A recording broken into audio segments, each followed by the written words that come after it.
Good morning, Reboot. It's so good to be here. It's so good to see so many people, and it's so good to hear that round of applause as well, because my purpose right now is limited, and actually it's to warm you up. And the first thing I was going to ask you to do is please give yourselves a round of applause, because it's been 3 fucking years.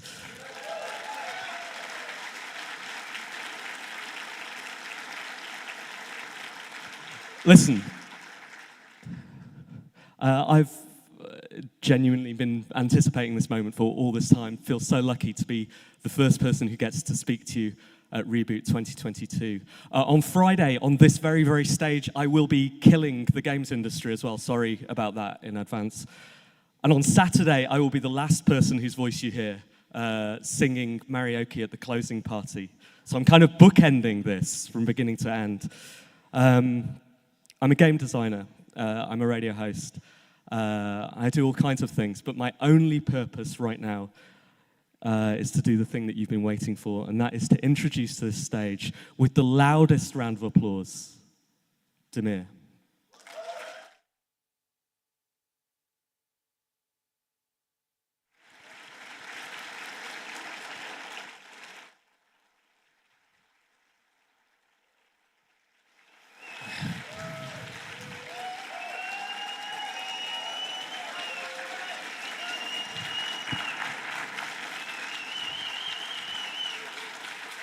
We are back.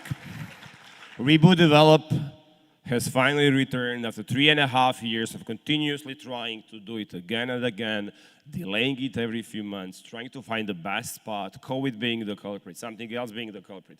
We are here. And we are here back thanks to all of you. So again, please give yourself another round of applause.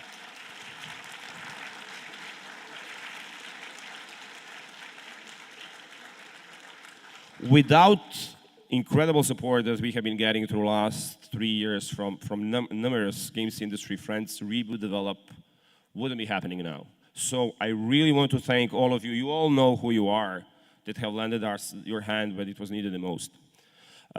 We will for sure know how to return that favor down the road.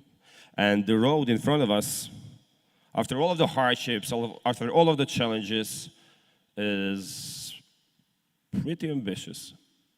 So besides doing Reboot Develop Blue 2022 this year, in its, I would say, pretty sizable format, we did announce that we are going to do our Canadian conference, the Reboot Develop Red, happening in a beautiful Banff this year as well. While at the last minute we decided that no, this is not going to happen this year, Reboot Develop Red for sure is continuing its path in becoming one of the key games industry conferences in North America next year. We are going to announce the dates really soon, but what I wanted to actually announce right now is that our next time that we're going to be on the stage again is for Reboot Develop Blue 2023, next April, in the same pattern and format like before, April 24th.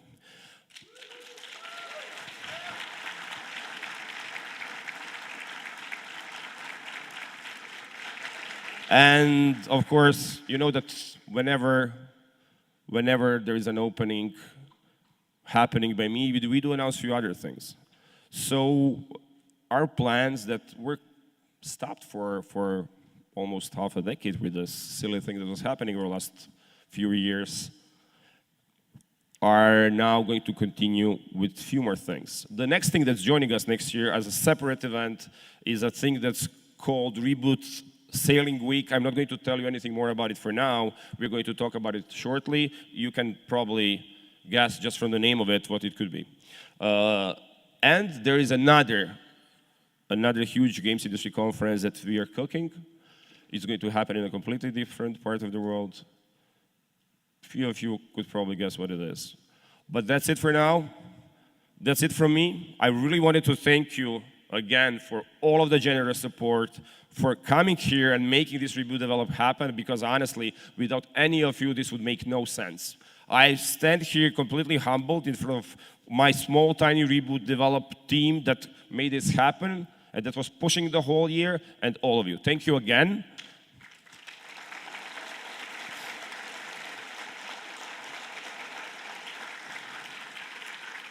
And one of those games industry heroes that was actually key for us in surviving and pushing until now, a games industry veteran that most of you well know of, is now going to take the stage with a morning keynote. Here is Henrik Lesser, president of EGDF and CEO of RCP. Hey.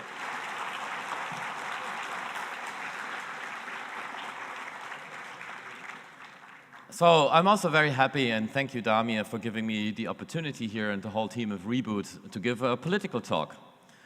We are in special times, in my opinion. This is a bit unusual to do this in front of 1,000 people. I normally do this in front of 50 who are like, yay, super interested, and so on. But my topic of today is a call to arms to defend our democracies and become what I framed a digital culture warrior. So who the fuck I am? That's me. I'm a nerd. I started playing games when I was 4 years old. I studied philosophy with the Jesuits, some history, political science. Talking about identity, right? Because I think it's very important. I'm a bit Indonesian, so I'm a little bit of an Asian guy. I'm a Dutch guy, so I have a colonial history. I'm Silesia, which was German and now is Polish. And my other grandfather is a Prussian, and I grew up in Bavaria. That's already 5 different identities. And besides this, and this is why I put it there, you know, being a nerd, being a game maker, loving games, loving comic books and all this is very key to me, and this also helped me form and build and kind of shape my identity.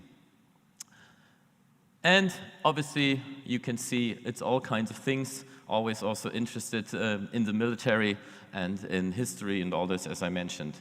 And that's very important to me. What else do I do besides what Dami mentioned, doing some politics with the EGDF? I run a company called Remote Control Productions, where the purpose of the company is to help studios and empower them and ultimately make them run their studio as best as they can, and with their still being in the driver's seat. And we do this all over Europe and in Pakistan. So a little disclaimer. I'm here as a private person. I do not represent EGDF at this moment in my talk, right? This is my personal opinion. And this is a very complex topic. It took me only just a couple of decades to come to these ideas. So I will simplify, I will exaggerate in all this. So I hope you give me a little bit of leeway on this. So, in my opinion, we are at war. As a German, I feel at war. I think there's so many conflicts going on, wars, whatever you want to call them. I ultimately call them war. We have brewing conflicts really around the world. And we obviously have the war in Ukraine, which is in Europe, in my opinion, and is a horrible crime and is really, really affecting us. Why is that relevant to us, you might ask? You know, we make games, we're business guys, whatever, we have our own life. Why do we really care? I think that's under threat. I think at the moment, with the narratives coming from countries like Russia, but also others, right? You know, they have a different idea on what life and how we are together, how we build communities should look like. And I think it's very important. To me, democracy is not negotiable. It might be not the best form on the planet as in perfect, but it's still the best thing we came up with as a human species. It's trying to have everybody have a say, to have representation. To me, it's very important that we have something like a rule of law. Russia is not a democracy. We all know this, right? You know, they had referendums on 97%. Who the fuck believes that shit, right? You know, that's fraud, and that's fraud out in the open. And I think it's really, really high time to say this out loud. We want to have free arts and speech, right? You know, this is in games too. This is very important to us. And we come from all kinds of different countries, and something like free speech is, you know, in regards to laws, is very different. I come from Germany, as mentioned, right? For quite a long time, we were not really allowed, it was never really a law, to use, for example, swastikas because of our history, right? You know, we started World War II, horrible crime again, and we had to deal with it somehow. Just recently, a couple of years ago, a game changed that, because a game tried to depict basically what would really happen, tried to be historically correct, and everybody was wondering, why are they not allowed to use it if it's, you know, if Indiana Jones can do it, right? Which is definitely not a history pick, right? So I think free arts, free speech, privacy, no one of us likes GDP fucking R, right? This was a pain years ago to implement it. Now actually, and I'm more than happy to say it here officially, it's a good thing. It protects European data and other data because international companies, if they want to do business in Europe, have to adhere it too. That means, and I know this is a fact, for example, a company like Tencent buying a company in Europe, they can't look in the privacy data of the employees. That's a good thing, because you don't want to end up in, a Chinese app being, have a little algorithm telling you in the end what your social score is and if you were allowed to, board a plane or not, or enter China, even as a European. And inclusivity, right? We've been talking for many years about diversity, having more people in the games industry, and so on. But ultimately, it's not just about the games industry. It's about our whole societies, right? It's about being open on what your identities are, whatever it is. If it's from a sexual, religious, I don't really care, right?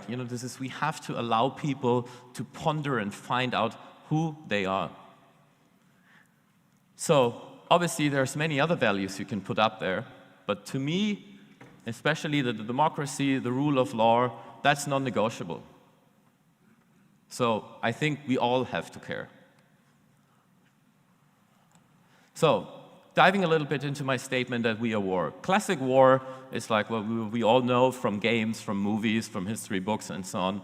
Conventional war is mostly physical, space, cyber. Cyber is, of course, less physical, but it's still like more or less the conventional war, trying to destroy military, right? The Americans destroyed the Iraqi military and won the war, they thought, right?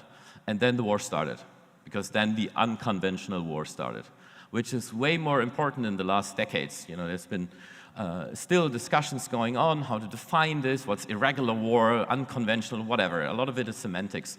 To me, it means, and this is also basically why we care, especially as gaming, it's about the hearts and minds, it's about disinformation, it's setting narratives, it's what they also call psychological operations and all this. And saying it again out loud, right? The Russians are very good at this, and they've been doing it for a long time, and other countries have been doing it too. This is until 15 years ago in China, nobody was really allowed to make sci-fi stuff, because sci-fi was difficult. How would China look like in the future? Most of the sci-fi back in the days were dystopian. How can it be dystopian in China and all that kind of stuff? Why did it change? Because they want to go to the moon. They are now a high-tech country. They basically want to have ideas for young people to strive for, right? 6-7 years ago, there was a good piece on The Economist basically saying, in the US, people want to become influencers. In China, they want to become astronauts. Who do you think is going to win? And this is funny, but it's also very serious. Because again, it is what I think, it's about the hearts and minds of us. And that is primarily done on the virtual battlefield. So who are we? When I studied philosophy, and of course nobody really knows, we at one point just said, right, we are third our DNA, we are third our own free will, and the rest is the environment, our families, the people, and so on. And to me, to reaffirm this, it's 2/3 of it is hearts and minds. That's a lot, right? So a lot of our identity is actually shaped here and in the heart or in the gut or whatever you believe in. And if that's true, and this guy, which I normally don't really like, the orange blip, but basically all games are political. And why are all games political? I know that has been discussed, right? Many, many times in lots of games, and should XYZ company, looking at my friend who worked on Assassin's Creed with Ubi, are Ubisoft games political or not? All games are ultimately political. The same is true as all games are culture. Are all games art? Hell no. Are all games having a political intent? Definitely not. But ultimately, they shape our thinking. And that is really, really important to understand. And for us as people, unless you are, a little bit disturbed or something, right? We are social human beings. We are what's called in Greek zoon politikons, right? We are political entities. So why not aim for a cultural victory? This is, to me, all my life I've been playing games since I was 4 years old. My whole thinking is shaped by games. When I think about my company, when I think about strategy, I think about civilization, how I won a game 20 years ago, what did I do, and all that kind of stuff. And I know that for a lot of you it's the same. You dream of games. You play a game, you're stuck, you go to bed, the next day you're like, I know how to do it now, because your brain is so influenced by it, and it has such a deep and profound effect, in my opinion, as a heavy user, right? I'm an addict, so that, in my opinion, let's aim for a cultural victory. And I mentioned it already, right? Games are not only culture, they're also the culture technique of the century. Let's see, still early in the century, but at least, for the last couple of decades and for the decades to come. You all know this, that, until, 10 years ago, it was basically, yeah, we copy Hollywood. I don't think that's really true for 15, 20 years. When I watch an action movie, I see where they stole the theme from a game. And this is not only the Marvel universe, which kind of revolutionized Hollywood, which is super nerdy, right? It's very close to us as gaming people, comic books, in my opinion. And there's many, many other examples too. So I think we have a responsibility to take this shit serious. And we don't need to take it serious every day and be all, anal about things and whatever. But, we have to think about it. We have to ponder it. We have to discuss it. We have to debate it. We have to, fight over it. Ideally a conflict resolution afterwards. But ultimately, I think that's what it is. So games are many things. And, I browsed again a little bit, read a lot of books over the last 30 years about that. And I just put them up here. So they're not complete, but they're entertaining, they're educating, they're also indoctrinating. If you play a game for hundreds of hours, your brain starts to adjust to the game, right? Your neural network there will be an effect, even on the game. We know easy stuff from advertisement. Advertisement you saw as a kid, fucking Fruit Loops or whatever, and you heard the jingle 100 times. I still sing it to my wife sometimes, right? Just because, it's a funny situation. So we also have to acknowledge games are great, but they have, things you can do which are more kind of going to the dark side too. And that's totally fine. I think 100% of what humans doing always have a flip side too. And they are very social. So, talking a little bit about reality, and I hope you don't mind that, I try to explain this too. I try to make this logical. I try to make this obvious that everybody really, sees this perspective. You don't need to understand. You're totally entitled to have a different opinion.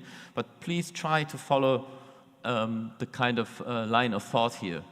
So, if we basically have these experiences, the emotions, the experiences are real. To say, this is real and game is not real, is what I learned, doesn't make any sense. Both are real. We don't even know, I don't even know if you exist, right? We can have that conversation too. So, but without going too deep, one is a virtual reality, the other is a physical reality. Both are part of the reality. This is, I don't know who of you played online RPGs back in the days or still do, right? Maybe some of you found your new partner there. I made friends there who I never met, and we played for 2 years, and then Ultima Online back in the days, right? Where it was still a new thing in a way. And I met these guys 2 years after only ICQ. That were the days. And these were my real friends. And it was such a weird feeling, right? To meet a person you've never seen, we never spoke on the phone, only ICQ playing Ultima Online, and it felt like this is my true friend. I can rely on that person because he helped me defend against the PK, and then we all died, and all that kind of stuff. We share these narratives, we share these stories and these emotions.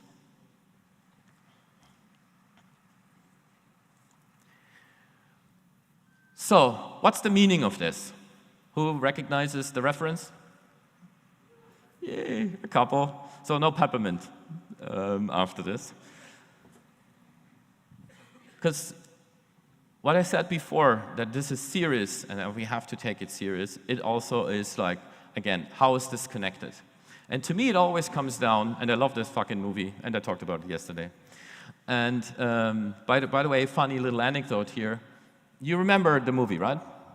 And they have the discussion very early in the school about what's the difference between a civilian and a citizen. You know what the Germans did? Because the original book was banned as doing too fascist. In the German translation, they said, what's the difference between a soldier and a civilian? Which is kind of, pretty obvious, right? But asking the question, what's the difference between a citizen and a civilian, is much more interesting. In Starship Troopers, and it's not what I'm advocating at all, you're only a citizen if you have been a soldier before, right? That's the Roman style, where you have to serve 10 years, and then you basically really considered a citizen. But in my opinion, we all have to ask ourselves these questions. All of you are educated. We all come, not all, but lots of us come from a kind of more privileged side of things, right? Again, not saying all of you. And what do we give, to quote Kennedy, right? What can we give back? What can we do for the country? And this all sounds, a couple of years ago, a lot of people will be saying, yeah, whatever, man, this kind of cynicism. Again, we are at fucking war, right? In my opinion, where the world is going to over the next decades is at stake at the moment. And not at this particular moment, but for the next years, and always has been for the last decades. And if you think of some of the more, let's say, threatening candidates in the world, it's even longer. So think about what it means to you, what you can give back to your society, to your country, and all this. And I'm very happy that we have the privilege to not, I have to give my blood to the country and blood and honor and all that kind of stuff. I thought we left that behind as a human society on the planet, right? That we can have discussions somewhere else. But unfortunately, we don't. So, what can you do? Who recognizes these kind of things? No one knows what NAFUs are? The little Chiba dogs fighting back trolls on social media? That's me, right? Thanks to Boris who made it for me. So, I think it's time, high time, right? And it was already clear a couple of years ago on the kind of potential re-election of Trump to not let it stand anymore, to not let your friend, your family say outrageous, wrong, false, disinformation, racist, whatever kind of shit. It is time to say enough. This is bullshit. Sure, you can explain, you can be analytical, you can try to basically reach whatever their personality they are, try to persuade and so on. But I think as a citizen of today, you have to say no to this. No, whatever it is, your values, right? I hope they're not like fascist, for example. But they basically draw a line. Don't be in the gray too much anymore. It's not the time. You can call out disinformation, as I said. This is here the guy I'm hugging with, Damir, and me went to dinner. It was, I think, the deputy culture minister of Croatia or something, right? And this is important. We have to tell people who are not part of our industry, who are either politicians or other leaders of societies, if they're entrepreneurs or in the social field or whatever, it doesn't matter. If they're not knowledgeable of what we do, we have to fucking tell them. Who else should do that, right? We can't just rely on a couple of journalists doing it, and there are some good journalists out there, but overall journalism is pretty fucked since decades, right? They don't really have a great monetization model. In gaming, there's less than a handful really serious people who can do investigative research and all this. And I'm not saying that the rest of the journalists are bad journalists. Again, not the point. But how the systems are working, I think is much more difficult. So we have to do that. And educate yourself. And no, I'm a big Urso fan, right? I think he's one of the coolest characters of Star Wars of all time. Because I can totally relate to this. He thought in the beginning, right, he's not a fucking Jedi or anything. He believed in the idea of the Empire to bring order and security and all this. And then over time, he understood that it's just becoming a fascist regime. And then, he's instrumental to destroy the Death Star, right? I hope you all saw the movie. But this kind of struggle is not black and white, and this is what I'm talking about, right? And at one point in time, this guy wakes up and he said, it's enough. And I'm going to destroy my life's work and probably kill, how many people were in the Death Star? 1 million or something? I'm basically kind of co-responsible for this because that is better than a fascist regime dominating the universe. And it's very tough calls if you think about it. And we're glad it's just fiction, but to me Star Wars is beyond that, right? Yeah, it's more than that. So,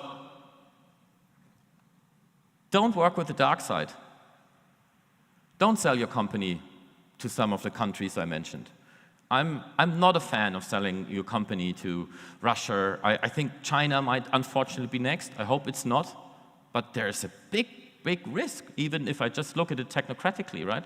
If you sell your company now to China, there might be a problem in 2 or 3 days. Might everything be fine, right? I have lots of friends who did that and are totally happy. So I'm not dissing Tencent as a specific company. I'm dissing the idea of selling to a company out of a country which has a very different point of view on how the world should be run. So work with them if you must. That's fine, right? You can still split it up, but understand, even if you don't agree from the kind of moral perspective, that is just the risk that there's going to be sanctions, right? When the war started in Ukraine, a lot of companies adjusted to this, and it took them lots of effort, right? We all know this, I think, right? I have lots of friends who were kind of airlifted out of Russia and Ukraine and Belarus, and it had massive disruptions, right? Give money to good causes, have a positive attitude to a team, create awareness, never forget, right? This idea from many of these kind of psychological, operational kind of goals is also to distort the past, right? So that certain things are completely depicted wrong. And a lot of stuff, again, is not black and white, and it's in the gray area. But I think it's still relevant to at least acknowledge the facts. And police and protect your communities. I already mentioned this.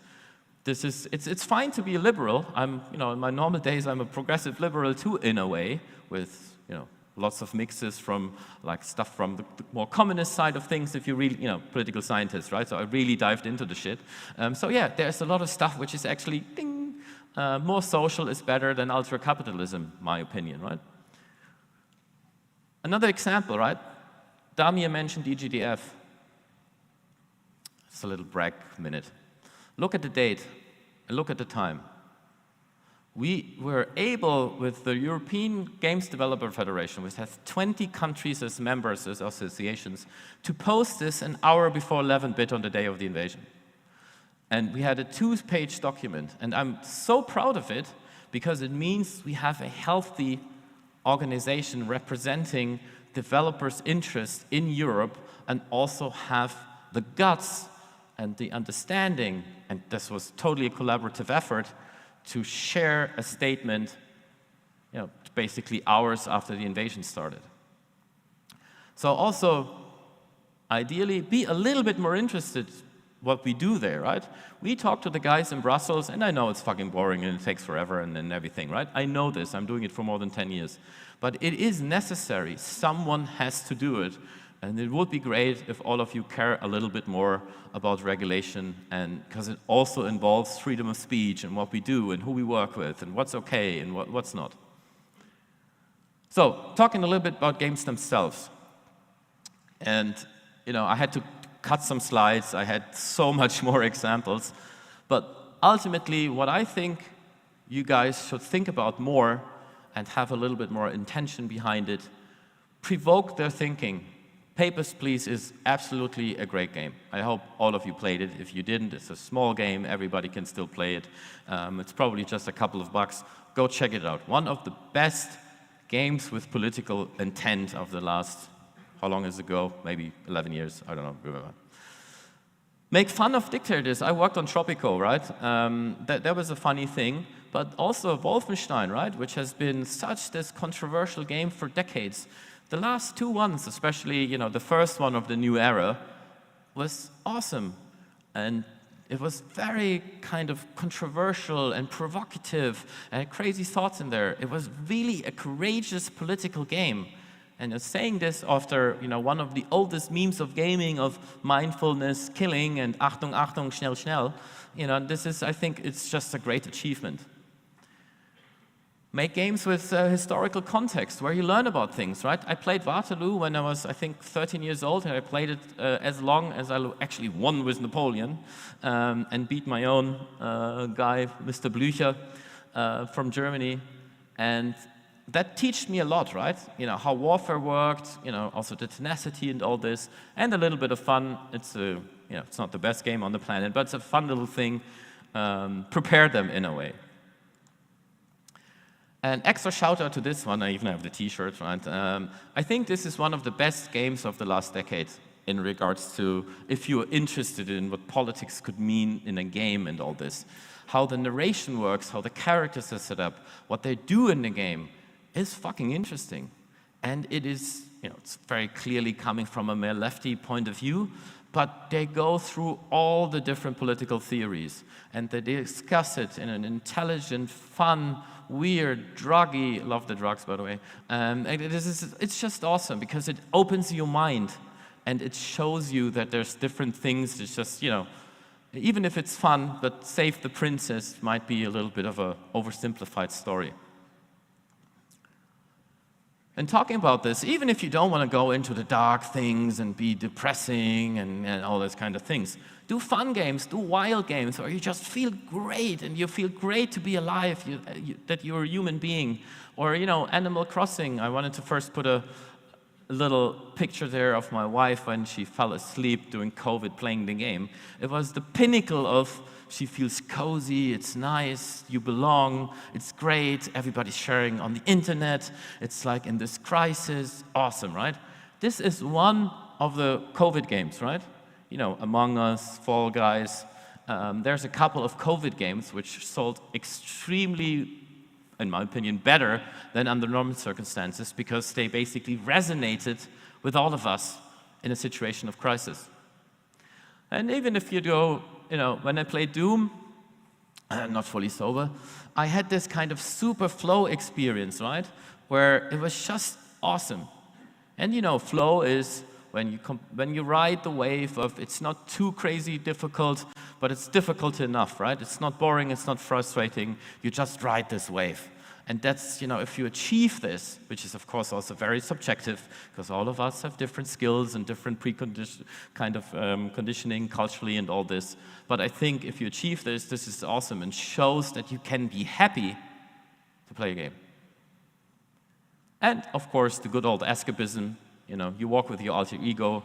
I spent nearly 200 hours in Witcher and Skyrims and whatnot, and it's just, to me, it's one of the latest Assassin's Creed Valhalla. I was like, I'm on holiday. I played it over the Christmas season. I don't need to fly anywhere. I'm just, on holiday. And that's great, right? Do games where you make decisions, right? Ideally, and I know this is very difficult to really do meaningful moral decisions in games, and we've been discussing it for decades, and Chris Crawford is still sitting in a cabin thinking about it. And so try at least. Talked to a guy yesterday at dinner who wants to do something there too with II. Do this. Push it and try to do interesting stuff. Show how fucked up war is. I will never forget Call of Duty 2, Russian campaign. You don't get a fucking rifle. The guy is just telling you, run up the hill. That's the moment where you feel, even in a game, that war is fucked up, right? You're the runner for some other guys to grab ammunition, and then 10 minutes in, you get your first weapon. And of course, you go wild and start killing people, and before it's just pure survival. This is not a moment where you feel, yeah, I'm this great soldier, I'm a super soldier. You feel vulnerable, you feel that it's fucked up. So let them suffer. This war of mine, also one of super cool, awesome game, right? You can't really win the game, right? Even if you win it for your little 3 guys in this house, you will have stolen food from others. You will have kids knocking at your door and you will tell them and send them away. So this is not black and white, but it gives you this profound feeling of epicness of, this is serious shit.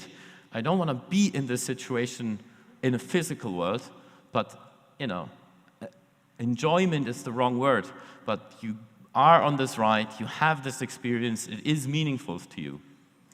And even games like Company of Heroes, and I don't know if you remember this, Company of Heroes 2, for example, was banned in Russia because they depicted the commissars shooting at the guys who wanted to flee. And the Russian politicians of today said, that's not true. Okay, there's thousands of documents about this, so it is definitely true, it did happen. And just you don't like this anymore. This is now, I'm on Twitter, as you saw, with NAFU and all this all the time, so I'm totally down the rabbit hole of the war, right? And there's been more than enough reports on this. Or do something like more of a serious games, right? Serious games don't have to be frontal teaching and, you're just sitting there and that's it. You can make them interesting. If games are the culture technique of the century, use them also to help people get educated about serious topics. And something like democracy is a vital and serious topic, in my opinion. And I found one of my good old games I really liked is something like Crusader, where you fight the power back, right? You're part in this game, you're part of like a fascist regime, and you're a super soldier, and then you kind of wake up, you start fighting for and with the rebellion. What you shouldn't do is shit like this. Don't make games which the one is hatred, right? I don't think there was a great take, and I'm very liberal, and I watched all the crazy horror movies as a teenager and all that kind of stuff, so I went down that road, right? But if you just make a game which is only about violence and how crazy you can do without really narration, what the fuck are you doing? To me, that's not being productive in the world, to be honest, right? And this is if you're young and a teenager and want to provoke and do some crazy shit, be my guest, right? But ultimately, I don't think that's a great intent. And I mentioned Call of Duty as a good one too, but the last Call of Duty, I was that close to report to the German age rating authorities because it's too much. They distort history. There's little movies of German soldiers fighting Indian soldiers in the jungle. Excuse me, that didn't happen. So they even form, going back in time, these adversarial ideas of identity, which I'm not a fan of at all, right? And on the other hand, it is fucking brutal. If you do the finishing moves in a shooter game, why does it need to be like in Mortal Kombat? Now, if I play Mortal Kombat, I think, one of the reasons we play Mortal Kombat is to see that, right? This is, you buy the game, you're an adult, you want to do that. But Call of Duty, and you all know this, is not only played by the 18-year-old, it's also played by the 12-year-old because it's a fucking huge game. Why do we have to celebrate violence like there's no tomorrow? And I don't know if you know this, Syrian Warfare is a strategy game out of Russia where Assad is the good guy. Sure, Assad is the good guy, didn't know that. And of course, then the Russian troops coming, they're like, yay, we're doing this together, everything's awesome, and so on. It's actually, it's a good game in regards to mechanics, but in my opinion, it's a very flawed game in regards to the messaging and setting and all this. And it finally, I think after 2 or 3 years, it got pulled from Steam, which I'm not 100% sure of how I see this, because I think it would be even better to keep the game in the store and do like a commentary and say, this is not how most of the world sees it, but it's an interesting piece of it too. And I unfortunately forgot the name. I only have the very small. It's what we call a hard kind of propaganda game, right? It's a full-blown Chinese-American war thing, right? Where the Americans are the enemies and so on, and you're basically getting trained to kill Americans as a Chinese soldier. And it's very much in your face, so this is why you probably never heard of it, because, you're not going to buy games where this is the narrative normally in the West.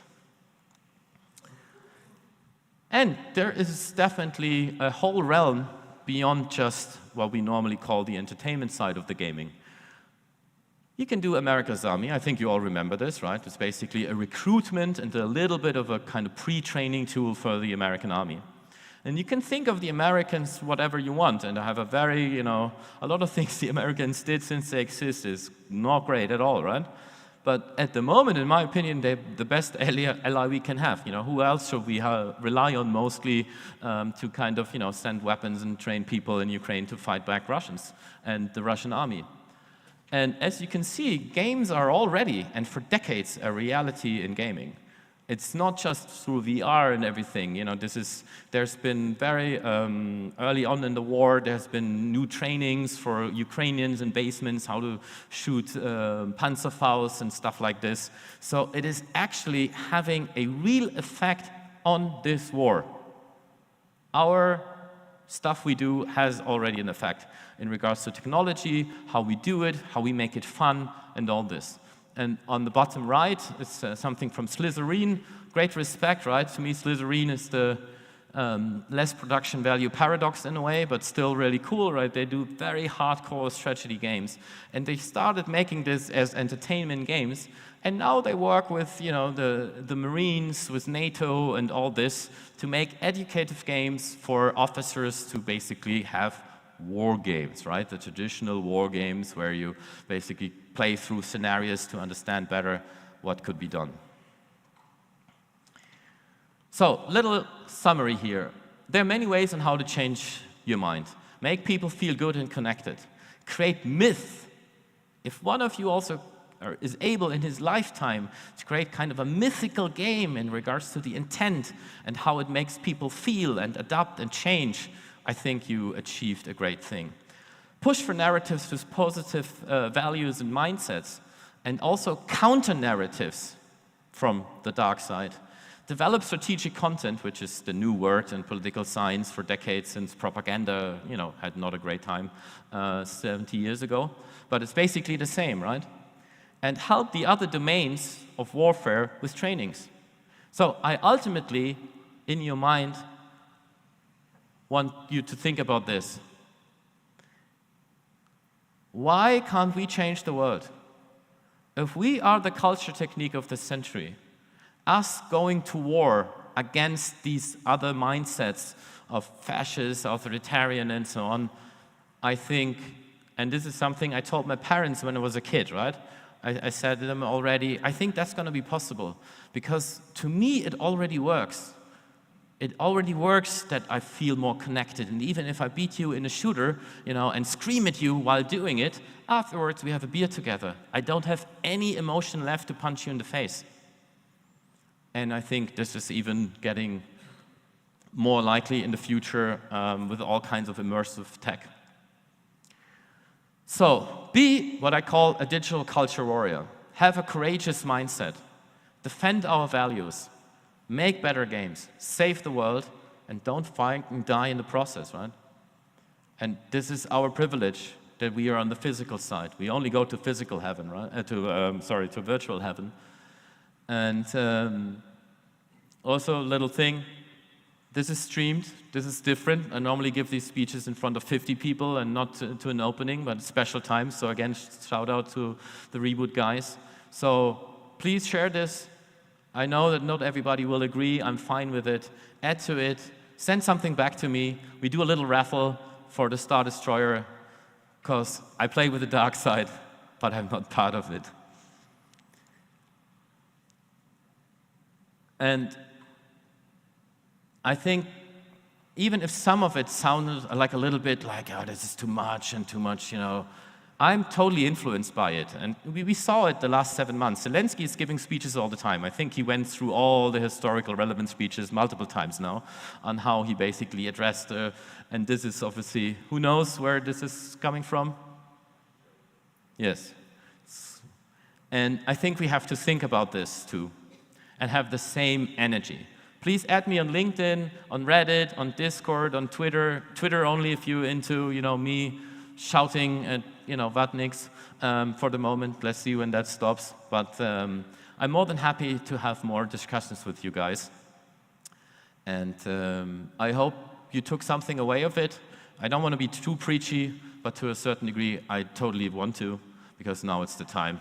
And so be a cultural digital warrior, and Slava Ukraini.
accusing theirs and blaming it on you. If you can trust yourself when all men doubt you, but make allowance for their doubting too. If you can wait and not be tired by waiting, or being lied about, don't deal lies, or being hated, don't give way to hating.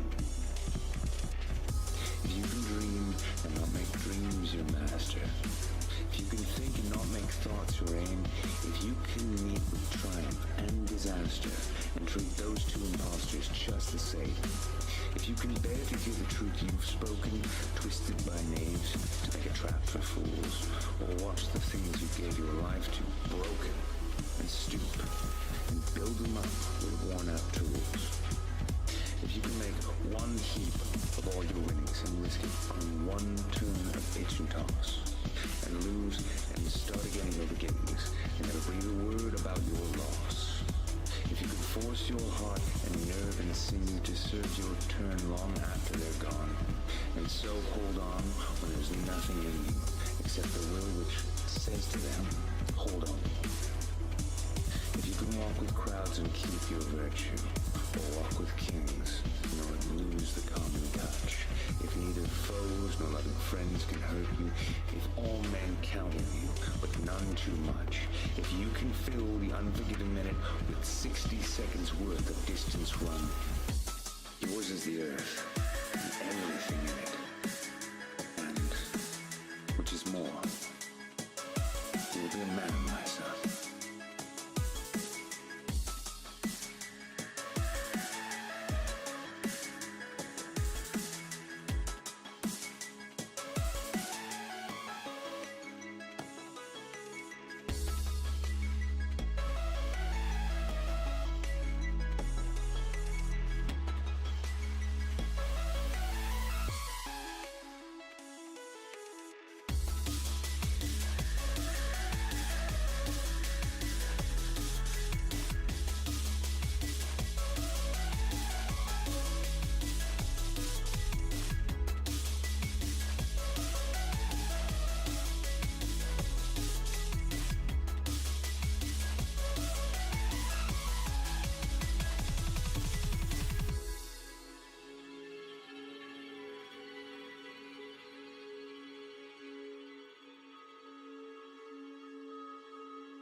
Step inside your mind.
Hello. Yeah, works great. Well, thank you everyone for coming to a game design talk just before lunch. That's courageous. Thanks to be here. You all hear me correctly? It's fine? Okay. So, let's start. Core loop modelization. So, I am Renaud Charpentier. I've had the chance of crafting game for 35 years, and more specifically, video game for the last 25 years. I had the chance to contribute to big licenses like Rayman, Splinter Cell, Coronea, Total War, Lone Sword, all of that. And I had the chance to experiment very different way of making games with just like 3 guys in a room all by myself, and also working in big video game studio with hundreds of people. And right now, for the last 5 years, I've had the chance of being the CEO and game director of Tower 5, which is an indie development studio set in France. We are about 20-25 developers, and we have a gameplay is king approach. We think that art is the flesh of the game, that the code is the brain, so you absolutely need it, but we think the design is the soul of the game. We have released Lone Sword, worked on Agatha Christie on Switch, just released 13 on all platforms, and are now working on an unannounced game for all consoles and PC. I might be able to tell you more next year if you have all the chance to be here next year. So I will start with that, the problem with theoretical game design. So the idea of that talk came to me when I was doing interviews with designers to hire them. So we are discussing classical designer topics and how you balance game, what is game design, etc. And we came to speak about something that now is kind of widely understood, that is called, for example, negative feedback. And okay, we discussed it. And what I realized, discussing with different designers, which were all pretty experienced, is we never completely could discuss it because we are not calling the same thing, the notion was not exactly precise, the model was not very clear. So you have, for example, this little cartoon on the side, which is great, on which he called feedback loops, which basically explains more or less what for him is negative feedback or positive feedback. And it's mostly great. I wouldn't agree, for example, of what he says on Civilization, saying that the rules of the game, making the game harder if you do something, is negative feedback. I don't think it's right or wrong, and that's my point. I think it is difficult to have definition, and that in game design, we don't really yet have a common corpus of systems, of actual denomination or models to be able to talk about what we do commonly in game design. So that kind of rings a bell with my scientific training, and that's a bit the story of the apple and the moon. So let's do this little detour. So as you all know, probably, this guy on the right is Newton, who brought us the law of physics. And initially, that's something that was already sought after and looked at by other great minds, namely, for example, here, Galileo and Kepler. They all had these ideas. The ideas was in the air that probably the force on an object is linked to the mass of the object, and something generates this force. But it was not until, well, legendary said an apple fell on his head, or he saw an apple falling, that basically Newton was capable of coming with a law that you probably all have been tortured with in school, which is F equal mg. And that law already, it's a modelization of physics, is great, because with that, just F equal mg, you can do a lot of things. You can calculate how fast the apple is going to fall, you can calculate bridges, you can calculate laws of motion. It's absolutely fantastic. The problem starts the day you manage to go on the moon, take the same apple and drop it. And as you all know, if you drop that apple on the moon, it is not going to fall at the same speed, which means that your F equal mg is going to be proved false. So your model will have reached its limit. In fact, you will then have, and that's a big problem that stayed for long, and it's effectively Newton who managed to come with something extremely important, which is the universal laws of gravitation. And by universal, he meant that's going to work on Earth for the apple, that's going to work for the apple on the moon. And that law is in the form of F equal G, the two mass of the element divided by the square root of their distance. If you use that, as soon as we had this modelization, we could do incredible things. Because with that, you can, with that model that is more precise, you can compute the time it takes for the apple to fall on the moon. But you can also compute the attraction between the moon and Earth, which means you can calculate the time the moon takes to basically drive around the Earth. And you can extend it, which Kepler and Galileo would have loved to be able to do, because they could only do observation. You can basically calculate the entire solar system. So that was to say that I think we are kind of before Newton. We have many game design ideas, partial laws, ideas that are brewing, that we pass to each other, that experienced designers know, but we're kind of looking for a slightly more unifying set of laws or modelization that would be true not only when the apple falls on Earth, but would be true when the apple falls on the moon, which for us means in kind of all and every game. One of the problems we have and challenge we have is that all the other arts that contribute to create video game are well ahead of us. Well ahead of us. So the art is well ahead of us, both artistically, because there is theory of art for thousands of years. The tech is well ahead of us because, hey, there has been science, computer science, and even algorithm, and the previous presentation was talking about fabulous and extremely advanced tech to be able to render things. And so all of that has scientists, has scholars working on it, sometimes for hundreds of years. And even the other aspects of making game and crafting game is in advance on us. Marketing has been heavily researched and improved in the last nearly 100 years, or at least 80 years. It's the same for production, organization. We have producers, the laws, the systems, the modelization they use to be able to be producer, be it Gantt charts or things like that, they can inherit from other domain. We, poor designers, are left kind of on a notion with a few notions here and there, but nothing really solid to basically grasp on and be able to compute the apple both on Earth and on the moon. So if we want to try to make progress on that and make very modest progress on having models, probably we should do the same thing that Newton did. It's like just looking at the problem at a high level and try to describe what we see and then try to understand and classify what we see. So that's a bit the question of where to start this endeavor. And probably the simplest question, which was Newton's question, why is the apple falling? In our case, if you try to make game, maybe the simplest question is, what is a game? Which seems to be a very simple question, or more precisely for us, what is a video game mechanically? Okay? So if you look at that from a remote perspective, someone playing a video game, what do we see? Well, we see someone that looks at a screen and hears some sounds, clearly.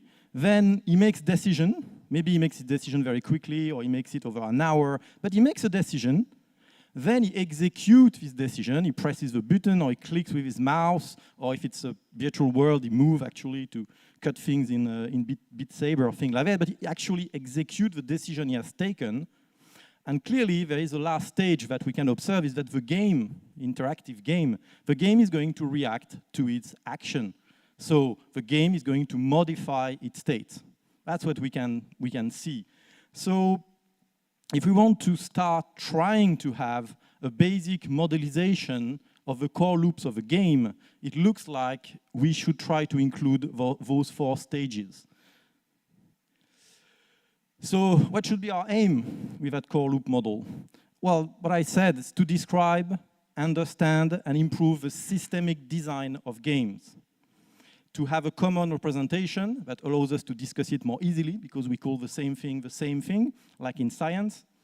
And also, because that's how human knowledge progresses, to have a first incomplete, imperfect, maybe partly wrong modelization that basically we can share and work on, that people can improve, say, hey, it doesn't work here, it doesn't work here, okay, maybe we make it better, etc., etc. That's how we make progress. What this tool is not is a tool to discuss other topics that are of high importance to make games, but that's not the objective of that modelization. For example, improving the narrative design of a game. It's very important. There are storytelling techniques for that. That's not the subject. There are possibly other tools that are needed for example, balancing game systems. That's not the subject either, and it's not either a subject to improve level design. Okay?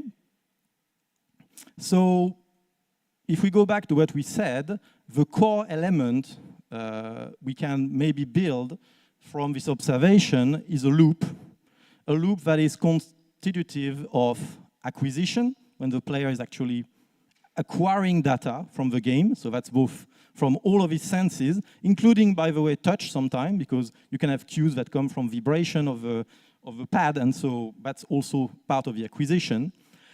Then you have a decision phase, where your brain is taking the decision to do something, to do a specific action, or to take no action right now, which is also a decision. Then, whatever the game, you have to execute that modification. You have to tell the game that it's what you want to do. That's the execution phase. As we can see, that execution phase can be extremely short or extremely complex. We'll get to that. And finally, because it's a loop, the last thing that has to happen in a loop that is a gameplay loop is that the world, the game, is modified by your action. If what you didn't modify the game in any way, then that's not a video game. It's rigid. It doesn't react to what you do. So the base loop we can maybe agree on and start working on to have a model that works for hopefully any games on any planet, Earth or the Moon, is an ADEM loop. So acquisition, decision, execution, modification, and then as it's a loop, of course, because the world has been modified, you are going to have to acquire again to see where you stand and take decision and so on until you win or lose or the game is finished. So if the ADEM loop is the base structure, now, to be more efficient, to be able to do something with it, we probably want to have tools to describe each of these phases, to give them characteristic, if you want, a bit like we would do in an RPG, but basically to be able to talk of each of these individual steps. What I propose is that there is a split that I think works between two sets of characteristics for ADEM loops. On one side, the characteristics that are structural, that change the structure of the loop, which are importance and duration. I propose to call them like that. I hope someone comes with better names, but hey, I use that. And on the other side, quality of each and individual 4 steps, which for me is composed of richness and usability. Just note that for structure, but we'll come back to it, its importance and duration are linked with an and. It's 2 characteristics.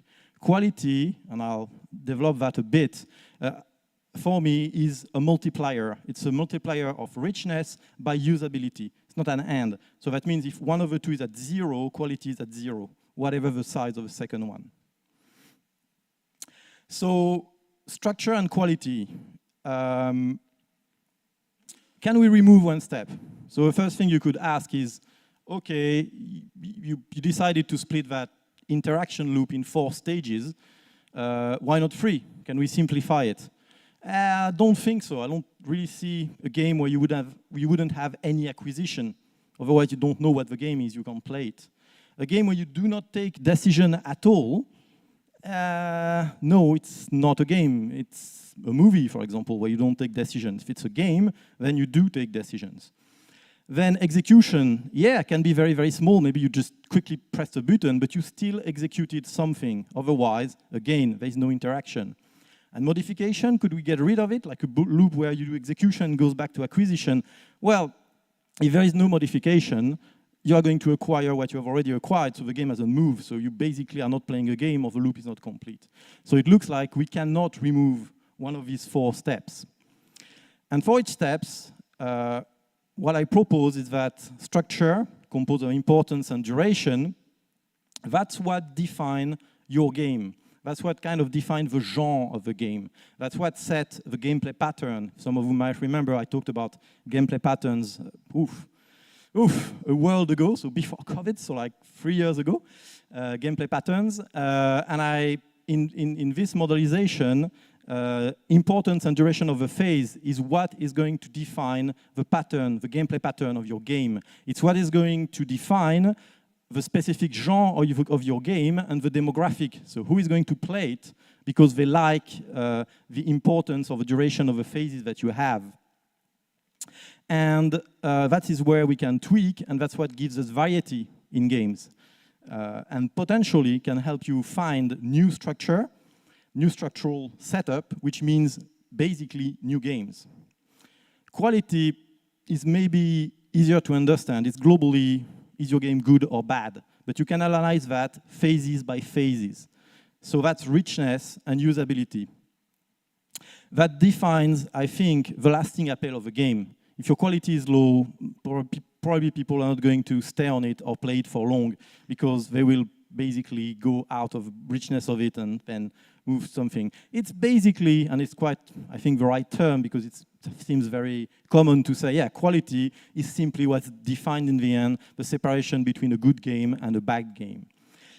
It means that if you are in a gameplay pattern, in a game genre, so basically in a structure that is known of a game that exists, if you want to make your game better or establish a new game in it, you are going to work on the quality characteristic, not on the structural characteristic. Because if you work on the structural characteristic, you are going to move to a new type of game, a new market, you'll do something else. If you're getting a new shooter, you're going to work on the quality characteristic to make it a better shooter.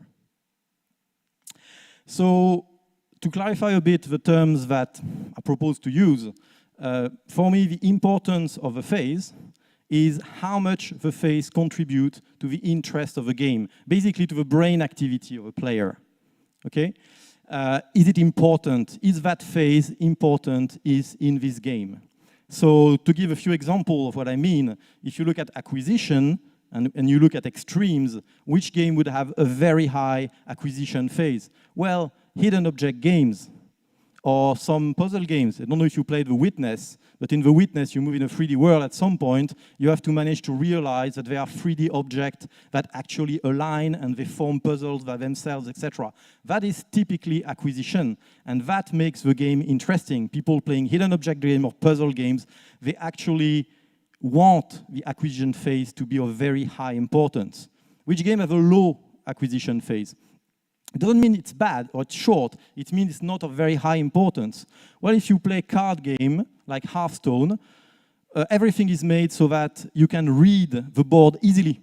The interest is not reading the board. It's, of course, taking decision afterwards. So the importance of the acquisition phase for some game is very low, like for Hearthstone or even for a reflex game. If you play Quake, you can quite easily read, okay, the situation, then you take a decision. But the challenge and the interest is not to read the situation. Then for the decision phase, that's probably an easier one to sort out. Of course, there are games where taking the decision is super important and is the heart and the meat of a game. Strategy games like Civilization, 4X, War Game, RTS, all of these games are all about taking decisions in extremely rich and wide decision fields. And you play them for that. Which game don't ask you, I would say, which game don't you play for decisions? It can be a bit surprising to say, oh, you play a game, so you take decision, the world's changed, so decision should always be of high importance. No, not really. If you're playing a reflex game, for example, like Beat Saber or Dance Dance Revolution. I don't know if you've seen those crazy people playing Dance Dance Revolution very well. They're kind of literally doing a kata and dancing on stage to be able to complete all of the moves. When they play that game, they don't really care about the decision. I mean, they just have to execute what the next move is. So thinking is not really the interest. In that case, and we'll go directly to it, that's the lower one. If you play Dance Dance Revolution or Beat Saber, what is interesting is the execution phase of your loop. So that's where you find the game that have high importance in the execution phase. You have others, so rhythm game, I mentioned them, but you have other games like Street Fighters, for example, because to execute something in Street Fighter, to execute a move, you have to manage to do a combo very quickly. And building that muscle memory, being able to do that, being able to pull the move fast, that's what makes the game interesting. The people who like them and play this game, that's what they are looking there. So they are looking for high importance in execution, okay? On the other hand, you have games where the execution is just something you have to do, but it has no importance, especially turn-based game or adventure game. The execution might be to click that button to either send your army to attack or send diplomats there.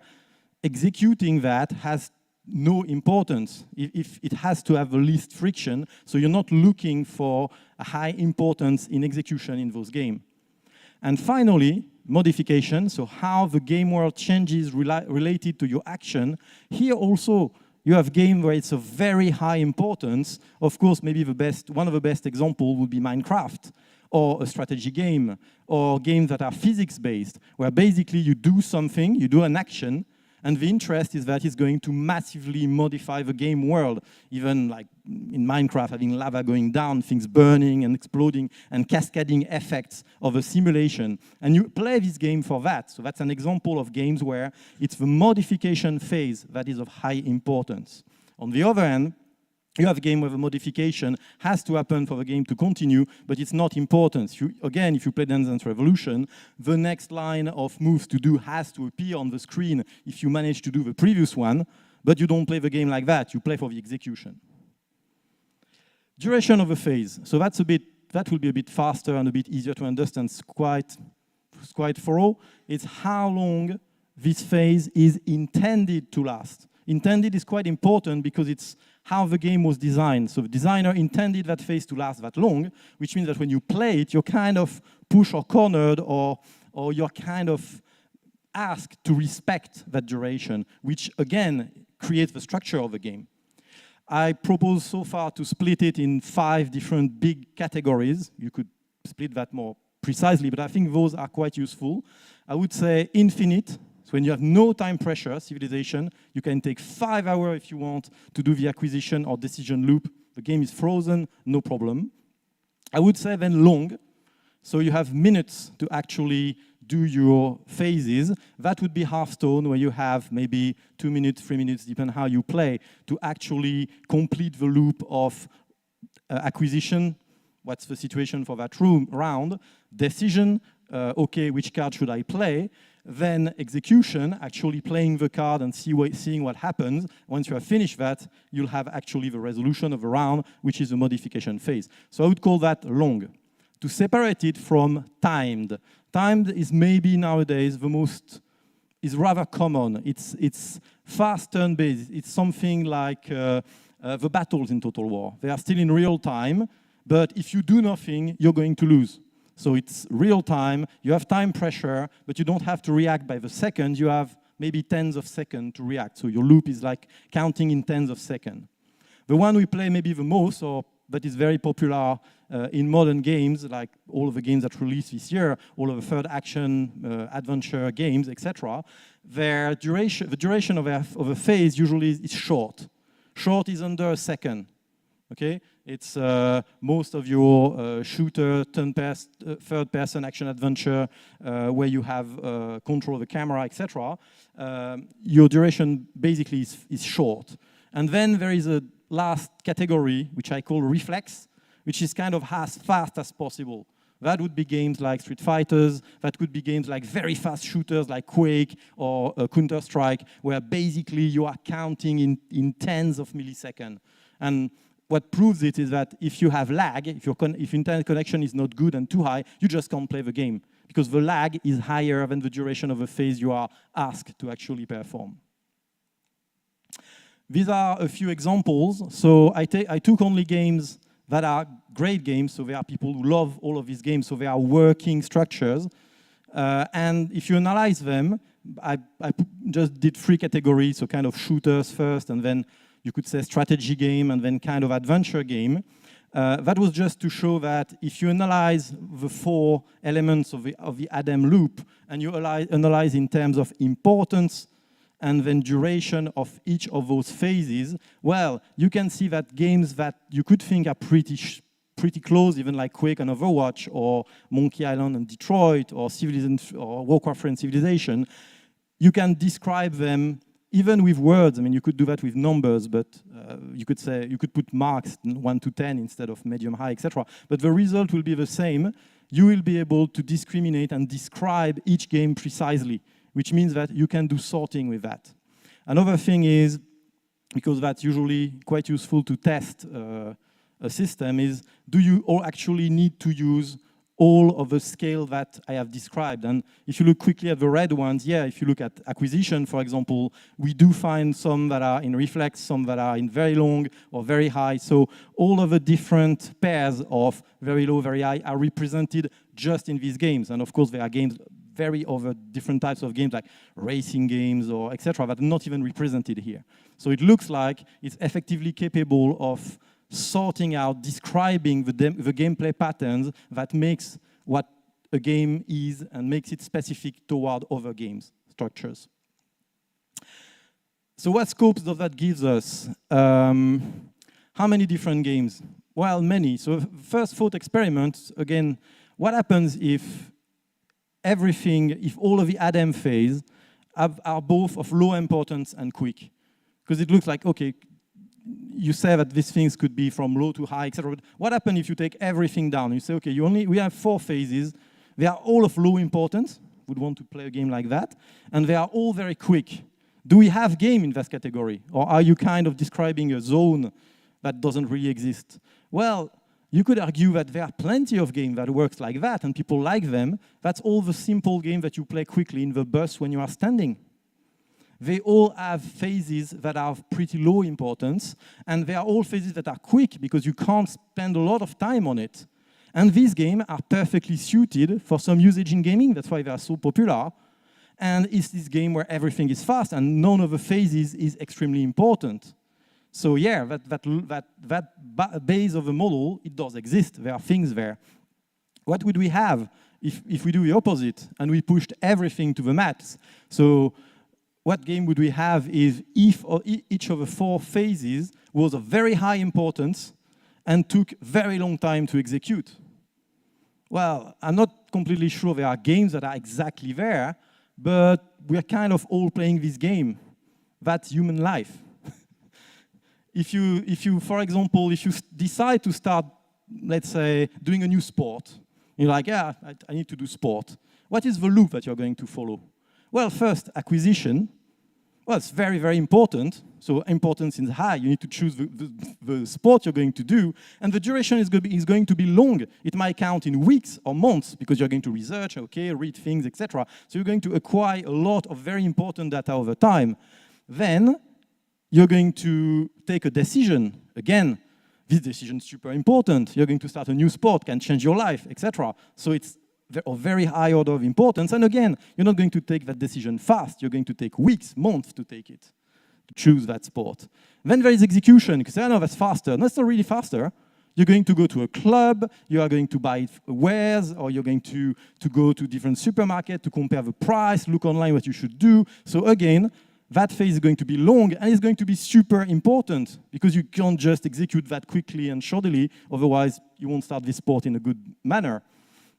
And then here, what would be the modification? Well, the modification is of very high importance also. Practicing that sport is going to change you. It's going to change your social landscape, it's going to change your body. So it's of very high importance, probably why you decided to practice a new sport. And that modification phase is also going to be long. The modification is not going to happen in a few seconds. It's going to happen around weeks or months of year. So yes, there are activities like that we do, like choosing a new sport, that is actually an ADAM loop with high importance and high duration on top of it. So if we take only 3 characteristics, so we say, okay, let's make it simpler, not have mid, high, etc. We just say, okay, we're going to restrict things to low, medium, or high. for both importance and duration. It's pretty easy to do, so okay, importance, either low, either medium, either high, and duration, either low, either medium, either high, quite easy to sort out. And we only have 4 phases. Wow, that's not many games. Well, that's actually free choice that you make twice on 4 phases. So that's 3 to the power of 8. And that's more than 6,500 different possibilities, where probably all of them is a valid gameplay pattern. So it looks like there are a lot of different games structurally that we could imagine or we could research. And right now, if you think about it, I don't think we have 6,000 different types of gameplay pattern or game on the market. No, I'm not even sure we have 600.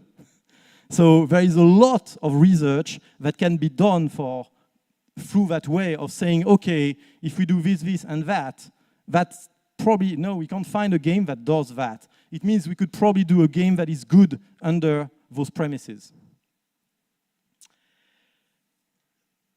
Quality of a phase. So we said, okay, let's split the description of this phase between structure, that we have seen, so basically importance and duration. And now we want to talk about the quality. So basically, it's how rich and functional is each phase. Richness is a way to call variety, complexity, precision of a phase, how rich it is. So it's quite self-describing. That's why I stick to that value. And usability is how adequate are the tools that you are giving to the player to deal with that richness. And the relationship, I think, to be able to judge of the quality of a given phase is to multiply one by the other. Multiply, not add. That's very important, because that means that if your richness is 0, it's not rich, can be completely usable, you'll still have very low quality. And on the other hand, which is more common, you can have something very rich, a phase that is super rich, a decision phase super rich, or the execution phase super rich, but it's not usable, which is a common problem, which will drag your quality down. And that means that even if you have a single button to click in an RTS or a 4X to do something, which is probably the lowest richness you have in an execution phase, you just need to execute that, this little button can still be cumbersome to click and not react well to your inputs, etc. So basically have a low usability, and that will still drag down the richness of your phase. So what defines them? So here, for each of the phases, you can think about verbs or concepts that actually add to the richness or concern the usability. And when you are thinking about your game or a game you're analyzing, etc., and you are looking at the quality of a phase, that's kind of a split you need to try to do to be able to say, okay, that is a richness question or problem, and that is a usability question of problem. So for acquisition, the richness, of course, is there a lot to do that is interesting in that? So that could be, okay, you have to search, you have to look, you have to investigate. That makes the acquisition richer. What would go against that? Well, that's a classical problem. It's not readable. The information is hidden. The systems are hidden. So basically, you can't acquire the information easily. Remember, as I've said several times, here we are talking about quality. That doesn't mean that it's linked to the importance of a phase. And I'll do a little insert here, because that's, I would think, a trap in which I have fallen actually using that model to at some point kind of mismatch richness and importance. Because you would think, if it's very rich, it must be very important. And if it's not important, it shouldn't be very rich. And so you could think that those two factors are correlated and basically are the same, which means the models is splitting in two variables, something that is the same thing. Well, the way to sort that out is, can we have these two factors completely decorrelated? Actually, can we have something, a game, where we have a phase that is very rich, but of low importance? It is possible, but not common. I'll give you an example. If you start scripting an adventure game in Minecraft, because that's the engine you choose to use, the interest of your game is going to be in the adventure game, the psychology of it, etc., etc. but you're still in Minecraft, which means that when you are going to be in the modification phase, so for example, in your loop, someone dies, in a game that doesn't have a very rich engine, you would just die, you play an animation, and that's it. If you did that in Minecraft, the guy could still explode and break a dam, and the water could flow down. So basically, you could have in the execution phase, in the modification phase, you could have a phase that is very rich, because it's executed within Minecraft, but for the game you are doing, which is actually a psychological thriller, the importance of the modification phase is low. So yeah, you can have phases where the importance is very low, but the richness is very, very high. You won't see it very often, because creating richness is difficult. So if actually this phase is not very important to your game, you're probably not going to craft a lot of richness for it. That's why most of the adventure game, if you design a psychological thriller, the first thing you are going to do is not a model to flow water, because it's not your subject, so you won't see it. Can we have the opposite? So can we have a game where there is a phase that is very important and the richness is very low? Well, sadly, yes, it happens quite often. It's called usually a bad game. So that phase was super important. It should have had a very high quality, but it's not rich. So maybe it's kind of a fighter where the only interest is to pull out combos and build this muscle memory. So it's super important. The execution phase is critical, but your combo's not good. They're not very varied. They're kind of all the same, and also they don't react very well, which means, okay, that was a fighter, the execution phase was extremely important, but the richness is low, and you probably have a problem. So that was a little apartheid to say, richness and importance are not correlated. Most of the time, of course, if you have high importance, you'll have high richness if it goes well, but it's two different things. So for decision, again, that I think is the easiest. What makes decision rich? Well, we can cut it short here. It's easy. Decision is interesting if the decision field is vast. It's basically you have many meaningful choices.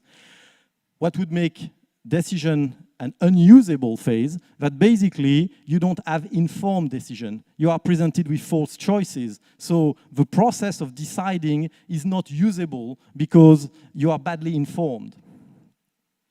Now, if you look at execution richness, well, we talked quite a lot about it.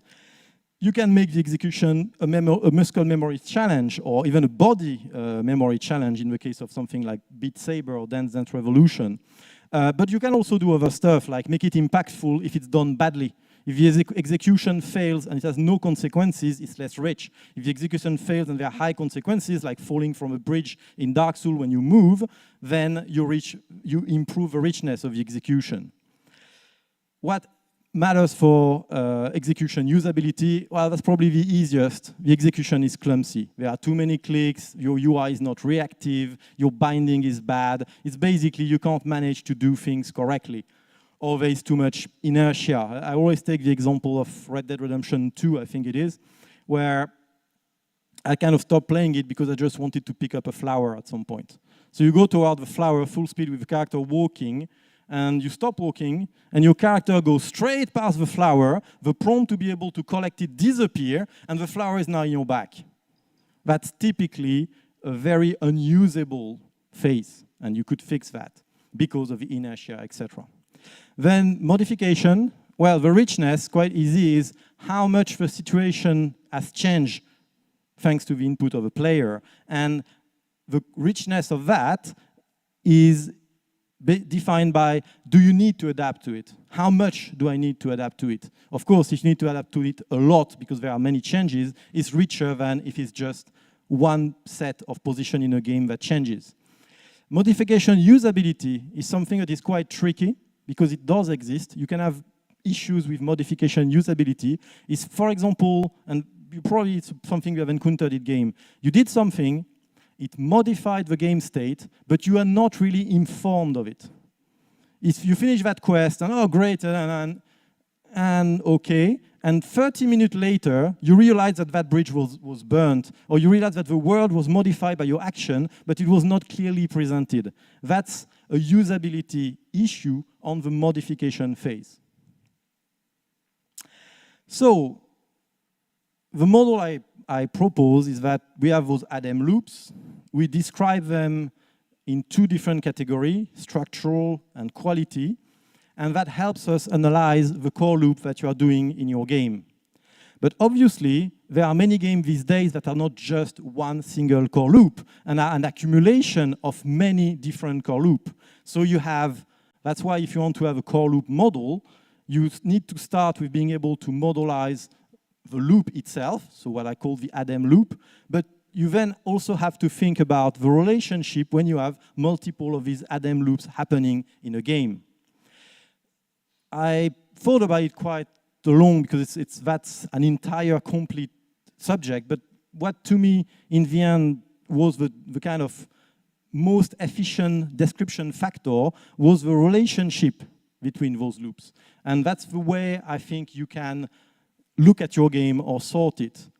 So the most separated one is basically the completely separated loops. So a good example is World of Warcraft. You have many, many loops in there that are completely different, and some of them are completely separated to the point that you can play the game for years playing only some of these loops and not touching the others at all. You can, for example, do raiding, which is a specific loop, and not do PvP at all. And some players will never do PvP. On the other hand, some players are playing only PvP, and they will never touch the ADEM loop, that is the progression on raiding and raid. So in that case, that I would say is the easiest one, because you can, as the loop have absolutely no relationship, you can work on them separately. What you do on one on the loop, as there are no relationship, is not going to impact on the other. So that are structure where you have multiple ADEM loop, that is kind of the easiest, because you can work on one at the time and be sure that you're not going to interfere with the other. But the more common that you find in many, many games is that the loops are interdependent. So the example I took was Total War, but there are many others. It means that their temporality is separated. For example, in Total War and many other RTS, you have an economic loop to create your units, grow your empire, etc. Thanks to that, you create units, and then you have a battle loop where those units are battling. You don't do it at the same time. In many games, or in a game like Total War, you even switch to a completely different screen with a completely different UI, and you could say it's a completely different game. Okay? So those loops, those two ADEM loops, they are separated. You don't play them at the same time, but they are interdependent, because the troops you're going to be able to send into battles depends on what you did in the ADEM economic loop. And on the other hand, the ADEM economic loop is going to be impacted by the result of that fight. So those loops are what I call interdependent. What you can have also is alternating loops. So a good example would be in The Last of Us, the shooting and the crafting. They are alternating because you can't do them at the same time. Either you're doing one or you're doing the other. That's why the temporality is shared, but the controls are shifted. You can't execute both at the same time. If you are within the UI, you can't actually move your character. If you're moving your character, you can't craft at the same time. So these are interdependent loops, because they depend on each other, of course, because what you do in the move around loop and forage interact on what you can do in the crafting loop, but when you do them, it's not completely separated. It's not two temporalities that are separated most of the time by a loading screen, because it's so separated you can load in between. No, it happens in the same temporality, but they share temporality and they shift. The next level of relationship, if you integrate the loops even more, is that the loops are simultaneous.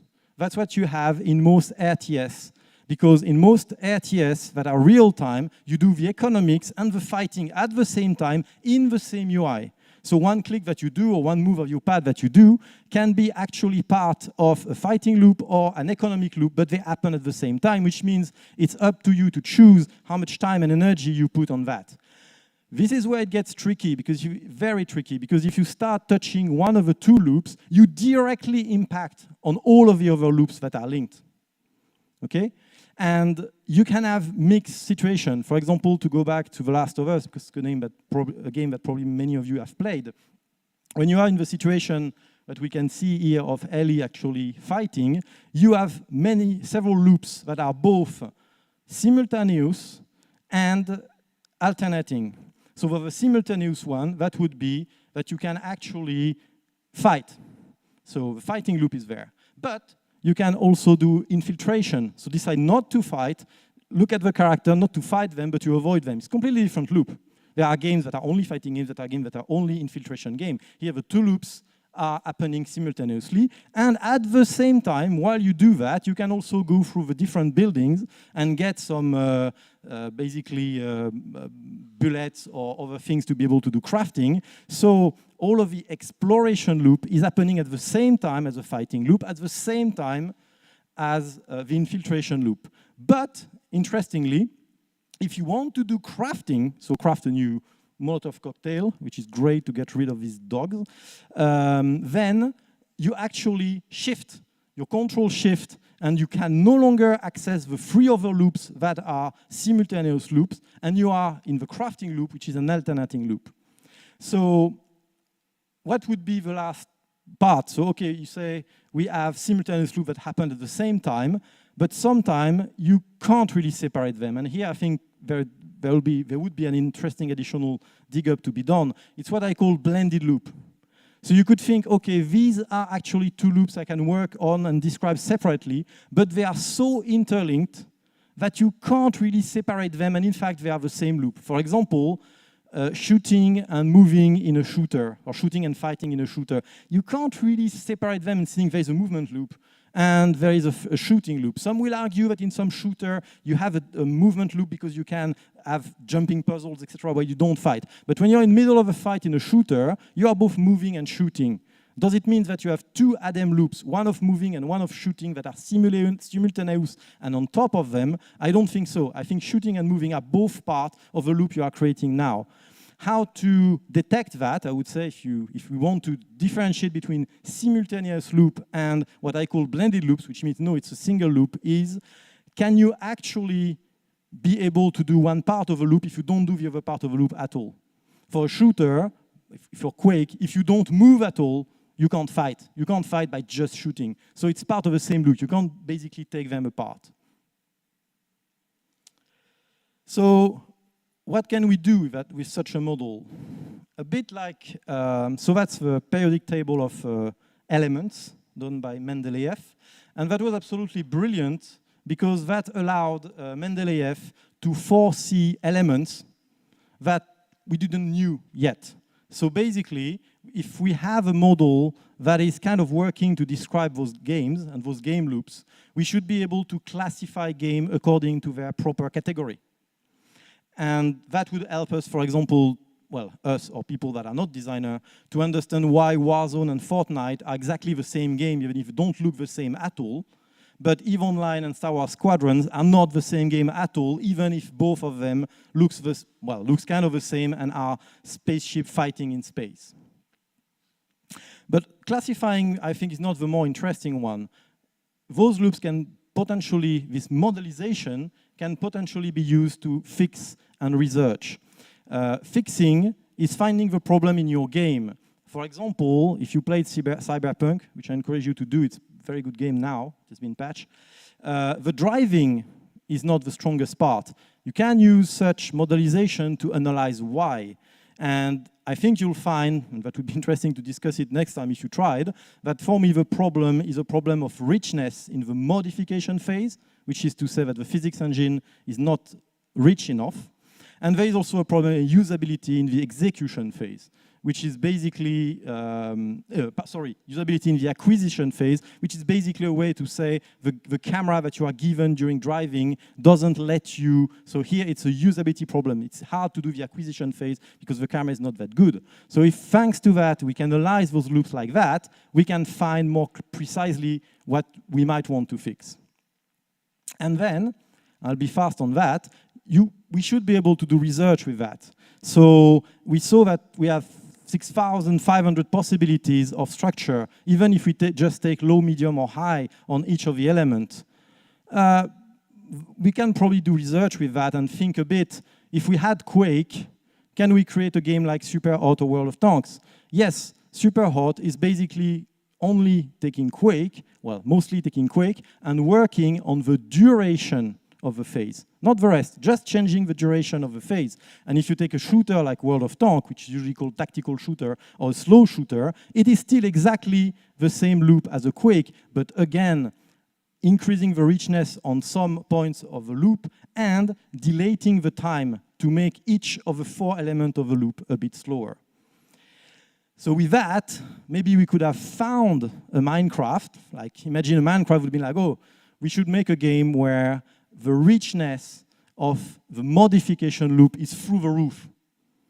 How do we do that? Well, we have a full world completely simulated and anything can happen. We can blow caves and create anything and build walls, etc. What is that? It's basically your world has an extremely high richness in the modification loop. You can modify the world heavily, and that's what makes it interesting.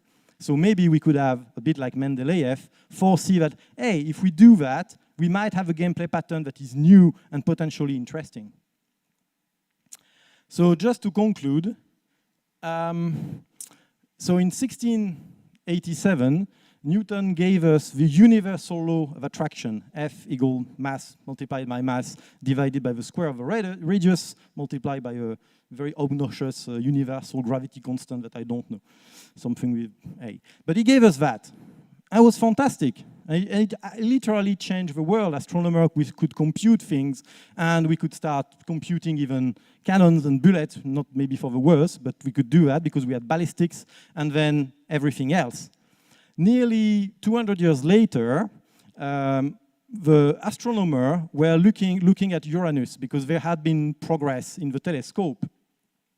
And Uranus, when they calculated its speed or the time it takes to rotate, the calculations were wrong. So you had the observation, you applied the modelization, which was Newton's law of gravity, and Uranus was saying, nah, it doesn't work. I'm a bit slower than that. So people were really annoyed by that. It's like, well, the model is supposed to be, that's Newton's universal law of gravity. It's absolutely fantastic, should work in any case. You solve us a problem with the moon, etc. And then was a French guy, which was called Urbain Le Verrier, who said, no. Modelization is okay, it's fine. If Uranus doesn't run as it is, and the calculations are wrong, it's because we are missing data. The observation is wrong, not the model and the law. And so he calculated, Urbain Le Verrier, calculated the planet that we now call Neptune. And he said, if Uranus is basically moving at that speed, to make it simple, it's because there is another planet that I call Neptune that is actually modifying its behavior. But if we add this planet in the modelization works, and we find the right timing for Neptune. So basically, thanks to a powerful modelization, he was able to calculate Neptune, and a few years later, the telescope were pointed where Neptune was supposed to be, and it was found and observed. And it was an incredible victory again for that fantastic model that was the universal laws of attraction. But what is interesting is that the story continues a bit. And a few years later, the astronomer actually looked at a new planet that was Mercury. And again, Mercury was a problem because if you applied the modelization, Newton's law, Mercury should be a bit faster. And it was not. And people like Urbain Le Verrier, the same French guy, was like, not a problem. Remember last time there was a problem, I added a planet, the model is so good that I'll do exactly the same. So he did the same calculation, used the same modelization, and he basically come up with a planet he called Vulcan that he calculated and said, yeah, we're good with Mercury, it's just that there is Vulcan here we can't see so far, but be sure, like for a previous time, we're going to find it. And a few years later, there was a huge eclipse of the sun.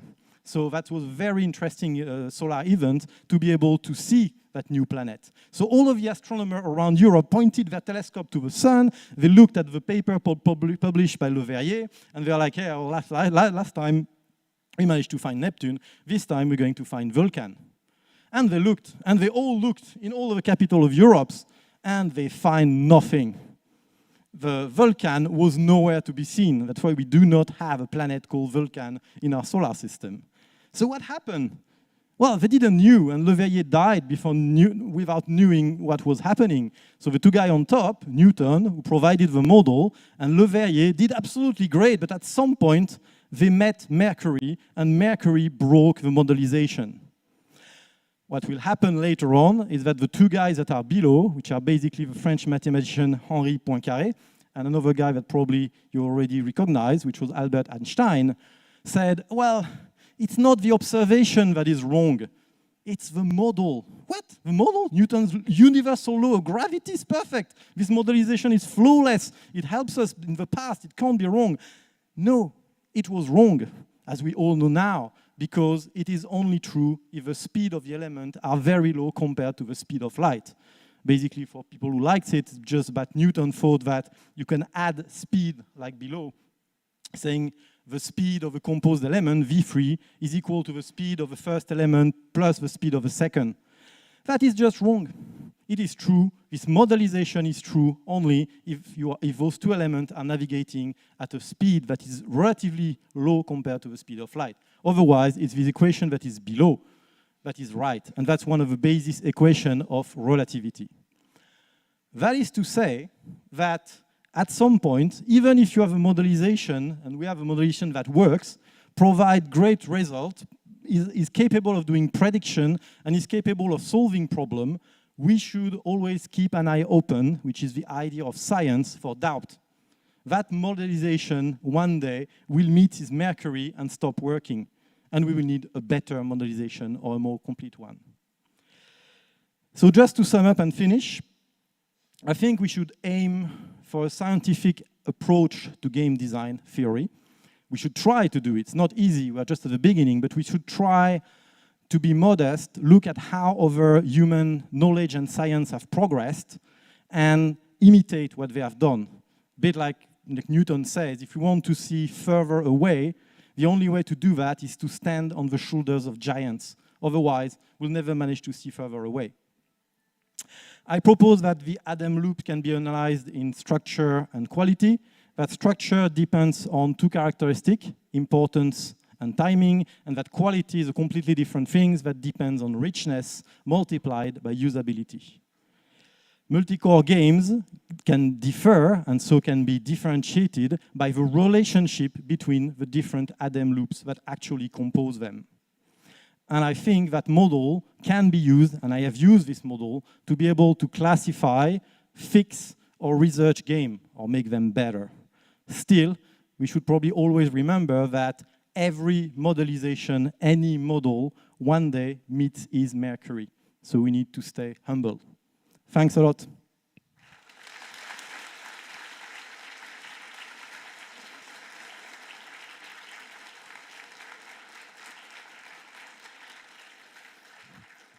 If you're not dying of thirst or hunger, we can maybe have a few questions, or one or two questions. Yeah. No, they are too hungry, I think. Oh, no, I'm not.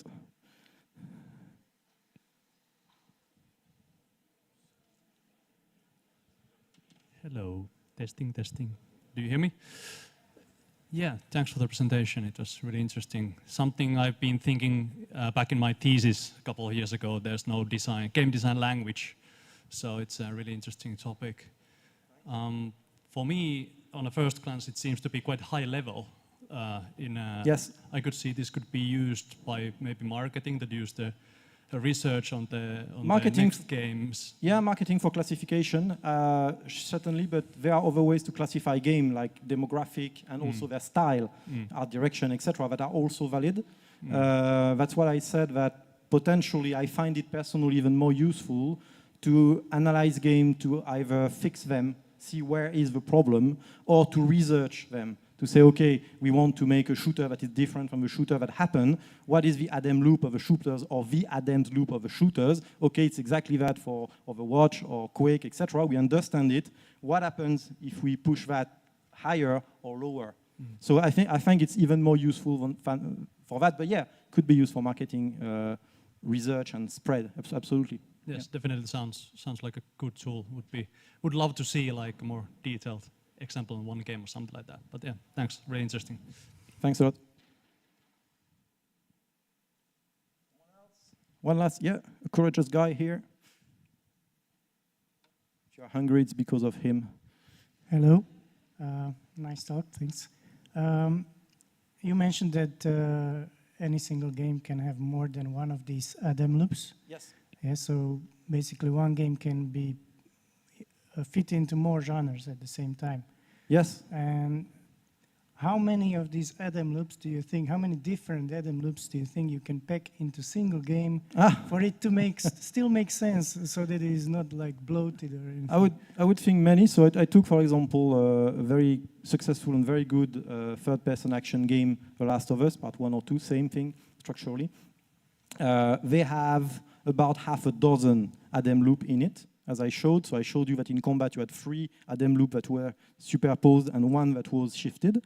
But there are others Adam loop within the game, like for example increasing your guns, which is again an Adam loop on where you want to specialize. So they clearly managed to make a great game with half a dozen Adam loops and 3 of them on top of each other. If the loops are completely separated, like in a World of Warcraft, so basically then probably you can have as many as you want. That's the easiest solution because you can propose different basically activities that have their own loops and they're completely separated. And in that case, I don't see why you would have to stop piling them up. I agree that if you have them at the same time, there is a limit, probably, but it's an interesting research direction, effectively. Say, okay, we have The Last of Us combat part, that's 3 loops on top of each other. Could we add another Adam loop on top of it? So you're fighting, you're actually doing infiltration, and you are doing exploration, actually, because you are trying to salvage things, etc., at the same time in that loop. Could we add an additional loop on top of it? That would surely make for a different game. That would be interesting. But as you kind of intuitively proposed, yes, there's probably a limit that if there are 10 loops to do at the same time simultaneously, it starts being overwhelming and it stops working. That's a very interesting research topic. So, yeah. Anyone? Last one before we are free, or we are free right now? No one? Okay. Thanks a lot for your attention. See you later.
Just journeys into modern powerful impulse.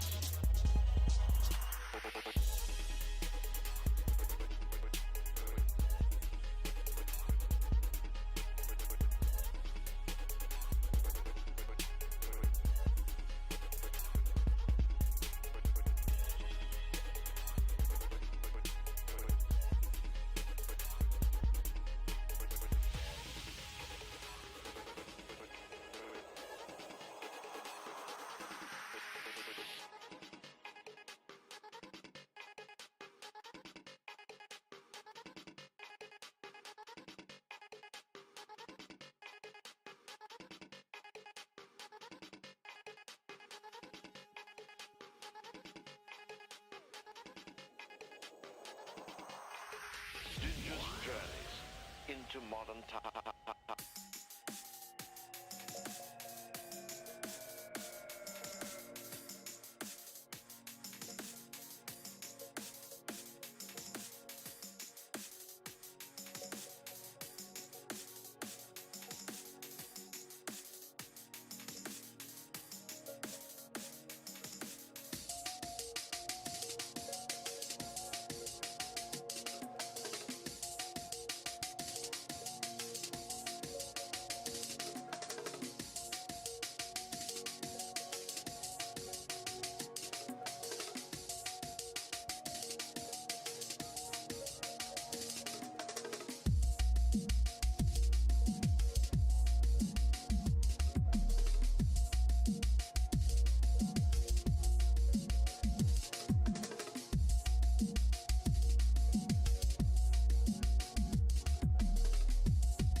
falcon cannot hear the falcon. Things fall apart. Center cannot hold. Where anarchy is loosed upon the world, blood-dim tide is loosed, and everywhere the ceremony of innocence is drowned. The best lack all conviction, while the worst are full passionate intensity. Surely some revelation is at hand. Surely the second coming is at hand. The second coming. Hardly are those words out when a vast image, out of spiritus mundi, troubles my sight somewhere in the sands of the desert.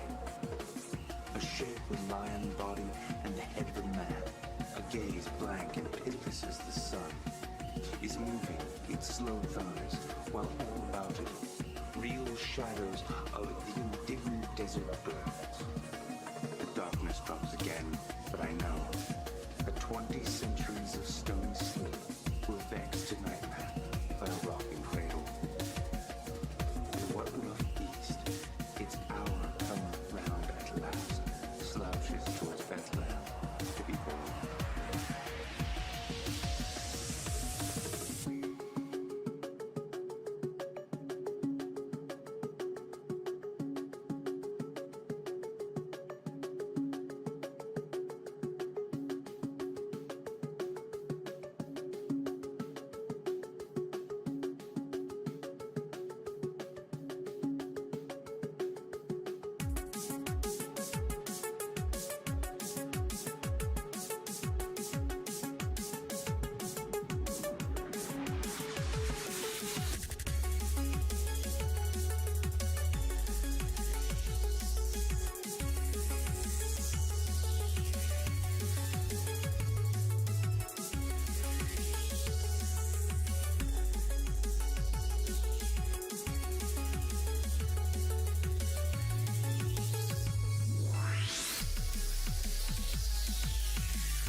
Seriously.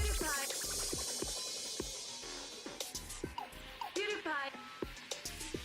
Additional. Seriously. I am at least 20% better. Seriously. PewDiePie. What? It's not. It's he's doing.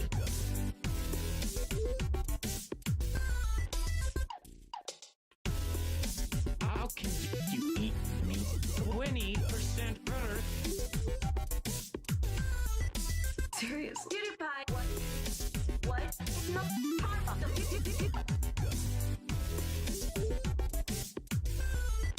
Do it now.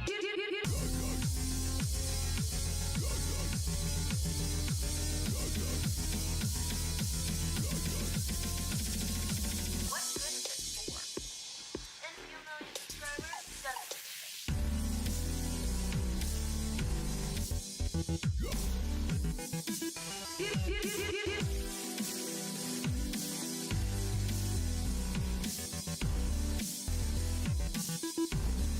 What? It's not.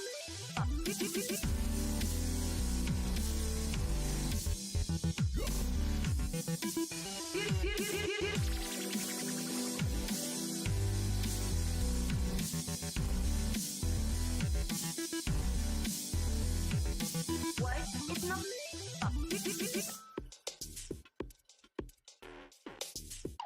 PewDiePie. Additional. Seriously. PewDiePie. PewDiePie. Additional. Seriously.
emotions and the body influence of that. When I started as a doctor in 2000 in a hospital in the capital of Slovakia, Bratislava, I was a complete rookie who had no clue. You simply end the studies and go to the hospital, here you are, and there you go. And all of a sudden, I had the responsibility for the human lives. And without really having an experience or big knowledge, and especially compared to my older colleagues, I immediately found out that this will be a tough story. And it turned out that my skill of understanding of emotions will help me to be simply better in that what I did, and to be able to help the patients on a better level than I would be without it. And that simply somehow replaced my league of experience. But this story is a bit more complicated. I could tell you many examples from my doctor career when this was simply absolutely key to healing the patients. But I have picked one story which is really extreme, and I picked it especially to understand the emotion meaning. So in 2005, I was quitting as a doctor in state hospital, and I was hired in a small town of Humene, that's on the Ukrainian border. So I went there from the capital city on the west to the east, and they hired me as a chief doctor of palliative care department. And for those who don't know what palliative care is, it's specialized for very tough cases, almost incurable patients, so not really optimistic one. And there was a colleague before me, but she was pregnant, so I had a contract for 3 months to come there to replace her. And then I should return back to Bratislava and work on as a chief doctor there. So you can imagine traveling from capital city to small town somewhere. It was really like a culture shock for me. And yeah, I was really a bit worried, because you can imagine how it is when a smart ass from capital city is coming somewhere to teach people what to do, how they will like me, and so on. But my stay ended completely different than I thought, and it started already on the first day when the chief of the owner of the whole clinic, he called the whole staff like in the American movie, and they said, okay, this is Dr. Krechnak, he came from Bratislava here, he's a really expert, and you will do what he says. Okay, and then we went on a doctor round. And doctor round, maybe you were already in hospital, that's everyday routine where you are visiting the patients one by one. And it was followed, I was going there one by one, like 60 persons, and chief nurse was there with me.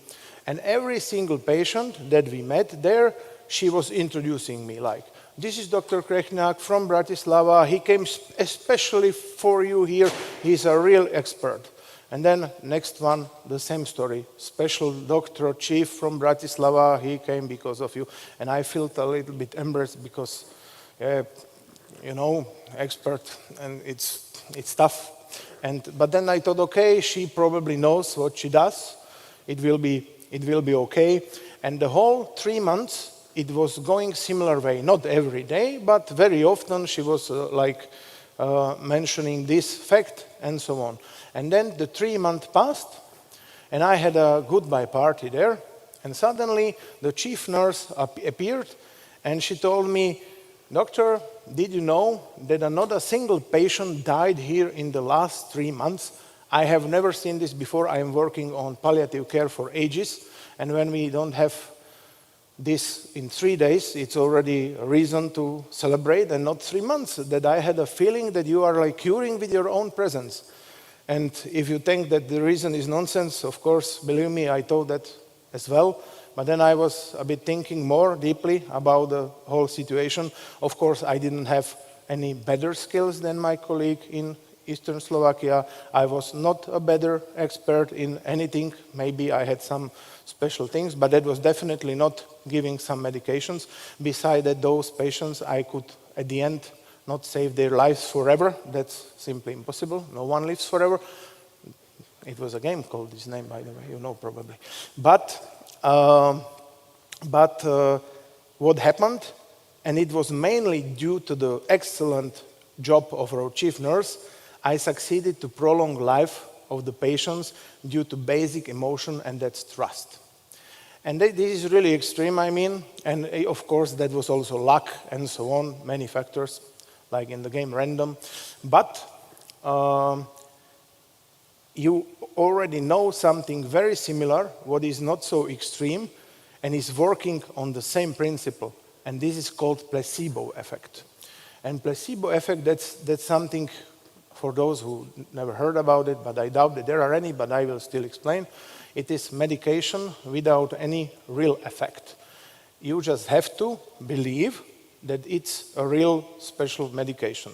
And believe me or not, I was studying this a lot.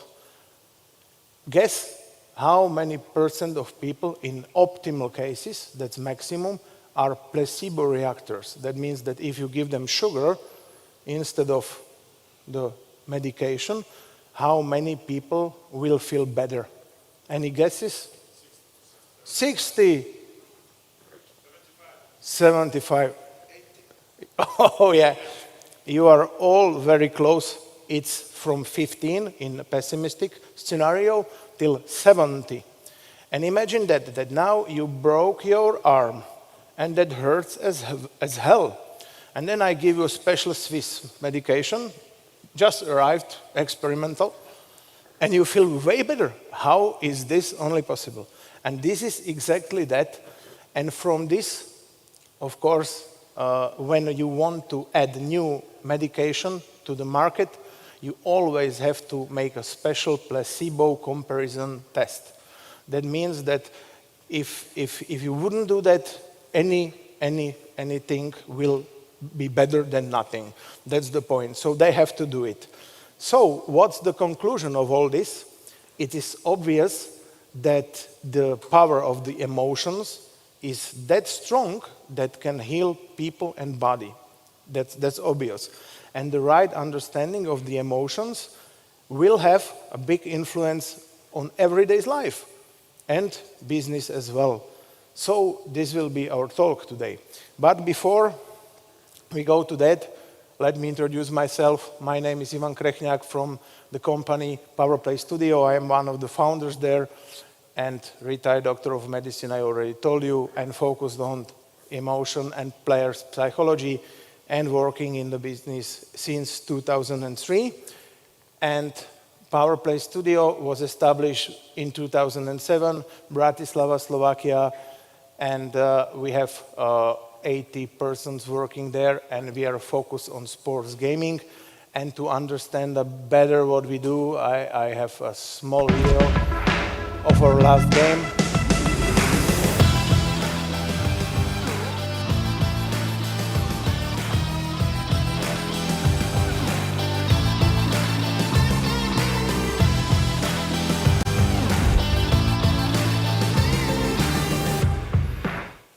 So as you can see, we try to show sports very realistic with a lot of emotion which belongs to that. And we now all know about the impact of the emotion on business, life, and so on. But what about gaming? Are emotions really that important also in gaming? Even in ancient Rome, the emperor had a topic called panem and circenses. You maybe know it, that means bread and games. And it's obviously bread and games, two things that you have to give to the crowd so they will feel better and you have no problem. The question is if this is really so easy. If you look around in the newspaper these days, you may think that this is maybe even working even these days, obviously. But of course, it depends who is the target group. Some social groups are really like this, some are more complicated. But in gaming, that's a bit more tricky story. And the question is, why do people play games?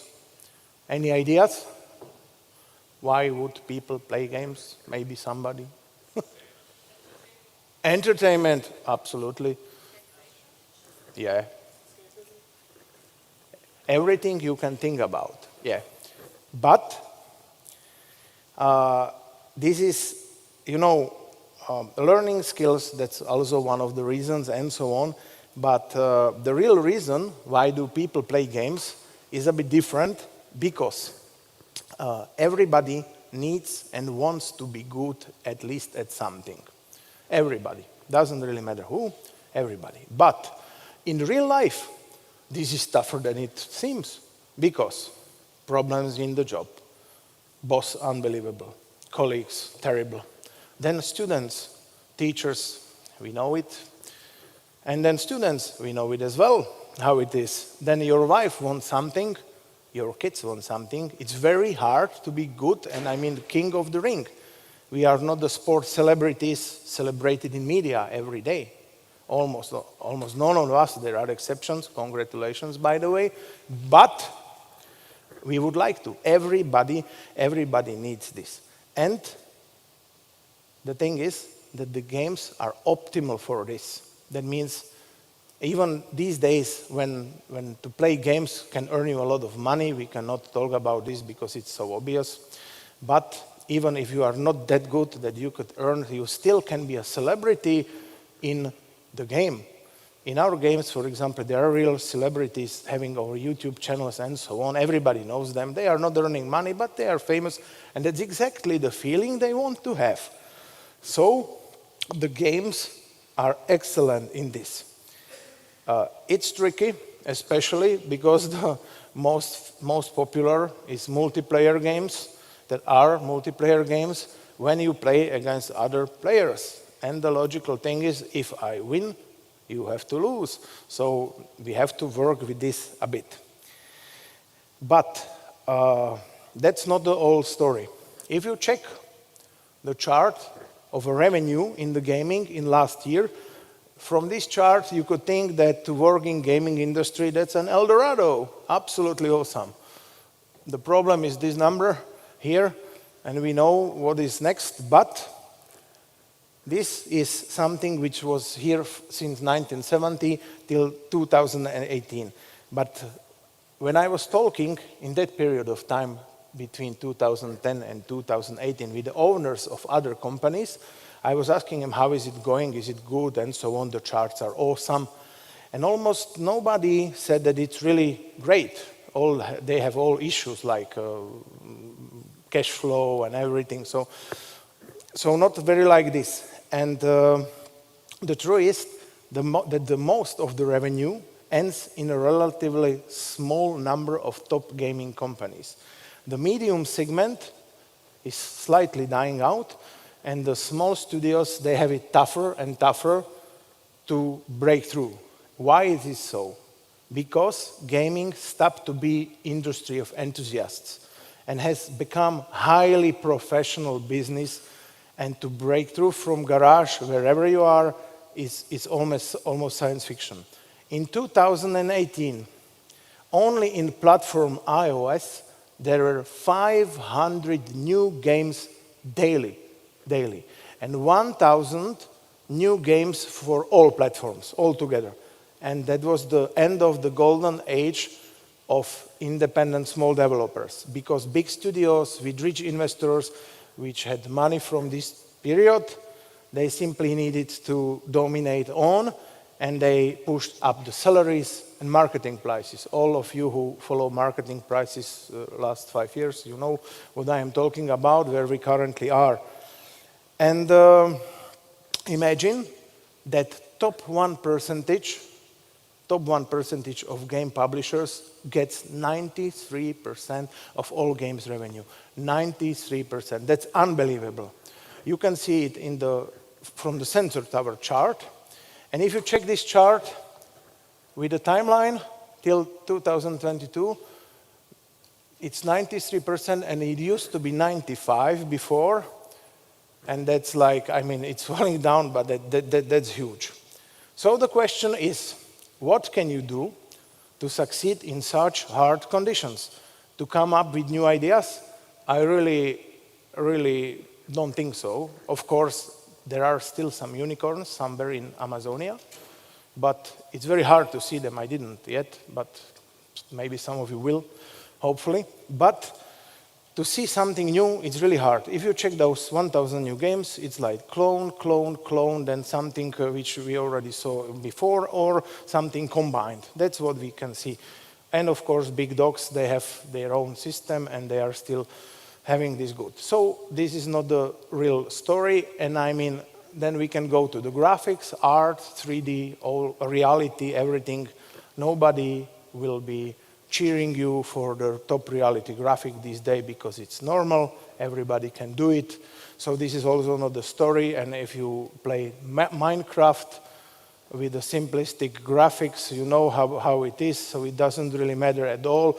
But what matters in Minecraft? Emotions again. You are building something, preparing, feeling stronger. That's exactly what we need to do and where to go. Of course, you have to fulfill many conditions to have successful game. It's not about, not emotions, not money, and so on. There are combinations, what you need to do, luck included. But the key difference these days of the competition is the understanding the psychology of your players and focusing on their emotion. But to do this, you have to know who your players are. And that's also a tricky, wonderful 4 digits GDPR. Everybody loves it. And that means they will not give you anything, even not email. So to know their age or sex or whatsoever, it's like big story. So you cannot really rely to get this data today. But the good news is that even without knowing this, it is true that the biggest part of your audience consists of 2 dominant generations, and that's millennials and the Z generation. In 2020, 35% of working people belong to this generation. And every year, this percentage is growing. And you may have heard that they are different. Many of you belong to these generations. But to know them, it's really crucial for your business. And most of your colleagues and clients will be them soon. So let's take a closer look to them. When I am talking about those generations with people, they often tend to call millennials as children or kids. But we are talking about them for so long now that they are already adults now with own kids. So this is absolutely nonsense. So, does anyone really understand this? It's really hard, by the way, to understand. But generally, millennials, so-called Generation Y, this is the generation born after 1985 and lived through the technological revolution, and it's the first free generation in Eastern Europe. I have to say here that there is no universal classification in the world. That's strange, but it is so. It depends in which part of the world we are talking. I'm talking about Eastern Europe right now, but in England, it's a bit different, but just a little bit, the time gap is different. And Generation Z, born between 1995 to 2000, and that's the technologically brightest generation of all time. And because these 2 generations are very similar, I will describe them just as one. Okay, so let's make some characteristics. So, intelligent, technologically proficient, changing the world, always online relationships, want to have fun while working, and considered lazy by older generations. And also high demands, trouble to maintain focus, self-centered, hard to lead, impatient, hard to satisfy, socially clumsy, and prone to depression. So, very fascinating indeed, yeah. And for the older generation, like mine, it's very hard to understand. For example, in my company, a few years ago, I noticed that very strange people are coming to the job interviews to PowerPlay Studio. They had really odd answers during interviews, and I had the feeling that they really don't care about the job at all. So we didn't employ any single one of them. But then they just kept coming all the time, just the very, very similar people.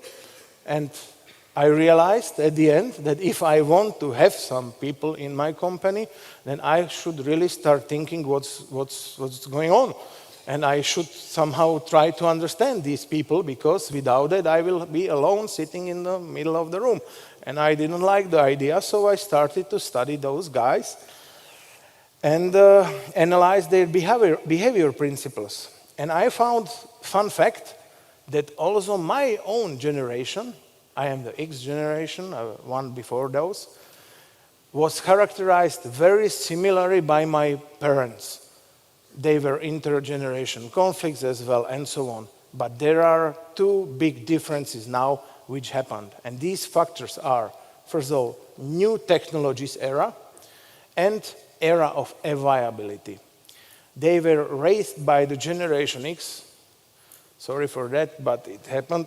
And we had still limited factors. We couldn't really travel, have business, and so on. And now our kids, they can all do this. So we keep just telling them, you can do everything. The world belongs to you. You want to study in Cambridge? Let's go, do it now. You can travel, and so on. And then we were talking to them how extraordinary they are. Excellent, everything is great. They want change, it can be done. Imagine that they even started to give medals in sports just for the participation. And of course, then into that technological boom started. Smartphones, social networks, online life, Facebook, Instagram, etc. But what happened then when they came out from the family and they applied for the first job? And they found out that nothing is for free, that the success is not coming quickly at all, especially not in the job, that participation is not rewarded, and that all results in the massive drop of self-confidence. And then in the era of Instagram, you can go when you are sad, or you can go to Facebook, Instagram, and take a look what you see there. Everybody is happy, smiling, on holidays, in love. And where I am, we all know where. So this is just making it all worse and worse. And the end of this is that this generation, they really have highest depression rate between all the generation, and suicide level is very, very high. So the reason why this is also the fact that these guys are not really good at building the social networks of their own. Because it's normal when you are in trouble, you should tell it to your closest persons, like whatever, mom or whoever, please, I have problem with this. And it's tough to do, and these are not trained at this at all. So they are simply out of the system, and that's why this is happening. So they are looking for pleasure on social networks, because compliment means like, means joy, means dopamine. That could be another speech about the dopamine, maybe next time. It's a very interesting thing, but we don't have time for it now.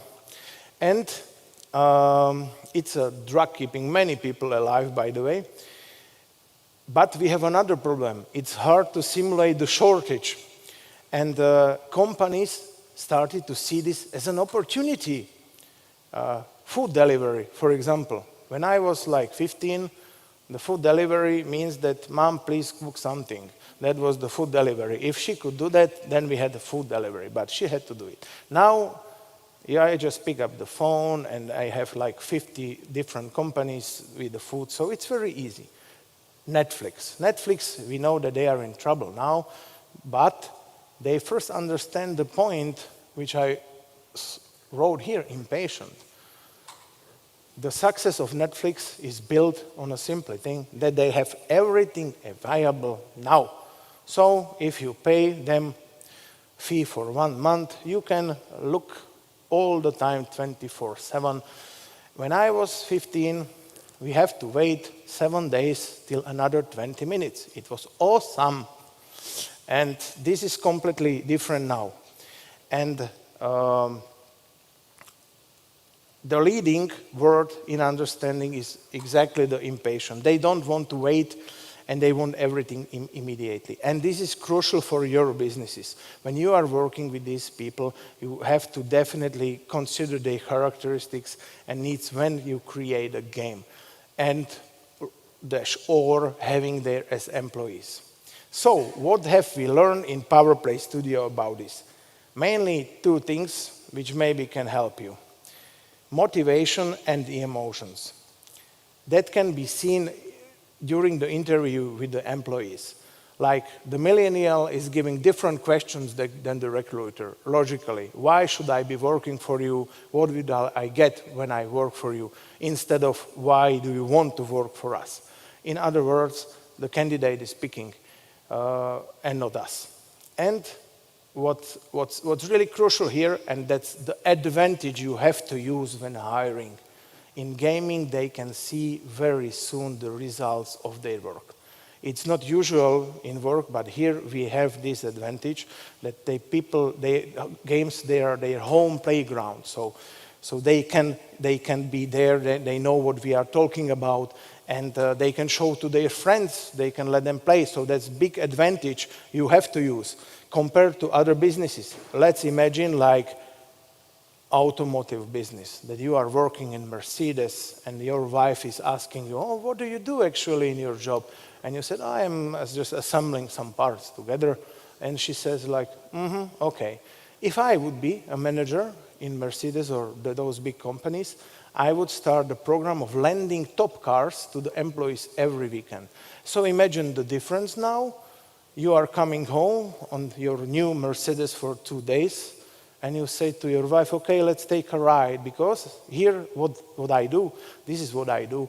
And that's the proud there, and exactly that is needed. Exactly that need the employer to have success with the guys working for him. So this is one thing we have. And of course, we could talk hours and hours about the things, what should gamers do to fit for millennials.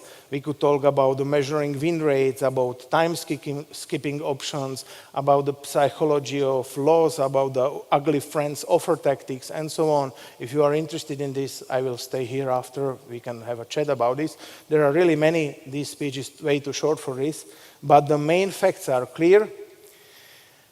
Millennials are very technologically skilled, and if I could pick one thing as a recommendation, what I would do, and should be really done, it's the importance of the immediate emotion after in-game purchase. That could help a lot, because many companies are forgetting this. So you can buy gems, okay, like for 10 euros, you will buy the gems, then, and that's it. Now we need to do it different, because people want to feel emotion when buying, not only in gaming, wherever they are. It's often based on the small things. For example, in Athletics Mania, we have a game of athletics. There you can buy new shoes for your sprinter for €5. And at this moment, it's absolutely too necessary to feel the advantage of them. How do we do that? For a while, we give them weaker opponents, and of course there are other things happening here, like the graphics and so on, all those tricky nice things, of course they belong to them, but they have to have the feeling that that was a good deal. And of course some graphics like you are stronger and so on. Many companies are forgetting this. They are making really nice art, but not thinking about the emotion here at all. By the way, this can be done in many ways in real life. And imagine the Apple products. I was once buying an iPhone, and I told the seller that he should please unbox it for me. And he felt really scared, like, why would I unbox it for you? That's unbelievable. No, please do it by yourself. No, please, I don't have to. Please do it for me. No, we don't have this strategy. Please, mister, open it by yourself. And why? Because of, you know it, the smell. and the emotion is waiting for a new toy, and that's all about it. It's all about the emotion. And if you check YouTube, there are like thousands of videos with millions of followers just for unboxing, because they want to share these emotions, and that's it. Okay, let's do last part, but very important part. Behavior changes about after 2020 and what is to come. I am often invited to different conferences and into the big companies as a speaker or advisor focused on millennials and emotions in business. And for many companies, it's really harder and harder to understand those generations and to work with them. But I could already see a light in the dark, because they are starting to adapt a bit, and it's very crucial for the business.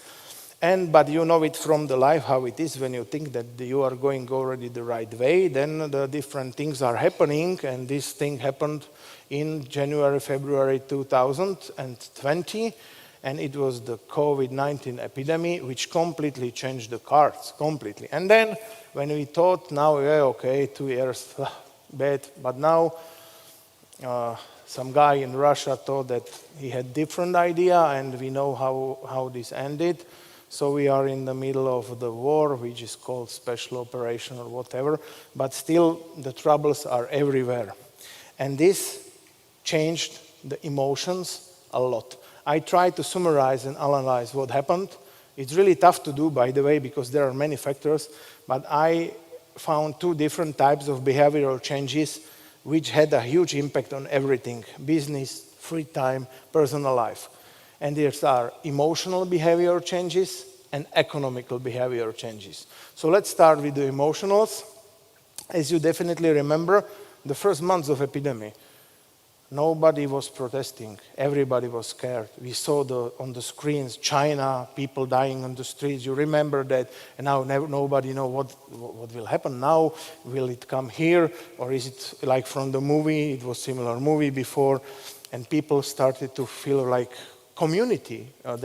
They were sewing masks. Maybe you remember that in the beginning phase, and everybody was staying at home for his own safety, not because some government told him. That was the start. And now let's make a time jump in 2022, and there are protests in the streets against the obvious vaccination. There are those aircrafts letting the chips fall on you from the sky, and different other things which we already all know. And it's simply different. But what happened? Why the hell from 1 year to another, the same situation, and what happened? And the reason is simple. Emotion happened. People want to have quick solutions. But sometimes there are not quick solutions, only complicated ones, like in a pandemic. And of course, the ones not leading but wanting to lead, they tend to say the populistic words like, I have solution for this, and it's always optimal to find somebody who is guilty for it. So for example, the guilty persons are the Chinese, the guilty persons are whoever. It doesn't really matter. It is changing in the history. The guilty is always somebody, and that's it. And what happened to the gaming? El Dorado. Great, because people had to stay at home, and they get full money, because of course government wanted to say, okay, we will pay you even with not working, because it's better for the economy. So this simply happened. And what happened with downloads in pandemic? You can see here, that's the United States. And in the first 2 quarters, it's growing, plus 25%, awesome. And then it's a little drop till Q1 2021. And the thing is that what happened there, we came to some part where people have to go back to their jobs, of course, and they started to see the situation not so pessimistic as they used to. And I was talking again with many CEOs during this awesome 25% growth and asking them, hey guys, how it is going? I was reading in the newspaper, it's going great. Do you feel it so? And who would say? They said, not really. And if I checked our data, it was like at the similar level on that plus 25%. And then I was wondering, what the hell is going on? Full newspaper, everybody is congratulating me that I am a billionaire, and I'm obviously not. And what's wrong? And this is wrong. You can see here on this chart where they played more and when they played less. That's already from Statista, but it's official data, and you can see the genres here, and who would say 24% up fighting, battle royale, multiplayer, and so on, and sports minus 16%, strategy minus 29%. Awesome. So I have to wait with the buying of the new Mercedes, obviously. But the reason is simple. People need a reaction. They need to do something, and they played where they found it easiest way, and it's the fighting. They need to beat out the enemy, you know. That's how it's working. And it's also very dependent on people's emotions, because in the stressful situation, you really need to do something. I was boxing, and they played fighting games, but they didn't play sports games. So I would never think this, by the way, that could happen. But this is data which is simply showing how it is. So to pick the right genre is key, but you don't know what happens. So it's like a bit tough to do. The million-dollar question, however, is how long this trend will last.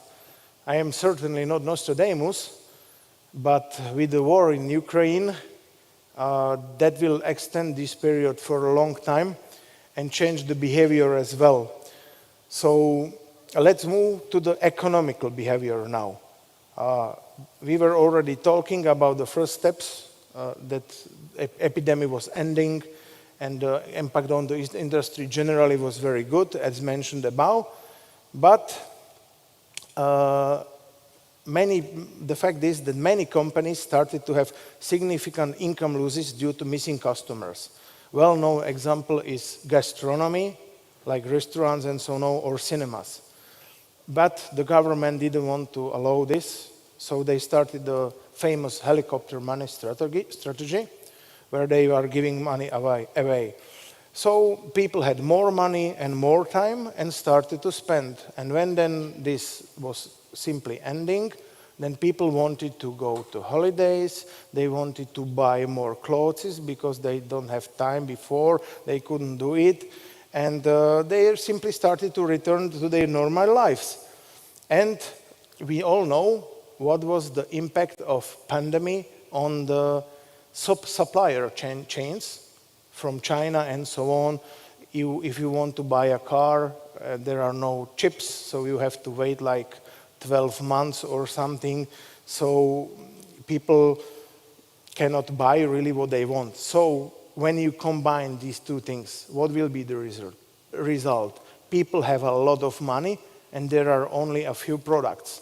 We all know, yes, the right answer, that's inflation, which is, and that is from Poland till March 2022. Yesterday I was just checking the newspaper, and they said that it will be 20% next year. And again, as soon as it seemed to be better with Corona, the war in Ukraine started, and suddenly people saw the pictures which were already forgotten. War in the live TV, like in the Second World War, from the black-white screens. Now you can see from Donetsk, wherever you check, it's terrible. And the media are full of negative economical prognosis. You can read wherever you are that your money is losing its power and value, and that you should invest somewhere to keep keep your money at least at some level. And that's very, very fast. And what is the logical consequence of all this? People are scared and using money very, very, very conservatively. And they are saving wherever they can. And of course, the games are not something they really need for living. And bad luck for us this time because we are under first fire. Because in the COVID, we are one of the last under fire. Now we are one of the first under fire because they will save in gaming. And especially freemium model is under heavy fire because they can play the games anyway, just with a bit more patience. So this is very, very tough. So what's the conclusion of all this?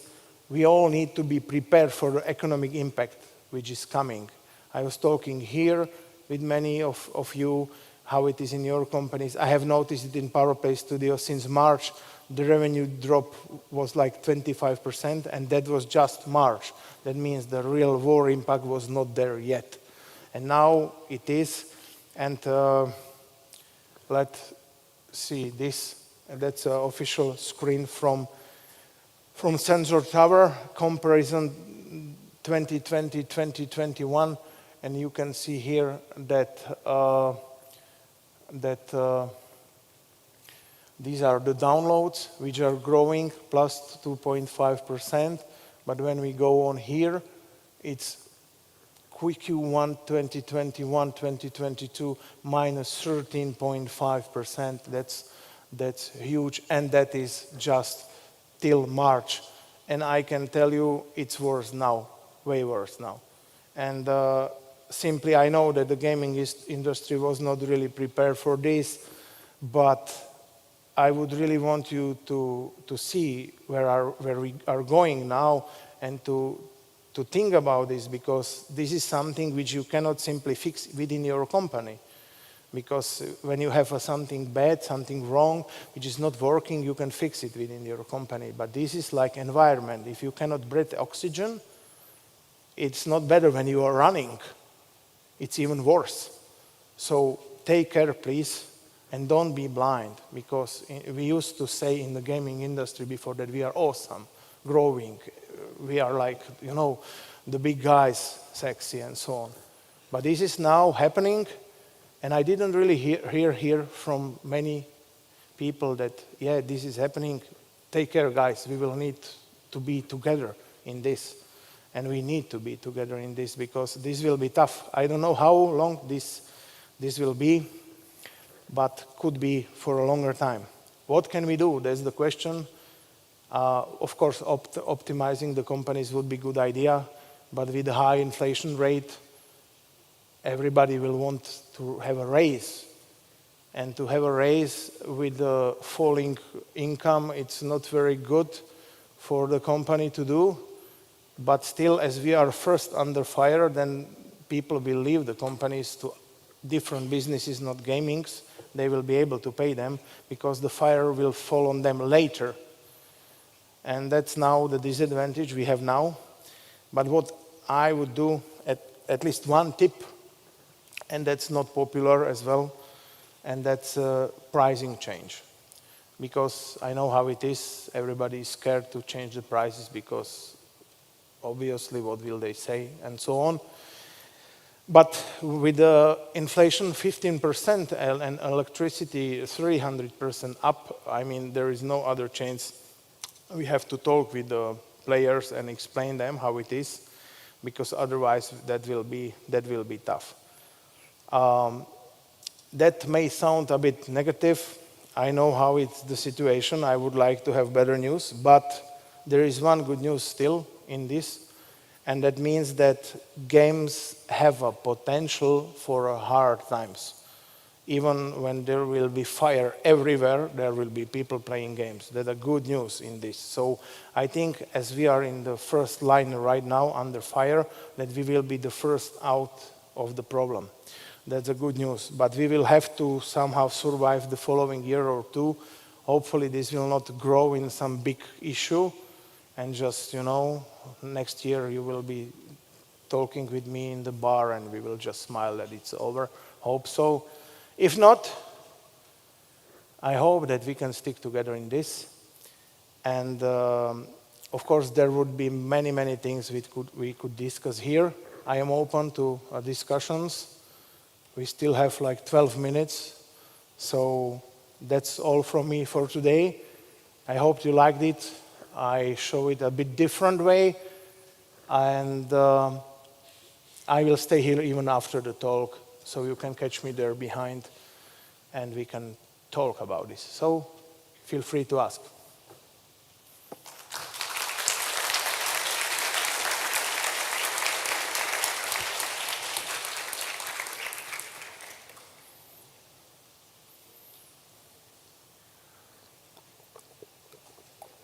No questions, that's great.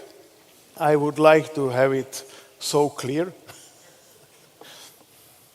Okay, so I am there for you, just in the back door there. Thank you again. See you.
a range of different partnerships and funding opportunities. So I'm very invested.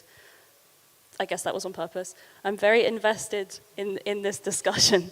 So I'll pass the mic to Justin. Sorry for the spoiler. He's called Justin.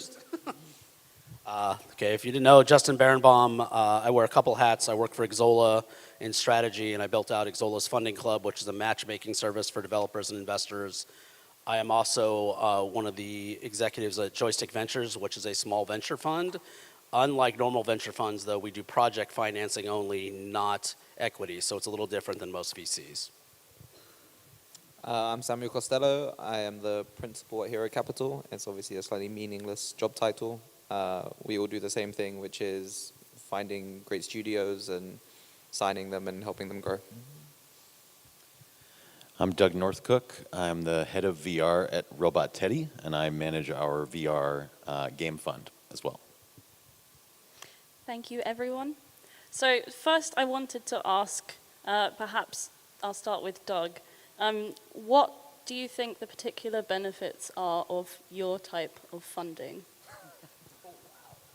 Yeah. Well, I know this is streaming. Don't let my bosses hear. Who cares? But the thing that I tell people about us is that the least interesting thing about us is that we have money to give you. Because, like Julia said, there are tons of people that can give you money, and like that's not us. We do have money, and we will give it to you if your game is amazing. But for us, it's really about bringing everything else that we do for a lot of our clients, which is mentoring studios, working with studios to solve really difficult, complex problems, whether that's design problems, production problems, or getting additional money, whether that's through platform deals or other groups.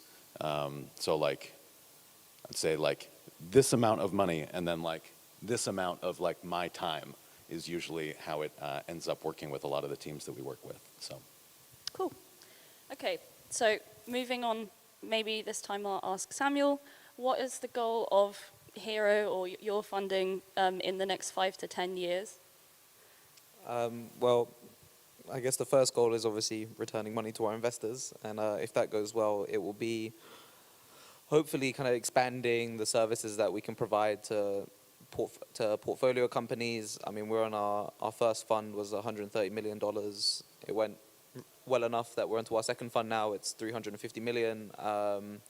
Yeah, it's all kind of classic venture equity funding, but I guess just it's hard to say. There's not kind of a solid roadmap in place. It kind of goes on a fund by fund basis. If we do well in this fund, you know, bigger and better funds, more services for the companies. I guess that's the goal. Fantastic. Yeah, I realized that I turned the level up to 100 with the questions immediately, but you know, we've got to optimize here. And Justin, at what stage do you usually fund developers, and what type of developers are you looking to engage? I'll answer the second part first. Honestly, we are looking for games that we want to play, and that sounds kind of stupid and silly. When I was at Activision, we looked for games that we could make $100 million in the first, 3 months. Here, we're looking for games that we want to play, and then we look for games that know who their target audience is, and then we try to figure out if they can make money. So that's the approach there. And then beyond that, we kind of gut feel it. We are a little bit different because we don't do equity like most VCs. So we sit in this weird position between traditional publishing, because we're not a publisher, we don't have those resources in-house, and we're not a VC, so we're not taking equity. We consider ourselves smart money, but overall we're pretty stupid, which is why we work with the developers to help pick the proper, whether it's PR agency, marketing agency, stuff like that. So we sit somewhere in between. And our hope is that by the time we finish this first fund, and it's a really small fund, we prove out the theory that you can do project financing as a fund and make your investors money. Cool. And for the people that are providing project money, so Doug and Justin, do you usually hope that developers will self-publish? Do you have a preference or opinion on that? Don't forget that I'm a publisher, so be nice. Robot Teddy is a little bit infamous for being, I don't don't want to say anti-publisher because there are some really great publishers, but all of the work that we do is geared towards trying to help developers retain as much of their revenue as possible. That is like always what I'm trying to do. And generally, if you're going with a publisher or with a VC, you're giving away like the most. And a lot of times that adds enough value to be worth it. But a lot of times with a lot of developers that I have worked with over the years, that it doesn't. That they're making a really difficult bet and they're hedging their bet on, a number of their projects failing and some of them succeeding, and that they have to charge you for the privilege of being part of that big bag of stuff. But I think similar to what Justin said, like we gut feel our way towards projects that we think have a really high potential to not just recoup, but have breakout potential. And that titles like that are titles that platforms are really interested in, and other investors, partners, and even non-traditional investors are interested in. So like at the end of the day, like we're not opposed to referring games that we work with to a publisher if that is like the best possible option. But I think for us, it's usually like one of the last doors to go through for most of the titles that we're trying to work with, and that's part of the profile of the studios that we're engaging with. And that like, for me, it's like if you don't have to, then don't. Because if you can retain the majority of your revenue long term, then you should definitely do that. But it's very hard to do that. It's very hard to assemble all of the things that a publisher can do without a publisher. So again, we're kind of weird. I guess that's because I'm weird and I've been doing this a long time. We are actually indifferent. Obviously, if we're first money in, there's a big story, but we are in the middle of having conversations with a couple publishers that have games that they want to publish but are maybe a little bit too much money for them on their own. And so our first and foremost, though, is we think about, can this developer survive if there's 3 people involved, right? We had one deal we really wanted to do. We ended up saying no, not because the publisher wasn't going to make money, not because even as a fund we weren't going to make money, but we did the full P&L, and the developer wasn't going to see a penny for about 6 to 12 months, even on a moderately successful game, and the studio was going to be out of business. So we're absolutely happy to work with publishers. It just has to be on the front end of the deal, not the back end. Because if we've taken the risk at the beginning, bringing a publisher in at the end, unless it's a live service game, that's a different story because we don't have the expertise and we are not a publisher.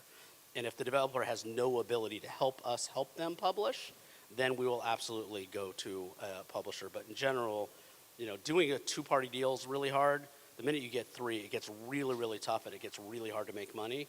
Like I said, unless it's on the front end. So we are talking to a number of publishers that we will work with, but we're coming in almost as a combined publisher at that point. And so it's our money plus their money still equal the publishing deal, so you don't have 3 people taking money in advance. So I think it really depends. We're happy to work with publishers as long as the deal, but if the developer has to survive, there is no game. It doesn't matter. Fab. Okay, so Samuel, like in a similar vein then, like how do you contribute to future investment rounds and funding opportunities? Like do you help with any of the matchmaking? So our fund is actually specifically set up to, kind of half the whole fund is set up to follow on in investments we've already done. So in our new fund, we invest kind of anywhere in the company's lifespan, first PowerPoint, pre-IPO. But the fund is set up so that we can keep investing as they need more and more money if they need it. I would say one of the big benefits of that is, I mean, anyone who's in here that's had to raise money before knows just how tiring and time-consuming it is. One of the things we like to do, we're very, kind of with our terms, we're very vanilla. It's nothing kind of out of the ordinary. Founders are very happy about it.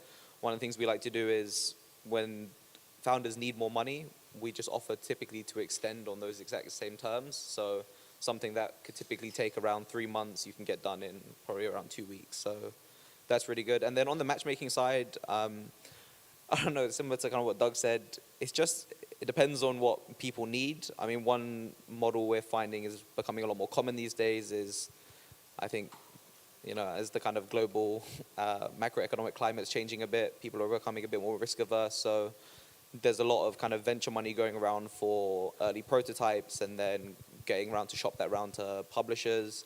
And obviously, we're taking we're helping out in those conversations, we're helping make connections, helping founders understand what should be standard, what are good terms, bad terms. But you know, sometimes you get round to everyone and you think, actually, it might be better to just keep funding this the way we've been funding it. So at the end of the day, it's about what's best for the developers. And I think the last thing I would say is there's a lot of people in here that are publishers. And a lot of new studios we talk to think publishing is something quite easy. They're like, oh, we'll self-publish. And I think there's a lot of startups, they're not really set up for it. And so I think it's definitely something they can look at down the road, but right at the beginning of their life cycle, it's not something I would typically recommend. It's interesting as well because, Samuel, the thing that you were outlining about one of the options being to just continuing funding, then that really does take away the fact that the money dictates everything and is like the most important thing, and then it's that has the knock-on effect on the relationship. But then you're thinking about what's best for the developer and what's best for the game, and the money kind of goes into the background instead of being a big stressful thing.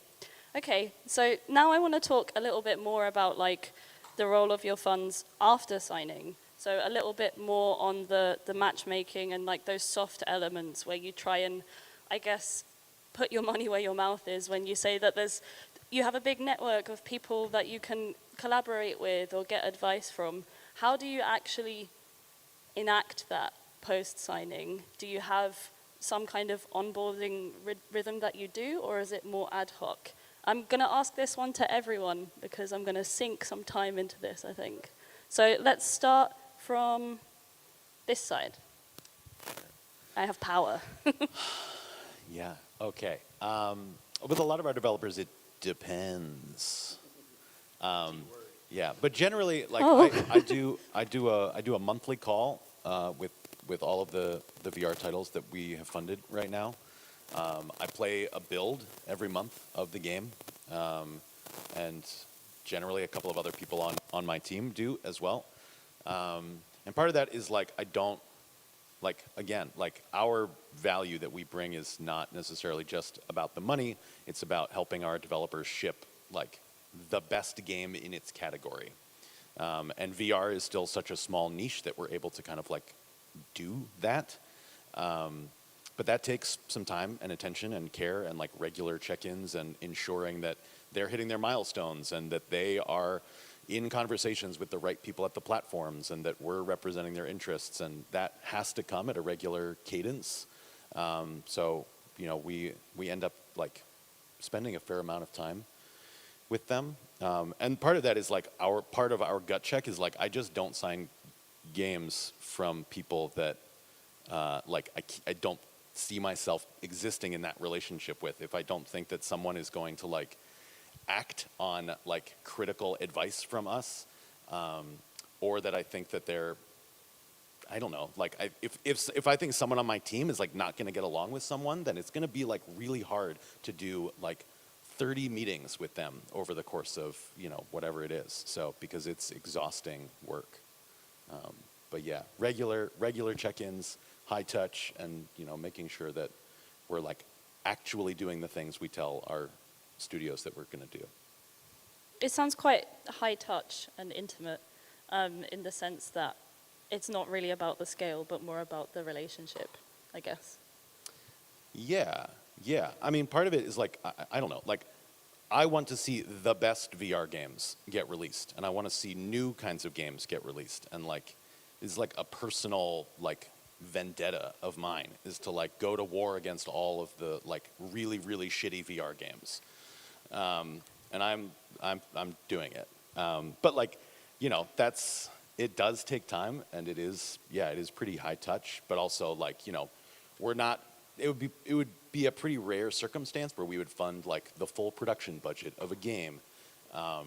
You know, so there's always going to be working with us, with the developers, to either, you know, procure additional financing or, you know, solve a difficult problem. And with some of our developers, like, we do a short, quick call, and that's done once a month. Some of the developers, like, I'll spend even more time sometimes, if I think that there's value to be added. So we have a game that I've been working with where they were like talking about multiplayer. And I was like, that is a huge scope adjustment, right? Like, they're just like, yeah, we didn't plan multiplayer, but we've been prototyping it. And I was like, show me the prototype. They showed me the prototype, and I was like, this is fucking awesome. We need to do this. And so like I worked with them over the course of a couple of weeks to scope out the production and figure out like, what do we need to do to make sure you can do this, which turned out meant additional funding. I was like, cool, let's help you get that funding. Our terms will stay the same, but like, let's do it, right? And like, that was like a very high touch couple of weeks with them. But at the end of it, like, the game has even more breakout potential, and like, it's like, I'm like so excited about this game. Right, but that's part of it. Is like if me and my team aren't excited about a title that we sign, we're not going to put in that high touch work because we're not obligated to. Like even our monthly calls, like we're not contractually obligated in our terms to do that with developers. It's like a certain amount of trust and like our commitment to the projects. But like, you know, we try to sign things that we're like we want to put like a lot into this and make it really great and really big. And occasionally we get lucky and we sign a title where we're like, these guys are awesome and we don't have to do anything. I've been trying to sign a couple more of those. But honestly, like it's hard to find. Like to your point, like publishing is incredibly difficult. Releasing a game is a brutal process, especially if you haven't been through it before, and especially in VR. This one is having issues. Yeah, a little bit staticky. I keep thinking I'm like. Is it? Oh, there we go. Oh, nice. Ooh. All right, Radio Doug in the house. All right, so we'll move it on to Samuel now. I was thinking like other ways to riff on the question. In my head, I came up with what's your version of hands-on, but I don't really think that's great for the whole being recorded element. So let's just go with same question, but again, please. I'm also gonna use the D word, depends. We have a kind of high-level structure that we like to try and follow. So the first way it starts is with every investment, it's a 100-day plan. And I think in this first 100 days, you kind of have a bunch of milestones and KPIs, and you just want to see how well they can kind of track along that. And I guess that sets the tone for the rest of the relationship. I mean, like Doug said, you invest in some teams where it's a very, very experienced team. They don't need really any help. You advise them on your quarterly board meetings, and that's great. With some teams, they're much younger. They need advice. I mean, yeah, it's really like you're as hands-on or as hands-off as you need to be, I guess. One example is a studio we invested in.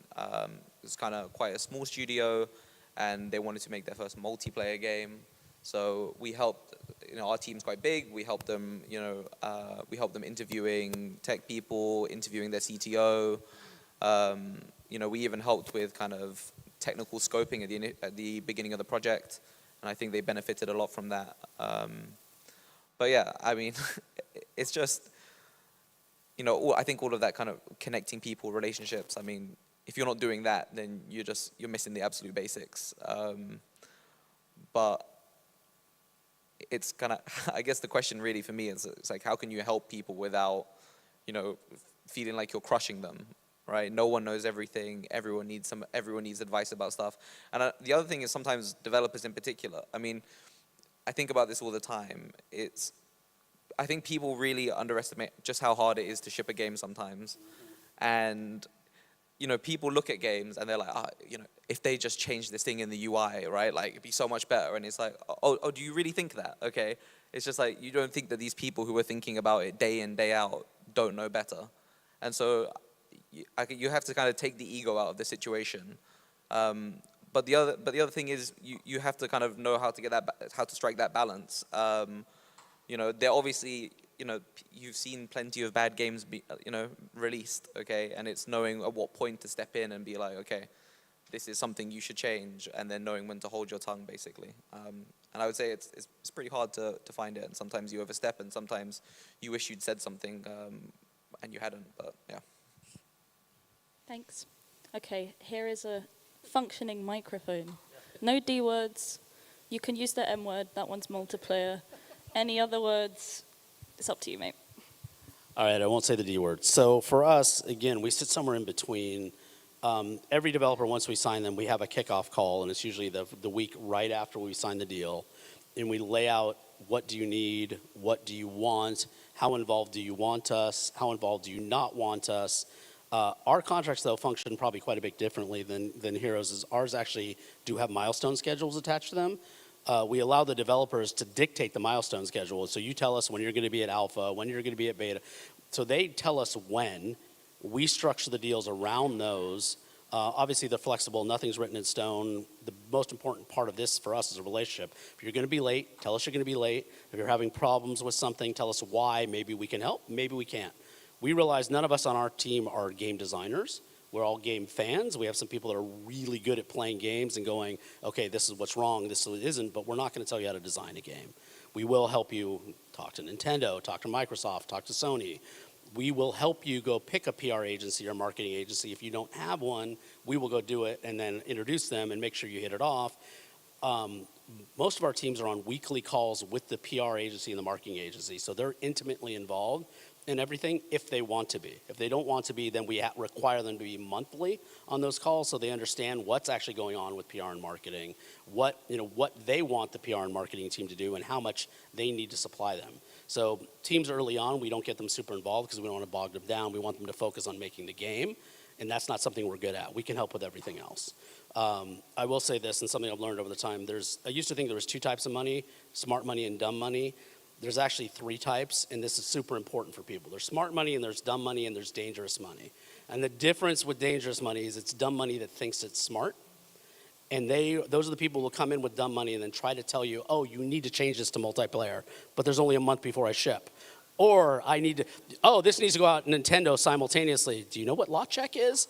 So you have to be really careful about where you take money from and understanding if they're hands-on, how hands are on they. If they're hands-off, great, what do you need help with? So I would say this to anybody who's looking for money, define what it is that you really need. In a lot of cases, by the way, you actually do need publishing. Don't think you can do it yourself. I've seen a number of games that literally, first game, second game, oh, we're going to self-publish. Please don't believe the myth that everybody should be self-publishing. It is so much harder than you think. There's so many moving pieces, and there's some huge advantages publishers have, including data. There's a huge advantage to somebody who's published 10 to 20, 30 games. The amount of data they have from the first parties, from their own games, they can spread, and the publisher sales, all that. So if you don't need a publisher, great. If you can do it on your own, but then again, can you spend, as a studio head, 30 or 40% of your time working on the publishing efforts? Do you have enough staff and bandwidth? Is your team talented enough?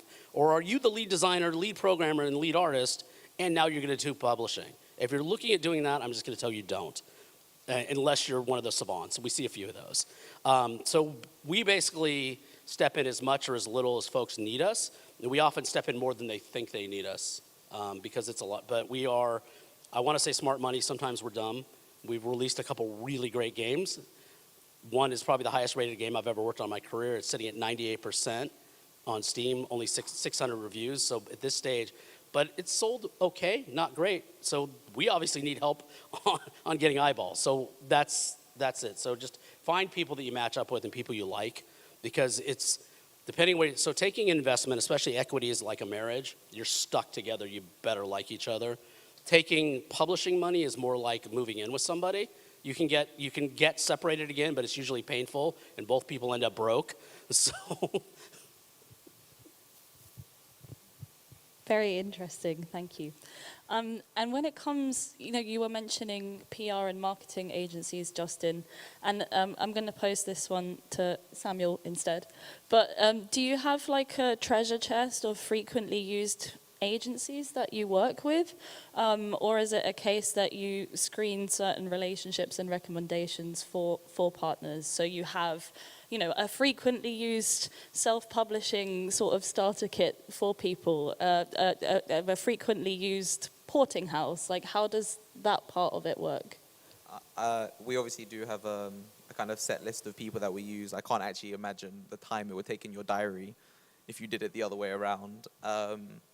Obviously, it's, different studios have different needs, but yeah, I mean, we've got I would say one of the advantages of the way we set our team's very it's very broad, so lots of people in different disciplines. So we try and kind of in-house as much of it as possible.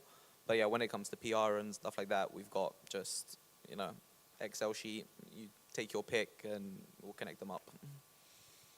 That is the best when you go into your organizations like Google Drive or work file thing, and there is that list, and I'm like, so this is who you work with. Nice. But it's great to have that kind of pre-screened list where you actually know, and it's not just a combination of like people that you have to take the leap with for the first time, or which name sounds the least obnoxious,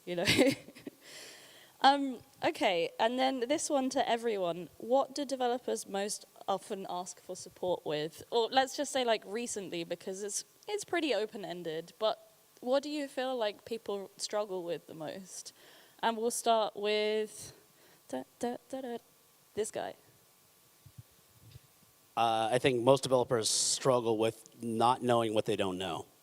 I think as Sam said earlier, like the difficulty in publishing, and I still make this mistake, and I've been doing publishing for almost 30 years.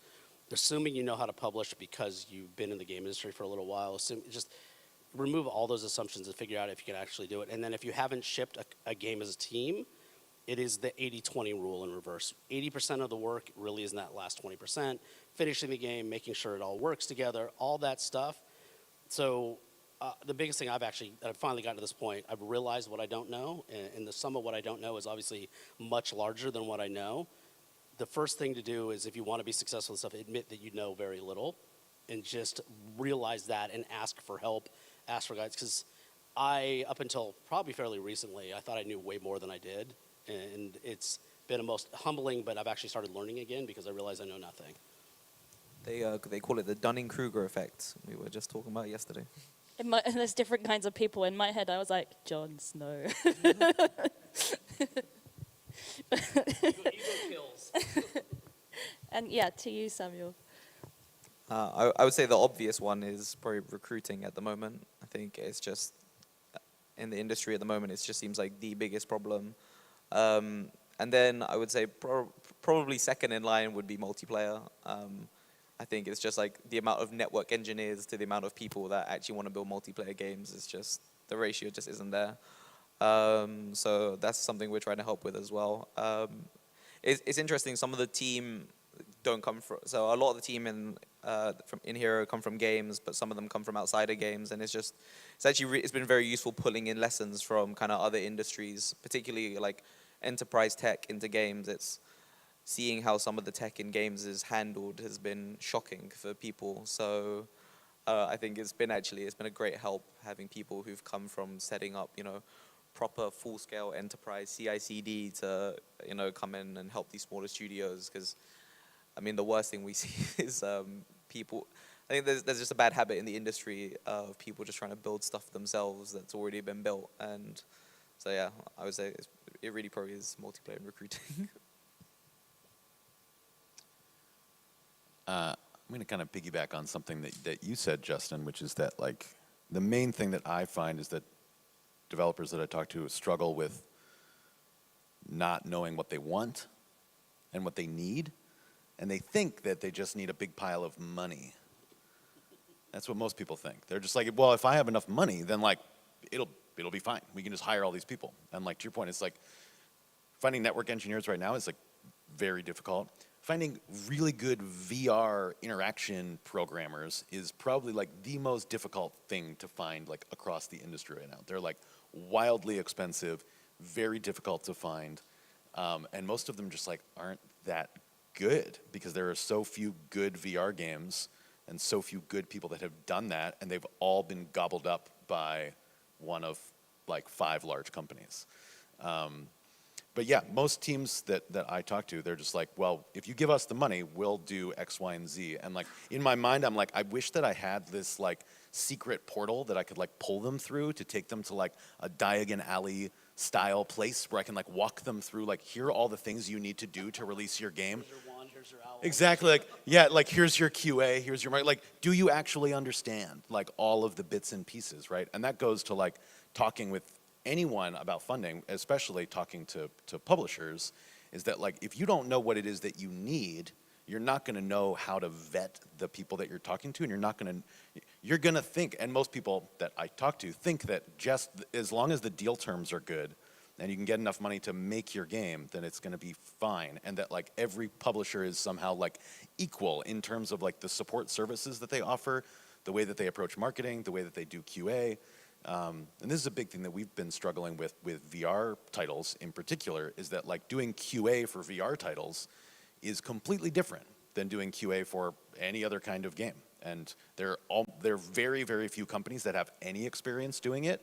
Most of them have very little experience doing it. And most publishers have no experience doing it.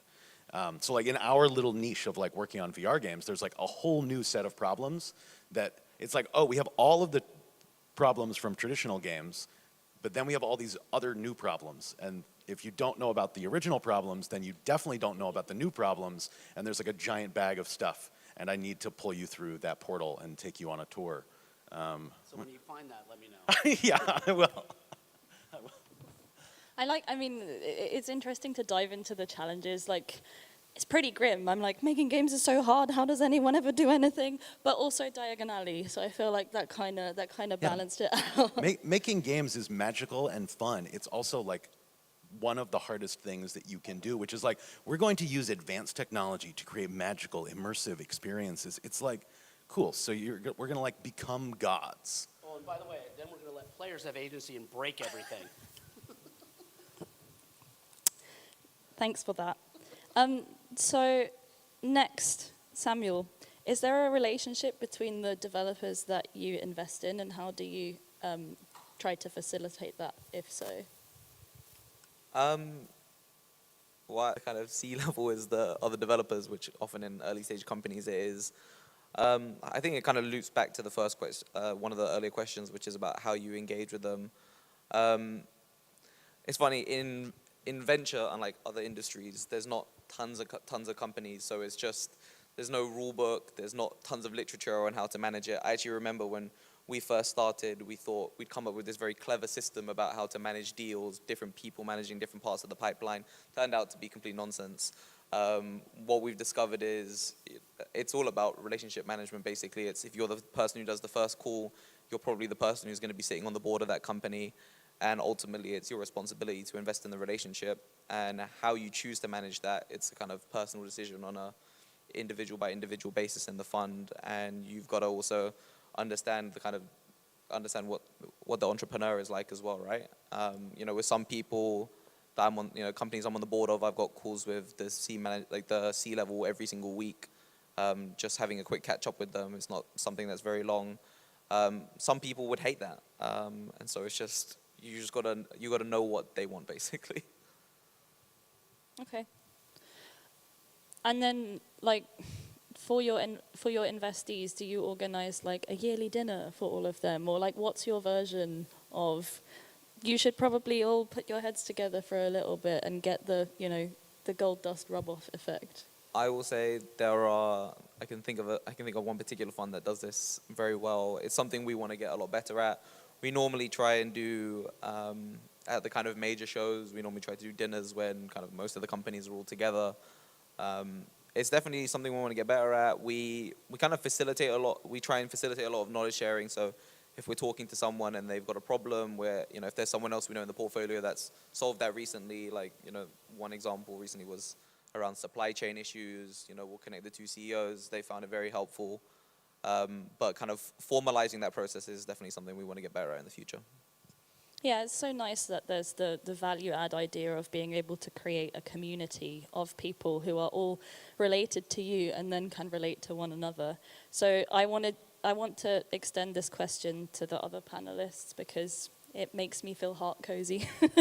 So, Doug, how does it work for you? How do you make sure that the people that you invest in and the fund level get to spend time together? Dinner, sure. Dinner's good. But the main thing that we do is we have shared communication channels between all of the VR studios that we've invested in. And they have their own private corners with us, but then we've created some group spaces. And then part of it is because I'm in contact with all of the studios that we work with and so are people on my team, that we try to match make pretty often. So just in VR, there's a lot of shared like difficult technical problems. And if a studio or a designer or an engineer on a team that we're working with has like a really clever solve for something that another studio is struggling with, I will ask them if they will like give a day of their time to go and spend the day with their engineering team and help them like implement the solution that they've already done. Sometimes they say no because they're like, that's our thing, we're not going to give it away. But I think somebody's only said no to that once, because then what that allows is then when they are having a similar struggle, it's really easy to get someone from the other team to be like, oh, cool, yeah, like happy to hop over and like tell you how we solved this really weird physics multiplayer thing in this specific version of Unity with this specific SDK. Like you can save like weeks of time sometimes for an engineering team by just like sending in one subject matter expert for like a few hours. And that's something we've really tried to do quite a bit. And that extends outside of like just the studios we invest in, that like I'm constantly just like, hey, like you're working on this very specific kind of game. It's very similar to like a couple of the mechanics in this game. And I know the person who made that game. Do you want to, I'll set up a call and you can pick their brain for a couple of hours.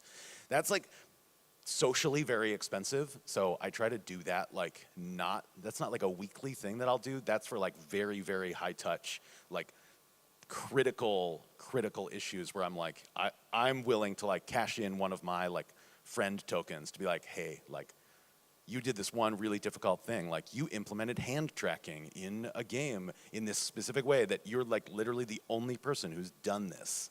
I have one studio who's also trying to do it. Can you like come in, right? And like, that's a really hard thing to ask, but like, and sometimes those people say no, which is fine. But yeah, it's something that we've really been trying to like systematize a little bit more, but it's hard to systematize that kind of thing because it's about relationship management and you can't systematize relationships. It doesn't work, right? You can like a lot of people try. You can try, right? And you can like track your contact with people, but like you can't fake like actually understanding a team's core problems. And part of that is like our team's structured a little bit differently because like we're like business people second. So like my background is in design and production. And so like I come into the calls with our teams from a very different perspective than like someone else might, which lets me like navigate those things a little bit more quickly. Yeah. So we have a Discord. Every one of our partners has got their own Discord channel with us. If they prefer we just join theirs, we'll do that. Again, it's about ease. They just create a separate channel that's just for us.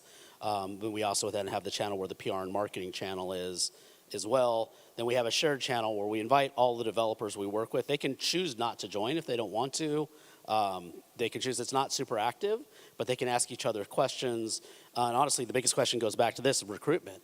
Like, how do I find an engineer? How do I find an Unreal programmer? Like, that's the biggest thing, although my crystal ball tells me in 6 months they'll be a lot easier to find when a lot of these blockchain crypto companies run out of money and those engineers are looking for jobs again. That's a whole separate subject. I don't want to go down that rabbit hole. I don't think we have time to get into that today. I don't want to get on my Rami soapbox yet. And by the way, I love Rami for anybody listening, so it's actually he and I are on the same soapbox there. It is really about shared resources, but each one of our developers needs different things. We literally worked with one developer who's a solo developer, first game. We've worked with a team that's done 2 or 3 games, but 3 people. We work with a team that's 100 and something people that's published their own games for 10 years. So we try not to dictate what they need to do with us and what they don't need to do. We have the individual channels and a shared channel, and then they can always come to us for help. We get a lot of it, hey, and then we will try to go through our network and introduce people. But we also know who's really friendly and open to that idea and who isn't. We did a mini dinner at Gamescom for whoever was there. We'll do another one at GDC, but we try not to force anything. We're very much, what does the studio want to do? What do they need? And we actually try to leave our studios alone as much as possible, realizing that we can't leave them alone as much as they think they should be left alone. I will say, go back to this is where having a publisher is important, though, if you don't know what you're doing, because the shared resources, and this is the one thing I miss about being at a publisher, is being able to get our design director to go help or our central technology person to go help. So not having that person is one of the things I'm finding on this fund is the most difficult thing. Thanks very much. Okay. And now I'm going to ask Justin again. Yeah, I think you should just keep talking. So, what other funding sources have particularly impressed or inspired you recently? So I know we're not really allowed to get up on stage and talk shit about people, but I think it's okay to. We excluding you. Maybe you don't get the mic back. But like, what if we turn that into a positive? Like, let's use this space to like talk someone up, and it's not allowed to be any of us because otherwise you'll all be complimenting me. So I'll be honest with you. When we were setting up our fund, I took a look at all the stuff that I hated as a publisher and what I liked as a publisher. I took a lot, and by the way, up until maybe 5 or 6 years ago, I hated almost every VC that was looking at games because none of them were from games. He knows, 5 or 6 years ago, there were not a lot of, so I actually had a real dislike for traditional VCs. So I think it just depends. Again, that D word, right? Like I mean, I'll be honest, I really liked what Kaloon was doing for a while, and this isn't because I like Callum a lot and what he was doing I really liked their approach. They were literally just doing project funding as a fund, which was unheard of. Basically going, how much do you need? Okay, here it is, and go run and manage it on your own. I think that being that hands-off they realized was maybe a little bit of a mistake, but I think I kind of set a model. Before that was Indie Fund. And actually, there's a lot of funds out there that are doing really good things depending on what you need. I won't talk about the other funds, but there's a few other on here. There's some small funds. Some of the Nordic funds, by the way, some of the different funds like Sisu and stuff are doing a fantastic job because of its central technology teams. They have all this. So again, it goes back to this. Just because you need money, and I know it's a very desperate thing, I need money, I need to finish my game, you do need to interview the people you're talking to as much as they're interviewing you. You need to figure out if there's a fit both from a relationship standpoint, but what are they good at that complements what you're not. I will say again, there's a lot of great funds and great publishers out there now that are really beneficial depending on what you need. So it's very different than it was 5 or 6 years ago, or maybe longer, when there was not that many funds in particular, but there also was this big backlash against a lot of publishers. A lot of those has changed. So there's a ton out there now. I mean, it's not as big as I would like to say, but there's some great people out there doing some really good stuff. Like I said, I modeled ours a bit after Kaloon. Interesting. Interesting. Very positive. And then this one's to everyone. If you could start a new funding venture tomorrow with no practical complications, like we're not going into follow-up questions like, what do I get? Okay, is it the zombie apocalypse? Okay, how many people how much money? No. But it has to be different to your own. So if it was just not difficult and you could pick a new fund or a different type of business model, which one would it be? And we'll start with Samuel, because he's next to me. Yeah, this is a tough one. I don't know. I think this probably says more about me as a person, but I think probably prototype fund is what I'd love to do. All of the fun, none of the responsibility. Yeah, honestly, it's good. Like you can. I think. I don't know. One thing I've learned is kind of the way kind of deal pricing is done in games from a venture perspective is absolutely bonkers. So if I was thinking about it from a business perspective, typically, early is good. But also it's like, you get to have meaningful input on a project. It's hard coming in very late stage in a project. There's not that much you can do ultimately. I like to be creative. So for me, that would probably be the most personally satisfying if there were, again, no limitations. Love it. Also, Robot Teddy have a prototype fund. Doug? A small plug.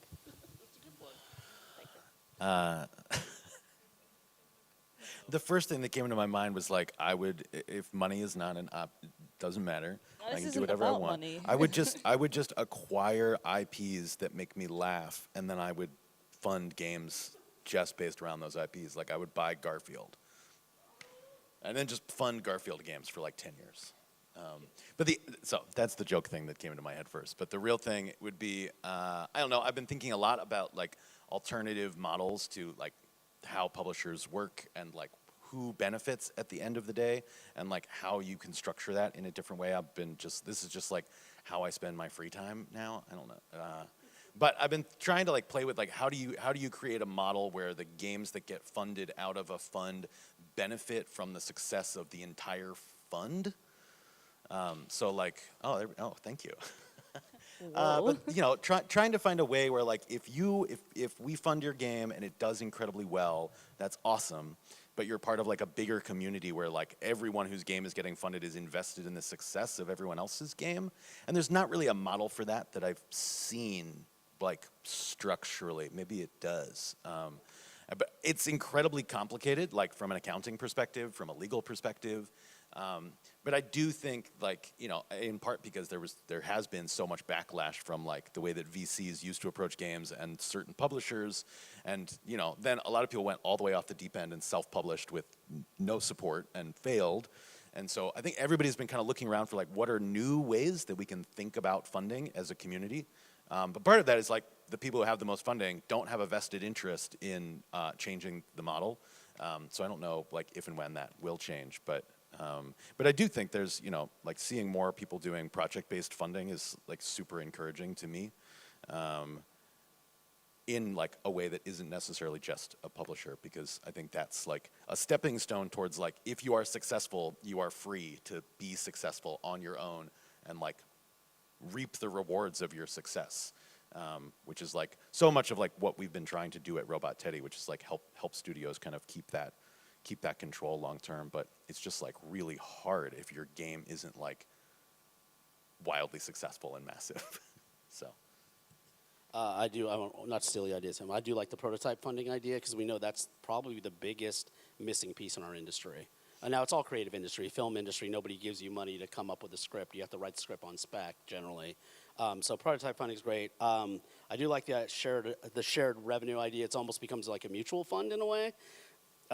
We did something interesting, not quite as executed as well, but we actually have so our fund actually has a clause where we're allowed to reinvest 1x of the money that the fund makes into future games, and that money is earmarked for the studios within the fund.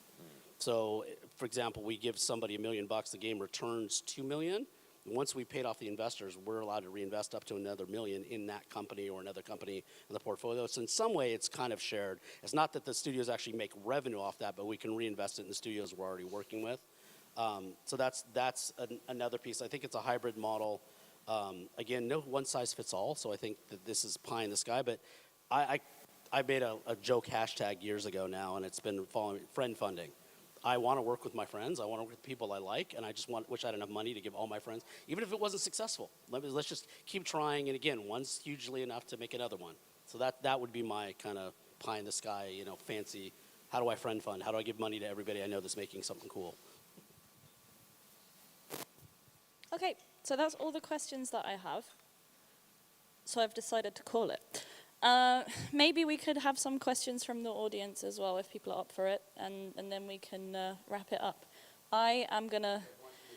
Oh, no, I was just going to make a big deal about standing up. Okay. How else am I supposed to martyr myself these days? So, practical question. I'm a solo guy. Basically, Insert Coin podcast is my podcast. I'm a host and I talk about game development. Yeah, cool. You know about it? Oh, cool. So the idea is to pick the brains of the people working in the industry and find what makes them tick to be in this industry in the first place. I love games. I've been playing games for 4. Yeah, exactly. And the idea of the podcast is to empower young people and industry and professionals to move horizontally into the game dev industry to get their skills. So, my question here is, I'm a solo guy working on a prototype in Unreal Engine, and I don't have any gaming experience, game dev experience. I'd never been in the industry. Why would a VC or a publisher talk to me? I have 20 years of product management experience in software and project management stuff roles. I'm currently a product owner, so I have the skills in the software development. But anybody who I try to approach was like, have you made a game? No. Tough luck. So I'm trying to build a prototype. To finish it, I need to pay a guy to polish the prototype and then after proceed with it. So why would anybody talk to me? That's my question. Because if anybody would, you know, yeah. Thank you. Because I know other people.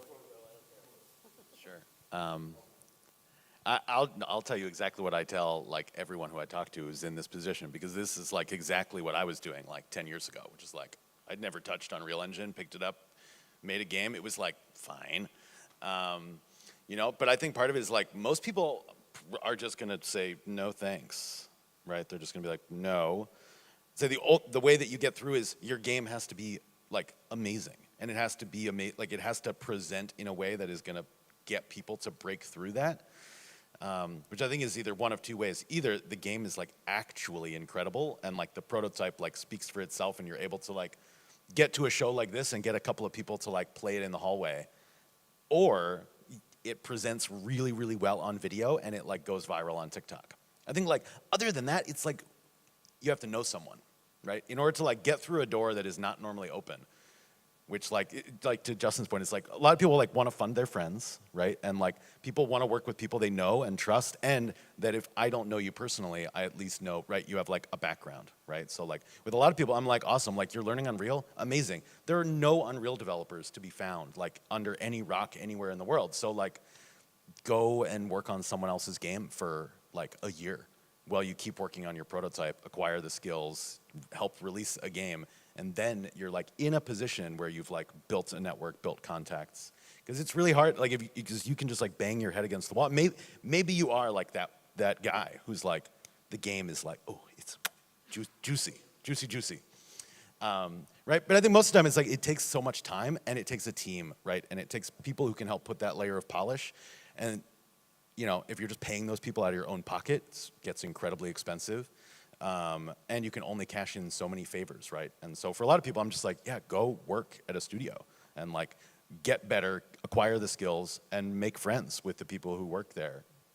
And that's like, that will like spiral, you know? So. Well, just quickly, I'm gonna say, you made the right step. You start coming to shows that aren't too expensive to go to.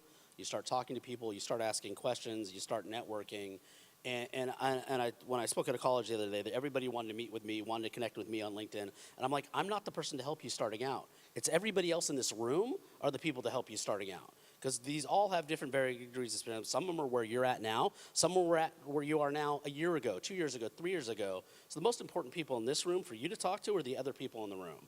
Sure, I'm happy to talk to you and give you contact information, but odds are you're really too early from almost any investor or publisher at this point.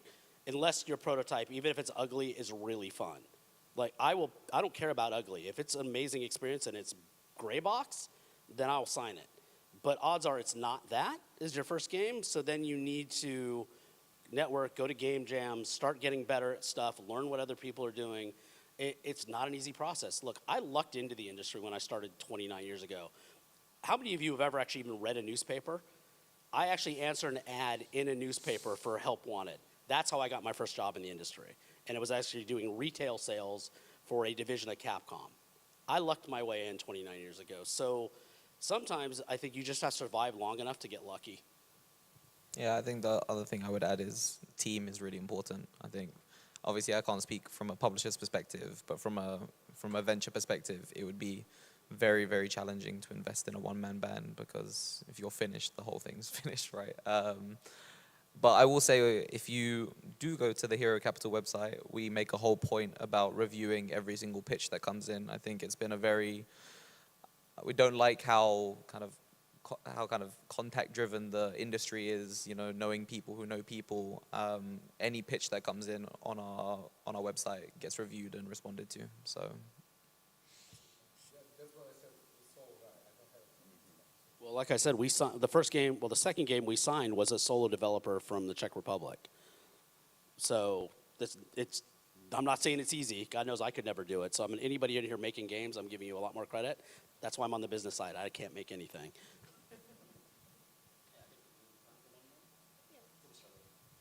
Anybody else? How about you come to me? I've already done my sacrifice. Hi, everybody. So I've self-published a couple times. For our next project, I've got a vision. Like I'm ready to go. The issue is that I'm also a realist, and so I'm gonna make this game for the $500,000 I can raise. I'm gonna make it for the $2 million I can raise. I'm gonna make it differently each way, and one of the things that I come across when I'm speaking to publishers is they say, how much money do you need? And the question that I have for you is, how do I present myself as a realistic developer who can do things at different levels without looking as if I'm wishy-washy or too flexible? So first thing I'm going to warn everybody in this room, asking for too little money to me is worse than asking for too much money. The number of developers I see come in and not ask for enough for the game, that will get you killed right away. I will actually literally just say no and move on. If you ask for too much and I really like the game, I'm going to negotiate with you. So I always say this to any creative, ask for what you need to deliver the vision of the game that you want. Period. Don't cut it to $500,000 because you think that's all you can raise when the game really should be $2 million. Doesn't mean you're going to get to $2 million, but if you cut it down to $500,000, it's never going to be good. Just never. So don't ask for too little. Ask for what you need. Don't overestimate. Be really accurate with your numbers, because the other thing that's a huge red flag for me, when I see a budget that's $1 million and I know the game should only cost $750, I'm literally going to go, where's the rest of the money going? So be accurate, but make the game that you think will stand out for the place you're going, for the target, for the audience. Don't make sacrifices before you've even made the game. Yeah, I would also just second that advice. If I don't see it too often, but if I ever see a pitch deck and it's got kind of a variable thing where it's like, 500K would get you this, and then I'm just like, say what you want, okay, and we'll go from there, all right? If we think it's overscoped, then we'll say it, but there's, it just shows, to me it says unfocused is when I see a variable cost model. I think the one thing that I'll add is that if you're going to ask for $2 million, I think generally you need to structure your pitch in a way that backs up that ask, right? That you're able to point to comparable titles, that you're able to walk the investor or the publisher through, like, this is why this is worth this, because you can see that titles like this kind of hit in this category, right? You have to get it a little bit inside of their heads, which, like, they're going to look at your numbers and be like, am I going to give you $2 million for like a cozy puzzle game? It's like, I don't know, and I think that's a big thing that's lacking. And I think, like, that's where, like, I love talking to developers who are realists, who actually understand, like, the category that they sit in and, like, the breakout potential that lives in that category. There are always exceptions, right? There are always games that are in categories that don't tend to perform well that can break out and become, like, massive successes. But that's not how most investors spend their money, right? They spend it on things that are more known and less risky. So when you're walking through that, it's like you have to tell me why, right? And to Justin's point, like, just make the best game, like. And if the best game costs $2 million, right? Like, but part of that is, like, if $2 million is too high for, like, the category that you're in, that's a different question. And then it's like you probably should just reevaluate, right? And maybe the real number is somewhere in the middle. And, like, I've had developers come to us, ask us for a certain amount of money, and I've said, no, I want to give you more money because this is going to cost more, but also, like, maybe this game could be bigger, right? And I think, like, but generally it's the developers who come in with, like, a very specific targeted ask that's backed up with numbers that make sense in a category, where I can, like, there are very few questions. Like, the way that I generally approach this, because I also still am, like, working on some of my own games and also pitching those occasionally, is that, like, I try to answer every question that I think anyone will have. And if they ask me a question, I answer, like, if they ask the question here, I'm gonna, like, answer it all the way up here. Which if they're like, well, where's the other 250K? It's like, I should immediately be able to answer that question with, like, absolute, like, flawless clarity and over answer it with more information, right? So that they're like, oh, okay, great. That's it. It's exactly it. So. It's okay. You killed Justin. All right. Well, I think that's all we have time for today, folks. So thank you so much to all the panelists for coming and spilling your heart and soul onto this stage. It's going to be quite the cleanup. And it was a really interesting insight for me as well, because I think it helps us learn how to be better and inspire each other too. So I'm definitely going to be chewing over the stuff you've been speaking about. So yeah, that's it. The end. Thank you.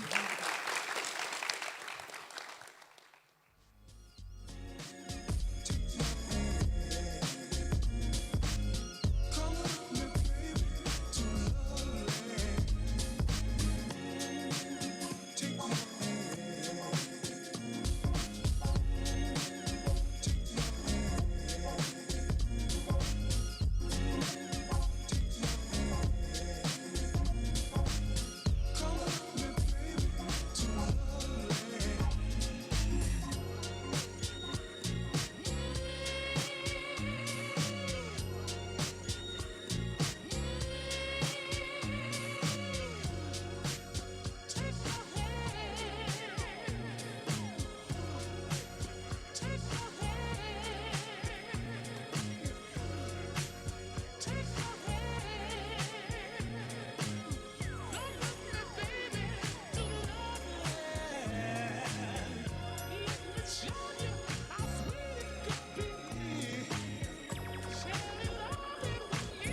we'll cover how to exploit SK network from bits to pieces. My name is Luka Naglic. I'm currently head of growth in Nanobit, as you may know some. But yeah, a little bit about me. I'm currently head of growth at Nanobit. I have a master's degree in mathematics and computer science. As of launch of iOS 14.5, I've covered over $10 million of spend on iOS 14.5 campaigns. And I've been a marketing analyst for 2 active titles called Hollywood Story and My Story. And I was part of the initial launches of 4 titles since I came in Nanobit. So I would say I have quite some expertise in the SK network and optimizing SK network in terms of best performance. Today's agenda will first cover a general overview. So we'll see what is iOS 14.5 plus, how can we use it, how can we use the SKN network API, and what does the SKN postbacks mean actually. There are some maybe difficult topics like postbacks timer. There can be quite confusing, so we'll cover them as well. And in the end, we'll cover a conversion value mapping, actually best practices. We'll look through the current paradigms that are being used all over the industry, and we'll cover some of the examples. In the end, we'll just cover briefly the newest details about the successor of the current SKN network. It's the SKN network 4.0 that was announced a few months ago and should roll out later this year, whatever it means by Apple. So let's start. iOS 14.5. So it is something that Apple announced back in 2020.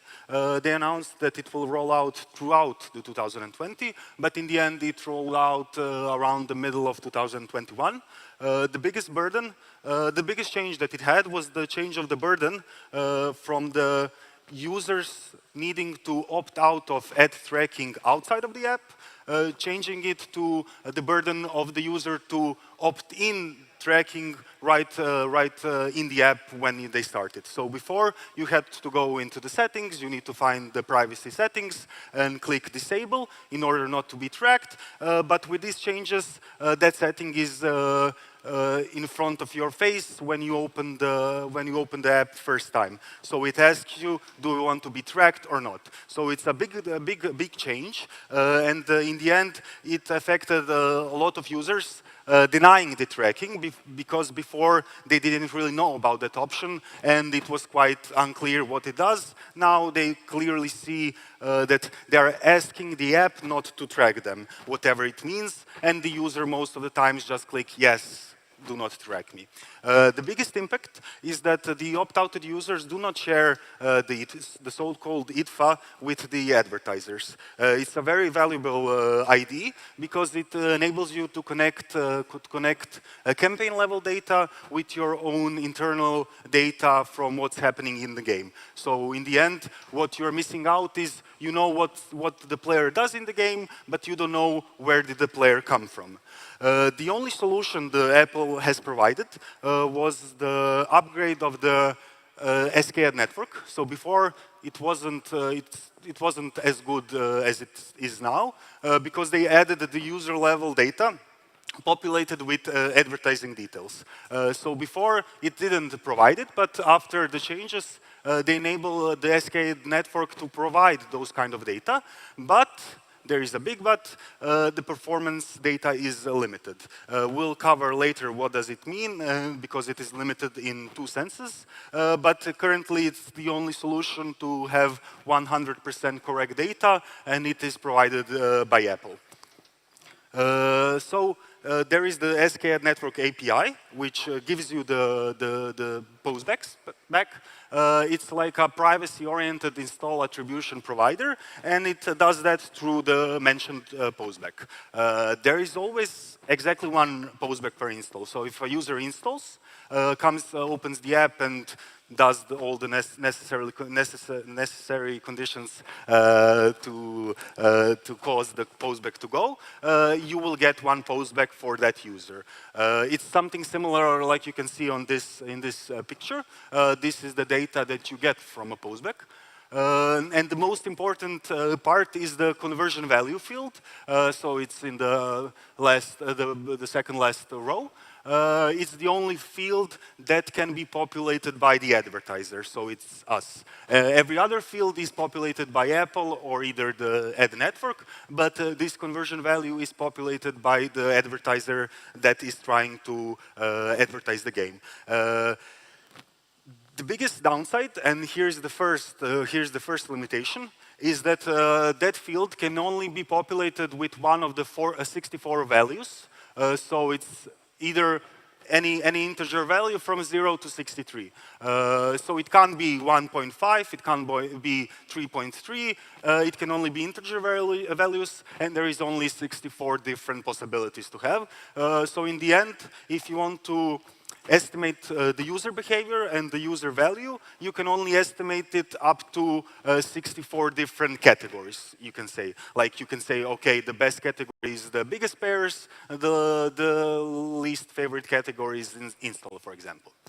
The other limiting factor is the privacy threshold, which is quite unclear what it actually is. We only know that it exists and that sometimes you don't really get the conversion value populated in this data.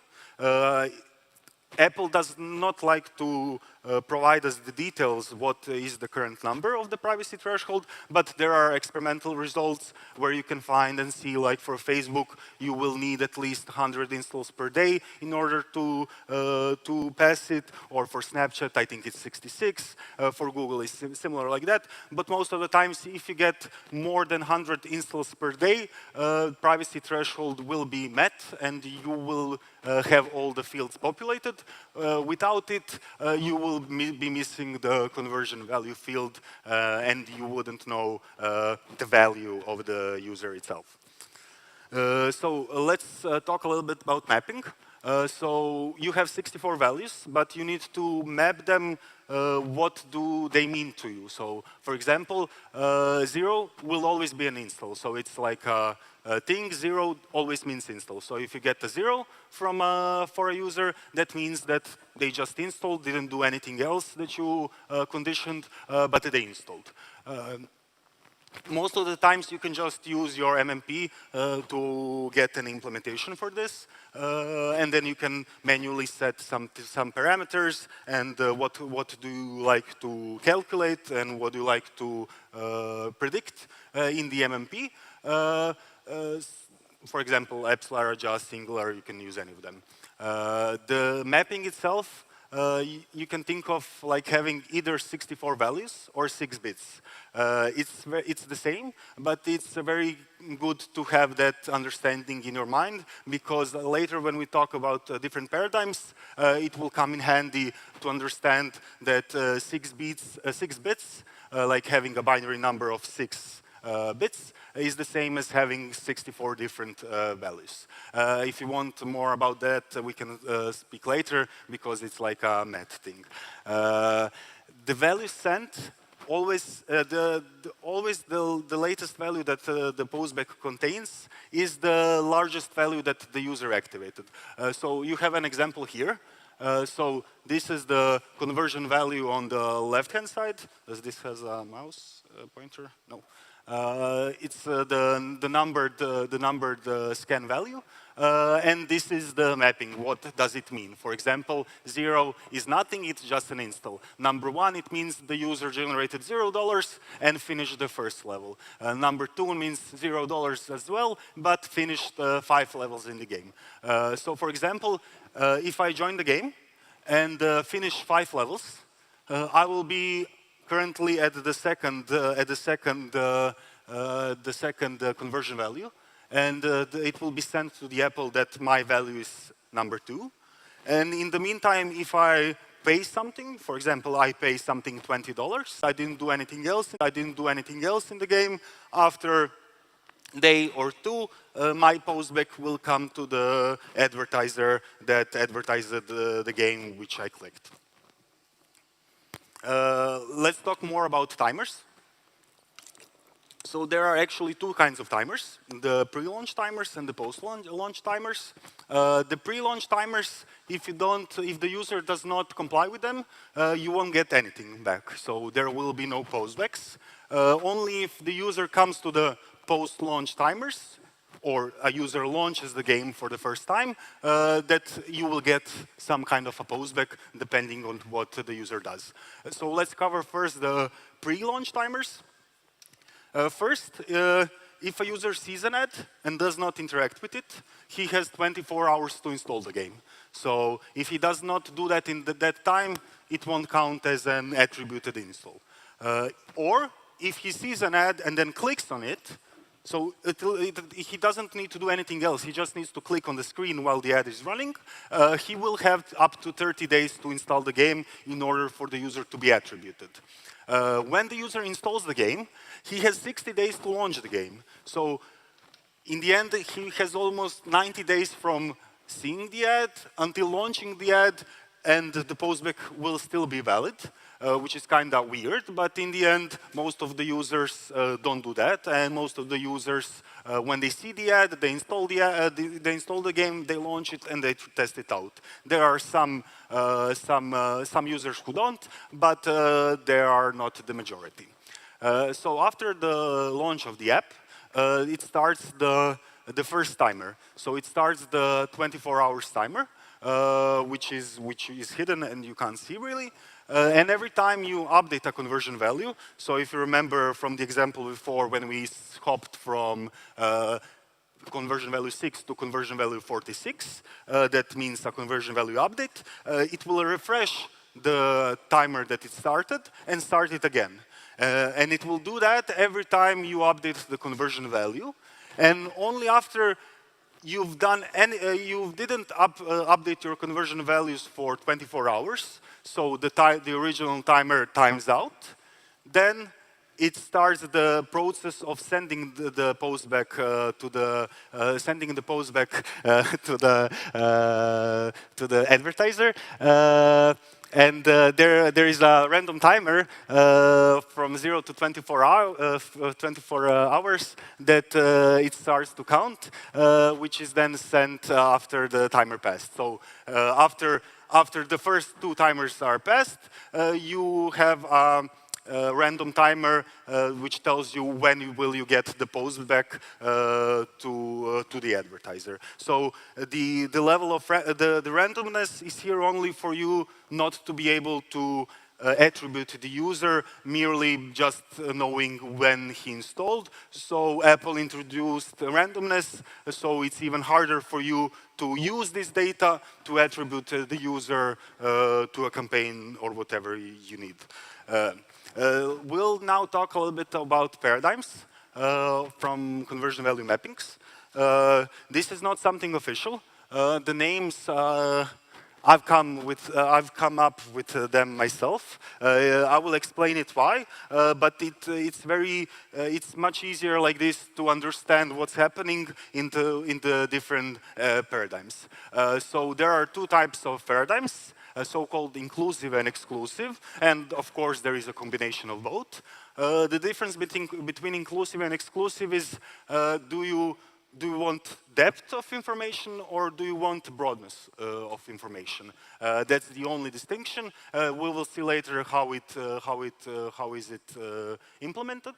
And the biggest motivation in choosing which paradigm you want to go with, or which kind of conversion value mapping do you want to go with, is what is your goal from the SK ad network itself. So if you want to estimate the revenue, or if you want to estimate the engagement of the users, or if you, for example, want to improve probabilistic attribution, which, for example, AppsFlyer is providing, or you just want to prolong the timer that we mentioned in the last slide.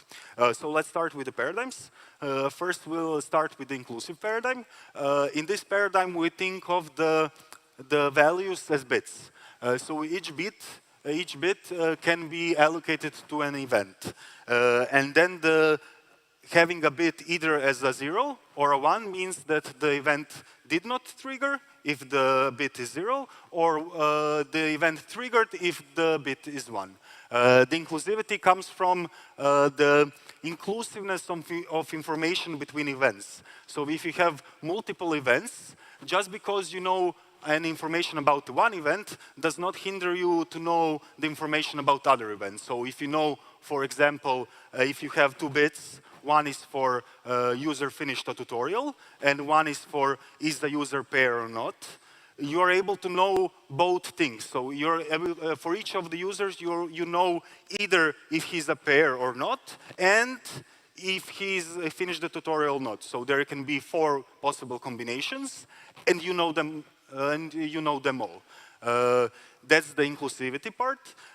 It gives you the broadness. Because you have 6 bits, you can use for up to 6 events. And you have information about all 6 events happening or not, and their combinations, are they happening or they not. But it does not offer you depth, because you can only know if the event is fired or not, and not how many times has been it fired, or what is the value of, for that specific event, or something like that. For example, is a user a pair? You can be in this paradigm, but then you don't know how much the user spent in the app itself. So there is no that. Few examples. For example, day timer. You can prolong the day timer because of the timers. In the end, you are attributing the first 24 hours, and most of the MMPs offer that kind of estimation. But you can prolong it just by using for example, one of the bits for either being the first day that the user launched, or the second day after the launch. You will just need an activity timer for that, because day is 24 hours, and if you recall from our previous slides, the timer is also 24 hours. So it's a good thing to have an activity timer that's just like every 12 hours it's ticking, so the conversion values is updated, so it does not start the process of sending the post back to the advertiser. There is a very nice trick which I heard, never used it though, a day of a week flags. So imagine having 2 bits just to know what is the day of the week the user installed on. So you can maybe use that information for attributing the users in your own data. Nice trick, never tried it though, but sounds very interesting. There is a AppsFlyer single source of truth. It helps with probabilistic attribution. So they literally use 1 bit to know if the user is already probabilistically attributed or not. It's very useful if your range of networks is quite broad, and if you're running a lot of self-reporting networks, which do not provide probabilistic attribution. But if you're running a lot of ad networks, I would say it's quite useless. Also, an example is just like I mentioned, event completion. Any event that you can think of, just completing that event can be used in this paradigm. The next paradigm, which I like more and use more, is the exclusive paradigm. It's like a waterfall funnel model. The exclusivity comes from the fact that if you trigger an event, that overrides any information that you already had about anything that happened before. So let's go back to the scenario where you have a tutorial completion and is the user pair or not. So for example, if I get a postback of the thing that the user, I get a postback that the user is a pair. In this paradigm, I don't know if the user finished the tutorial or not, like I did in the last example. The good side of this is that I will only use 2 values. So 0 will be install. Number 1 will be the user finished the tutorial. Number 2 will be the user is a pair. So I only use 2 of the 63 values, whereas in the inclusive paradigm, I had to use 2 bits, which in the end, from 64, if you do some math, you are left with only 16 values to use for anything else. So just using 2 bits and leaves you with 16 values to use, whereas this kind of model, you are left with 61 possible values to continue to use. So it's much broader, but you don't know about what happened before that event, and you are not able to use that, combine different events. That's why it has depth, because you have the ability to categorize users' behavior, but it does not provide broadness, because most of the times you only know one of the information that you provided, and you can't combine multiple informations into a single thing. So probably the most famous example is the revenue buckets. The revenue buckets will cover an example later, but it's just bucketing the users in terms of their LTV. So for example, if I spend, we've seen it in the example before, if I spend $5, I will be in a bucket range 0 to 10, or whatever the advertiser set. And also there is an example where literally you go each of the 63 values and you just write what does it mean for it, to you. Just remember that always the bigger the value, it will be stronger and it will override any smaller values. So if I say bought a package of $2 and here is a finished tutorial, if he finishes tutorial, I will never know anything below it, because it always can only send a bigger value and not the smaller value. Lastly, it's just combination of those two. You have 6 bits, you take any number of bits for your inclusive paradigm, and then 6 minus that number is left for exclusive paradigm. It's good if you want both to, for example, estimate revenue buckets, but then again, you are interested in the single source of truth from AppsFlyer, or you would like some tutorial completion or registration events that is quite important for you. If you are interested in math of calculating how much is left, so if you, for example, have 2 bits, let's say 3 bits, because we already used 2 bits. If we have 3 bits for the inclusive paradigm, then we have 3 extra bits for the exclusive paradigm, which is 2 to the power of 3, which is 8. So you're left with only 8 possible values for your exclusive paradigm, but you already have 3 bits for your inclusive paradigm. So now we'll talk about a little bit about an example of revenue estimation.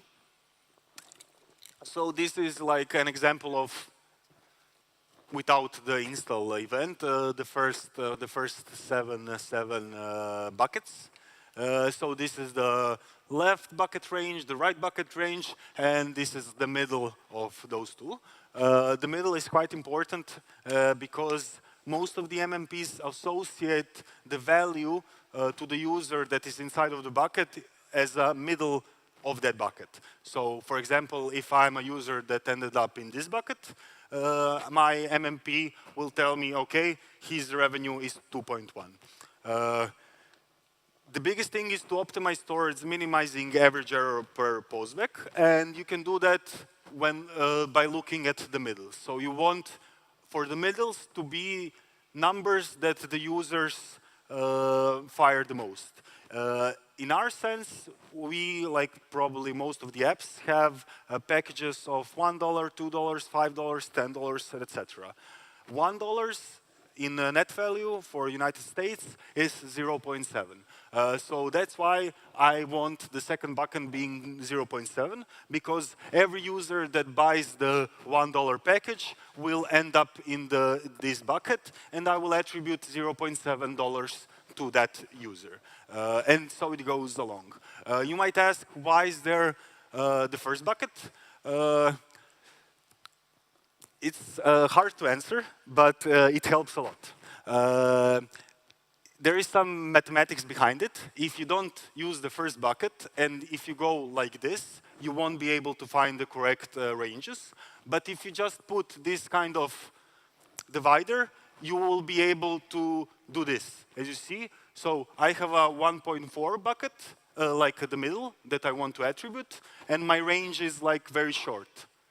Without it, you wouldn't be able to do that. So if you need bucket ranges, I would suggest to you that you have the first bucket to be something like that, and it will make your life very much easier.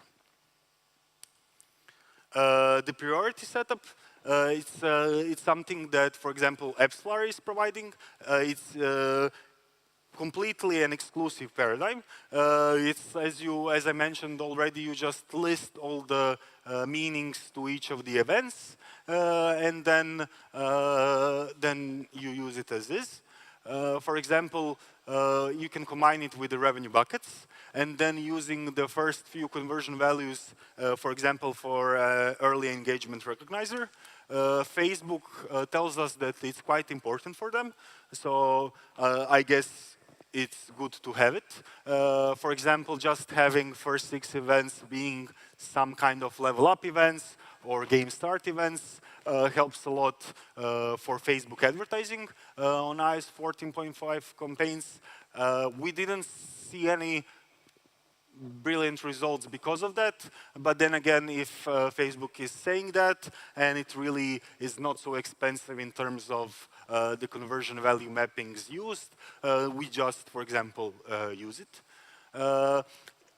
In a sense, it's very useful because if you have, like, for example, if you have pure revenue buckets without anything else, so 63 revenue buckets and 0 as an install, you can't differentiate between the non-paying users.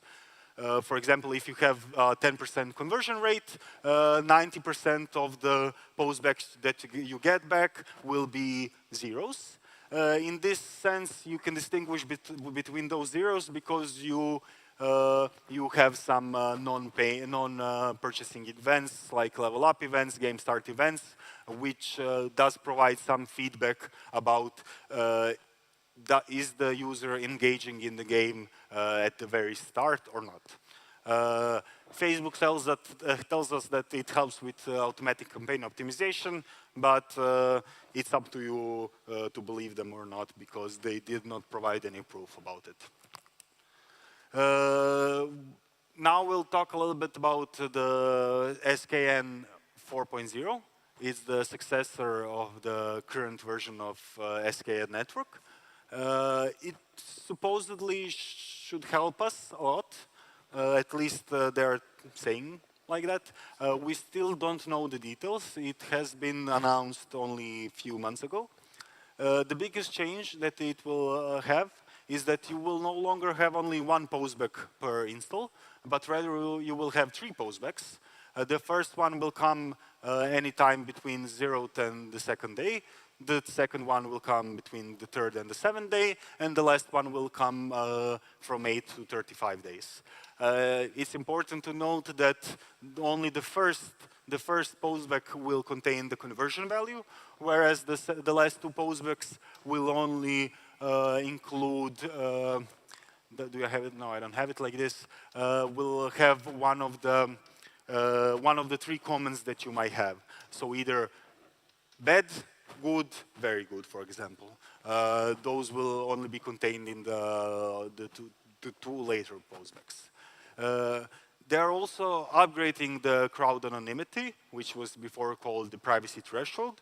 So before you could only run up to 100 campaigns, but now you're able to run 10,000 campaigns because you actually have four places for campaign information. But there is still a crowd anonymity, which if you don't surpass the lowest crowd anonymity, you will get no value. So it will be the same as currently not passing the privacy threshold, but they did put another thing, which is the medium crowd anonymity, which is probably somewhere in between. And then again, you won't get the full conversion value, for example, 32, but rather you will get one of the, oh, yeah, it's here. So for example, when it's a coerced value, you will get just high. in the backend, you can maybe, for example, for that specific user, that user is this 40-second conversion value. But since the crowd anonymity is not met, only on the medium level, you will only get high, as it means that it's a high value. If you fully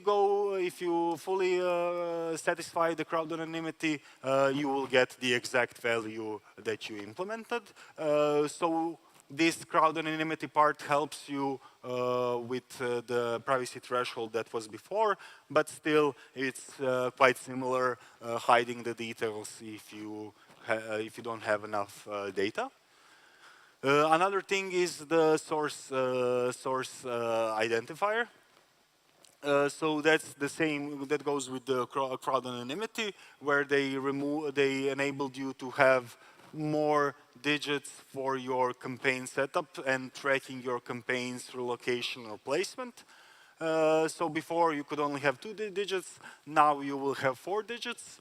I guess it will help a lot for the ad networks and the self-reporting networks to further optimize the existing campaigns on both ad set level and creative level, because they'll just have more values to use. Before they had to leverage what kind of optimization they're doing at the time, because if they use up all the campaign numbers, then they can't do anything else because they won't be able to know the source. Another thing which SKN 4.0 will have is web-to-app support.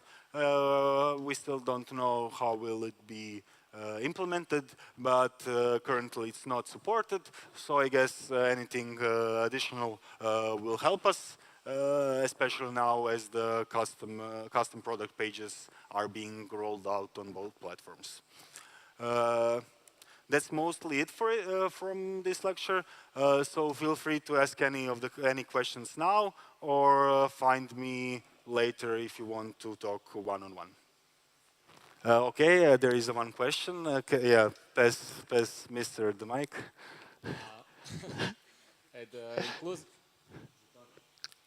In the inclusive paradigm slide, okay, you said you would use 2 bits to identify day of week. How would you use 2 bits to identify day of week? It's very simple, because the timer itself is 24 hours at most. So in the end, if you get a post back today, and today is it's Thursday, it simply can't be a Friday in a sense that it can't be a Friday, but it can be any of the 4 days before it. Most of the times, if you just look at the first 24 hours of the user lifetime, the postback will come within 4 days. So is it most or all? Sorry? Is it most or all? All. Yeah. Of course, there is, as mentioned in the timers. Where is the timers? There is some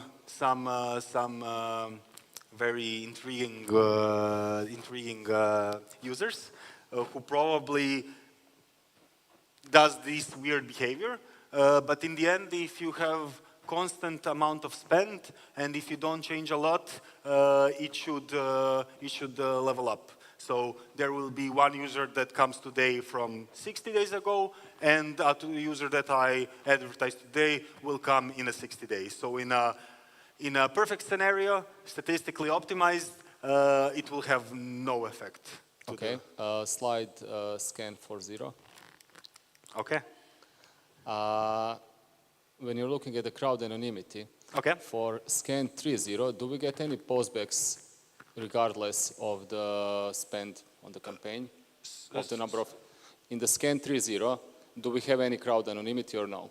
It's called privacy threshold, and yeah, you don't get the conversion value field populated with anything. So imagine getting this, but without this, and you don't know what's the conversion value. And currently, it's around 100 installs per day. Okay, but then scan 4.0 doesn't really help us if we don't spend a lot on a campaign. Yes, but then again, you'll at least get a medium course value, which will enable you to early optimize towards better campaigns. So, if, for example, if you invest $10 now in Scan 3.0 and $10 in Scan 4.0, in 3.0, probably you won't get anything. In 4.0, you'll maybe get the coerced values. You'll maybe get like high, high, high, medium, medium, low. And then you see, okay, I have a lot of highs, which means, okay, this has a potential, and then you would increase the budget and be able to get more of the data. Okay, are there any deterministic values for the privacy thresholds, or is this still, let's say somewhere in the clouds? Somewhere in the clouds currently. It can be experimentally tested, which a lot of companies, ad networks did, but in the end, we don't still know the concrete numbers. Okay, thanks. Okay, there is more questions, so pass the mic, yeah. Mr. with the short hair, please. Thank you. Nice presentation. Thank you very much. Much useful information. So my question is, how do you use those bits in Nanomit right now? Is it in a more exclusive, inclusive way or a combined way? And if combined, how much bits do you use for the exclusive, and how much are exclusive and how much are inclusive bits? So we are currently using the priority setup, only because Facebook asked us to. But I think it's nice to have just because it is also a sanity check in what is happening with the iOS users. We use, like, for example, the first, so the zeroth is always an install. Then the next 3 ones are, I think, game start events. And the 3 after it is a level up events. After that, we only have revenue buckets. It's very easy setup, but I guess we primarily focus on estimating the revenue. So revenue buckets is quite important for us. That's why we spent 57 of the conversion value for the revenue buckets. Thank you. No problem. One more question. Yeah, please, the guy in the very last row almost. Oh, yeah, okay, so basically, you know, now you're quite limited on iOS with basically just checking the user behavior according to the campaigns, but you are not on Android, right? Yeah. So does it create some kind of difficulties? You know, how is the process of just, you know, figuring out what you want to do? You know, what is the state of your campaigns? How is it now different between Android and iOS? Is it unified or is it different per platforms, and what are the differences? Well, I would say definitely it's different because in Android you are able to know the attribution, so you are far more likely to trust the attributed data, whereas for iOS, I wouldn't give it so much trust. We do get attributed iOS data from AppsFlyer, but throughout the history, well, throughout the last year and a half, we noticed quite a few weird things happening, whereas like we started a Facebook campaign, but Snapchat LTV started to rise, or something like that. And like the Snapchat attributed data started to rise, which in terms is not so clear because the Snapchat did not really change at the current time. So I guess it's not perfect currently, the attributed data, but on Android, it's not that I trust it completely, but I think it's more than 95% correct, and that you are able to get relevant data from the Android attribution. Yeah, does it change basically just, let's say, the business plan? Because obviously for heavily in-app oriented games, always iOS was far superior and Android was just like a second thought. Do these changes now make it so that it's more of a, let's say, even playing field between two platforms? Well, I would say a lot changed when iOS 14.5 rolled out, just because it rolled out and it was a new thing and it was quite hidden and not well known, most of the advertisers switched to Android. That's why you probably noticed also a very big increase in CPIs on the Android itself when iOS 14.5 rolled out. I guess in the end, it continued to be such because iOS targeting currently is quite difficult. Like if you want to target much narrower niche. So most of the, I would say, for example, strategy games or something like that would probably, maybe beforehand, it would be far better on the iOS platform, but now it's far better on the Android platform just because you can more accurately target those kind of users that you actually want to have in the game. Whereas in the iOS platform, as they don't know really who the user is, most of the networks just target randomly. So, for example, there is a possibility that a campaign is targeting this exact group here, not because something special, just because you are a group of people and they need to target someone. So they will just target you, and maybe you will be the payer and you will get the revenue to that special app, but the iOS won't be able to find people similar like you are. That's the biggest problem. Any other questions?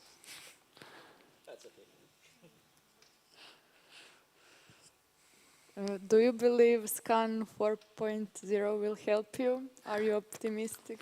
Yes, I hope so. Because Scan 3.0 and 2.0 did not help us at all. It was the biggest hit was towards the advertisers because we don't really use the data for, I don't know, spying on people or knowing some details about the people. We use it for optimization of the campaigns. Facebook uses the data maybe to spy on people or something like that.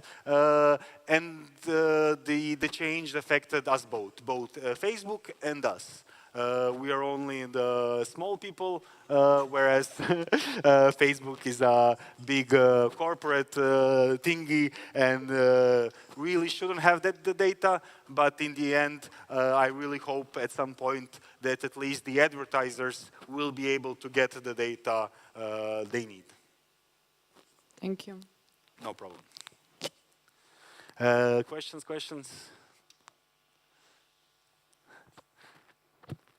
Okay, if that's it, I'll just go to the finishing slide. And feel free to contact me if you have any more questions. And thank you very much for being here and listening and asking the questions.